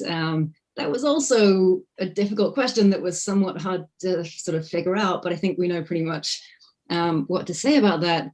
And a huge part of getting us at least to this point was improvements in experimental design, that we were able to, like, you know, eventually, maybe it took a long time, but figure out clinical trials and how they were supposed to work, and end up doing some stuff that maybe was counterintuitive for us, but led to better justifications and maybe some knowledge. And so what I was wondering is, it kind of seems to me that if there's like a science of ethics based on experience, we're not doing all that well so far, that maybe we're kind of at the bloodletting stage and still trying to figure out if that's a good idea. And if you thought that seems right, or if there could be more of a normative science or like science of normative claims, and whether that could be improved through maybe like ethical experiments. Yeah, I don't know about ethical experiments, but so I think it's true that the humanity in general is pretty rubbishy by moral standards, but I mean, there have been certain improvements. We've got a bit better about appreciating that slavery is wrong, and I guess that it might be starting to go the other way, but it might be that there's more what I would regard as a positive thing, that there's more rejection of the legitimacy of capital punishment now than at other times, and these, I think, are things which have not come about by pure a priori reasoning. I mean, and just an example that occurred to me of sort of moral learning is Martha Nussbaum's been talking recently about how forgiving can be a very aggressive act. I mean, somebody once said that many promising reconciliations have broken down because although both parties came prepared to forgive, neither came prepared to be forgiven. and so I think, and the sort of case that that Nussbaum is, I mean, that's not her quotation that I got from her, but she's basing it on many cases, real life cases, and so I mean, it's a mixture, a kind of mixed argument, but I think that kind of reflection on events around one, which can reveal that what might sound like moral platitudes can actually be very questionable. I think that's a kind of moral learning through experience, and I mean, I don't want to make the case that we're particularly good at that, but I mean, I think that's, I mean, the fact that we're not very good at being moral is, as it were, that's a matter of common observation too, which is sort of independent of what means we try to use or try not to use to achieve moral knowledge. Does that speak to what you were wondering about? Yeah, I think it does. Thank you. Thank you very much, Professor Russell. I hope you're satisfied with the answer. If not, you're back. So we'll go to the next one by Professor Sanford Goldberg. To you the floor, Professor Goldberg. Thanks so much. And thanks to both Tim and Paul for a really, really lovely discussion. I want to focus, my question is for Paul. It's more a, can you say more than a skeptical question, but I was intrigued by the brief discussion between the two of you at the end of your session on what I would call meta-epistemology. Namely, Tim introduces his externalism from the perspective of why do we have minds from an evolutionary perspective? Paul, you suggested that's not the right way to think about epistemology. So the question that I have is, I just love you to say a little bit more. What, in your view, is what are we doing when we are trying to come up with a theory that should yield epistemically evaluative judgments? And secondly, and this is where I think I'm on Tim's side, not on your side, but I'd love to hear more from you on this. Why should we care about doing that? I think I get an answer from Tim's perspective. I'd love to hear your answers on those questions. If I understand you correctly, you're asking why should we have a theory of rational belief? Why should we have a theory of rational belief of the sort that you're talking about? What interest do we have in that? What sort am I talking about? Here, the crucial thing I recently realized is to what extent this distinction runs through so much of maybe everything I've done, and it's this. I mean, it even goes very fundamentally to the stuff that some of which I published in a volume of yours on the transparency of mental content. The connection is this, that I have a desire for a distinction between somebody who's making an error in the way they're managing their beliefs, given the evidence that was available to them, versus making an error of fact. Okay, to me, that is the dividing line for epistemology. You don't want to hold it against a person's rationality that they simply have a false view. That's the bright red, whatever, dividing line. Okay. And to the extent to which you think fallibilism is real, you want there to be a highly justified belief that's false. Now that is what the orange refutes, okay, or denies, because we're going to make this orange as orange-like as possible given the epistemic conditions I'm in. And the only thing that's going wrong is it's not a real orange. I want to be able to say this person has managed their beliefs to perfection, and that's what I need the notion of rationality for. I want to distinguish that from people who go a little QAnon on me, yes?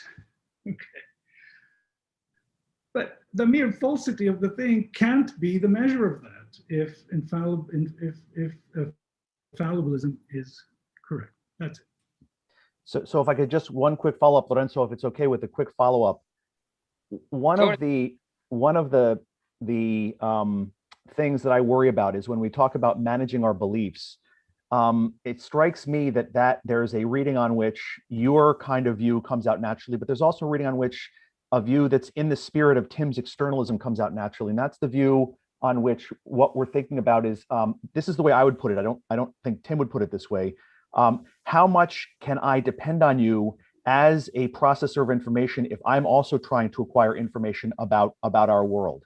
And when I think about it from that perspective, I think how a person manages her belief, I'm less interested in whether she's to be blamed for what she did, as I am how in contact with the actual world is she. And that's where I begin to wonder, that's what prompts me to ask, what's in it for the meta-epistemologist who wants to be able to explain why this set of evaluations and evaluative judgments are of interest? I'll stop there. Very good. I doubt that that's going to cut in the relevant way, okay? You know, because it depends, of course, now if we allow ourselves, I don't know if we have the time, to elaborate on two different ways in which that question might be posed. If I don't have any access to your reliability other than through facts about your rationality, which is typically the case, then the two come into one. Now, if you're going to tell me they can come, in principle, come apart because you can be super unreliable while being completely rational, well, that's only of use to you if you have independent access to those two things. Okay? great. But if you don't, which I say you don't, then nothing. Thank you, Sandy. So, thank you very much for your intervention. I'd like to ask a question from all the organizer of the present event of the Congress. Could you tell us briefly how the exchange with the other during the last 15 years has contributed to forging your current views on the topics discussed in the book and today too? It's a question for both, of course. Tim, would you like to go first? I've been chatting. Well, I think it's, as it were, each of us, my impression is that each of us has acted as a foil for the other, and that it's true that as it were, we haven't converged much at all. In some ways, we've diverged, but I think what's been going on is that each of us has been saying things, and the other has been thinking, I really don't want to say that.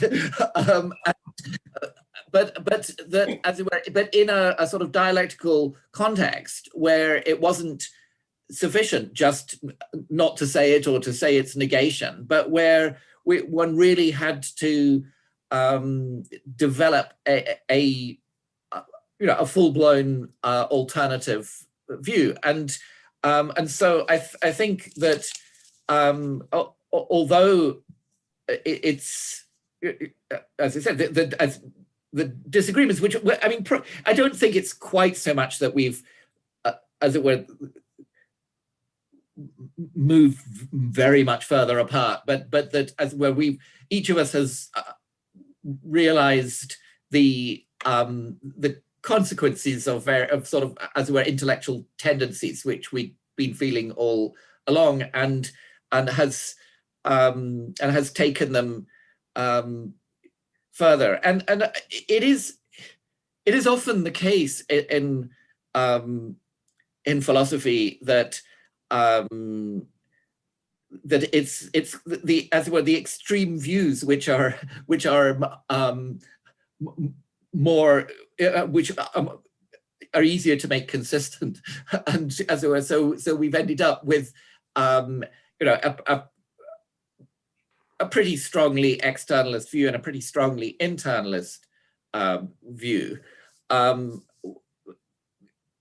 it became clear that various compromises in the middle were not really stable, and that, as it were, this was, as it were, as you might put it, an all or nothing matter.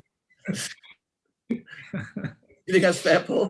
I think that's fair. It's in a way not good news, because the more extreme you go, of course, the bigger a bullet you have to bite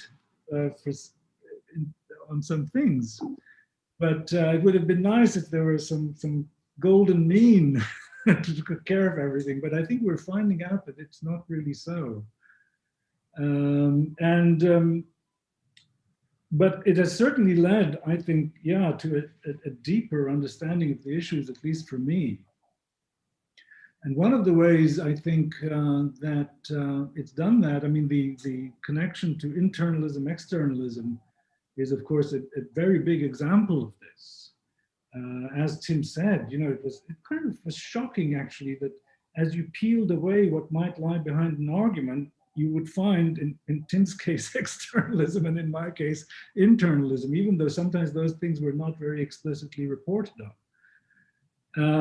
And more generally, I think one of the things that I discovered, something I already was inclined to think, but seeing it vividly made a very big difference, is just how seamlessly interconnected all the main areas of philosophy and all the main issues in philosophy are. If you're going to do anything in epistemology, you have to know a lot about normativity. You have to know a lot about the philosophy of mind, the philosophy of language, the philosophy of logic. And of course, you know, to learn about normativity, you have to go into the meta-ethics literature where they thought about this a great deal. So this is a lesson that came through very vividly for me, and it actually is something worth noting on, because of course what we also simultaneously have in philosophy is a kind of arms publication race. You know, and more emphasis is being placed on publication, and publication early on in the graduate career, and maybe even sometimes during the undergraduate career. And of course, publication means specialization, it means over-specialization. And there is a way in which this will have a very harmful effect on the quality of philosophy that's done, if the point about they're all being very connected to one another for doing good philosophy is true. And then relatedly, I think, so much discovering that so much of what Tim and I are arguing about, as Julian said, you know, sometimes that bigger frame gets lost, you know, it's analyticity, understanding, all kinds of distinctions. But so much of it, directly or indirectly, has an impact on the nature of philosophy itself, which I think might explain why sometimes emotions run so high, even about what look to be very dusty topics, because they go right to our self-conceptions of what we're doing and what that discipline is. Do you think that's true, Tim? It may be, yeah. I mean, there are sorry, this is just going back to a little bit. I mean, there are some philosophers who seem to, as it were, peacemakers who try to do philosophy as, you know, a branch of diplomacy, where you're kind of looking for, you know, some fudged, a vague formula that everybody can sign on to and interpret in their own way. And I think I think part of the has been that neither of us is a peacemaker in that sense. As it were, this has been done in a completely undiplomatic spirit. But absolutely right, and a very refreshing thing too. But Lorenzo, I think we might be coming right up against the hour. Yeah, but we have the last minutes. Don't worry. It's about 7 minutes more. Very good. Yeah. How many minutes more? Oh, I see. Okay, good. So if there is a question. Yeah, I received a couple of questions more. No, a question more from a student. From a student, actually. I should read it because it's not going to read right now. He says that from debate between you and from your papers, it can be seen that both are realists. Deeply realists. Which properties do you attribute to reality? So main properties in the classical metaphysical sense. I don't know if.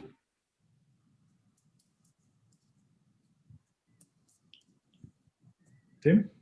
Well, I mean, I think we both agree that that there is a world out there which is largely independent of us, or indeed of any knowers, and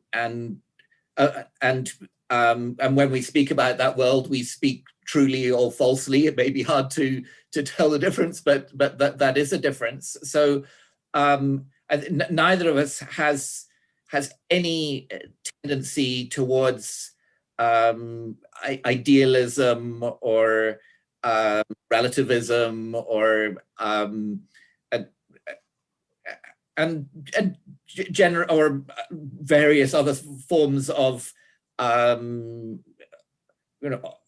of anti-realism. I mean, for example, when we've been discussing normative questions, I think one thing that we absolutely have in common is that we assume that there are true and false answers to normative questions, and in that sense, the normative is not so different from anything else. So yes, I think it's in a sort of broad brush sense it's true that we're both realists.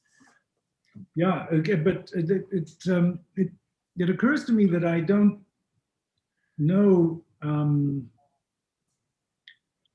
the answer to the following question. Do you take acknowledging the existence of mind-independent normative facts to be a metaphysical big deal that requires a lot of explaining? Or have you got some kind of deflationary view that a lot of people have, where it's somehow you get ontology on the cheap and you don't have to really worry about... Well, so I'm not. I don't think that you get a lot of metaphysics on the cheap or anything. I think the issues about normativity are much more closely connected than many people in as well meta-ethics and related areas seem to realize, to questions about the individuation of content. And so, for example, whether necessarily equivalent propositions are just identical in the sort of way that for example, Stallmaker would hold. And so my sympathies are with, as well, an intentionalist with an S view on which necessary equivalence is sufficient for identity, and with properties and states of affairs and so on. And so for me, given that let's say that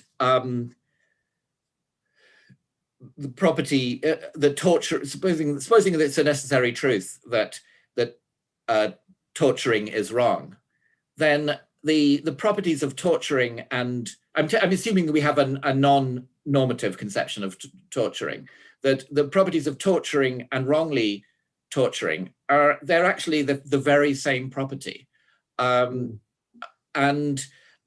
so that.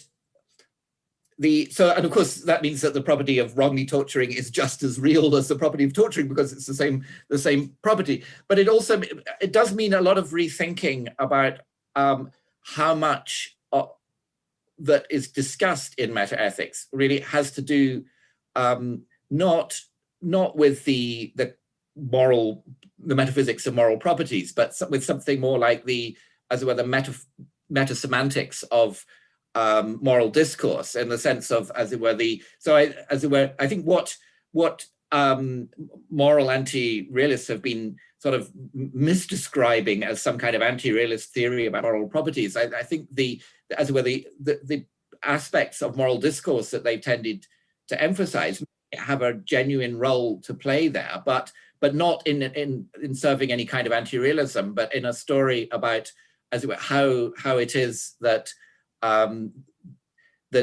moral terms get to have their reference. So it's actually there's quite a complex story to be told there, but it's not one where the things are right or wrong only in speaking, or that where that somehow just comes out as some kind of fudging way of redescribing our discourse or anything like that. I mean, they have truth values in a completely straightforward way, but as where the relation between the normative and the metaphysical is what one has to be careful, because as where the metaphysical is more coarse-grained than it's been taken to be. Well, I don't know. I mean, if you're really talking about identity. Yep, I am. You've got a normative property being identical to a non-normative property. Yes. And so you have, in effect, eliminated the normative. No, because the property, it is a normal, well, sorry, you don't have cutting a corner there. A property which is both the reference of a normative predicate and the reference of a non-normative predicate, that could be the same property. Yeah. But of course, you know, but that means that classifying the property itself as either normative or non-normative is a very misleading thing to do. This is the Gibbard line, where, you know, there's a very clear distinction between the normativity of concepts. Some concepts are normative and some others aren't. But really, at the end of the day, it doesn't make much sense to talk about the normativity of the properties themselves. What you've got is that some of them are referred to by normative concepts. Oh, well, normative expressions, as I would. So that to me is less realism than I would want. So for example, the property of being wrong, let's say that's a property of acts. That's a perfectly genuine property. Some acts have it and some don't. So, you know, I think this is in a way it's a bit like Cornell moral realism, but without the insistence that the properties, as it were, have to be ones which would be, you know, would figure in some natural science or anything like that. I mean, they might be ones in some cases which, as it were, are whose unity, you know, is only could only be seen from, you know, from a moral perspective, but they're perfectly genuine properties of acts. Well, I think we've established at least one thing, that we haven't run out of things to say to one another. Definitely. Okay. Thank you very much, professors. It was simply wonderful. So, I mean, one of the best talks ever for me, personally. Thank you so much for organizing it. It's really been a pleasure. Yes, and for being such a skillful chair of what could have been a very but very well. And thanks to Paul as well for all your contributions. Thanks, Tim. So, really great. Many thanks. One time more, because some way you contributed to a course of mine. It's about the book, Debating the a priori. So also personally. So thank you everybody for the participation. And I will now just 2 seconds introduce the talks of the afternoon very briefly. Just 1 second to tell you, and then we will meet again in about 35 minutes. I'll do it right now. So I hope you see my my page here, right? We'll begin at 2 o'clock till 3:40. Mario Gomez Torrente, el debe lógico, el concepto de la consecuencia lógica. And then after this, Luis Estrada González, las lógicas en el plan de Bochum. Las dos serán en español, así como la pregunta y la respuesta. Both conferences will be in Spanish, so as the question and answer after the talks. So thank you very much for your participation, and I hope I'll see you in 35 minutes. Thank you.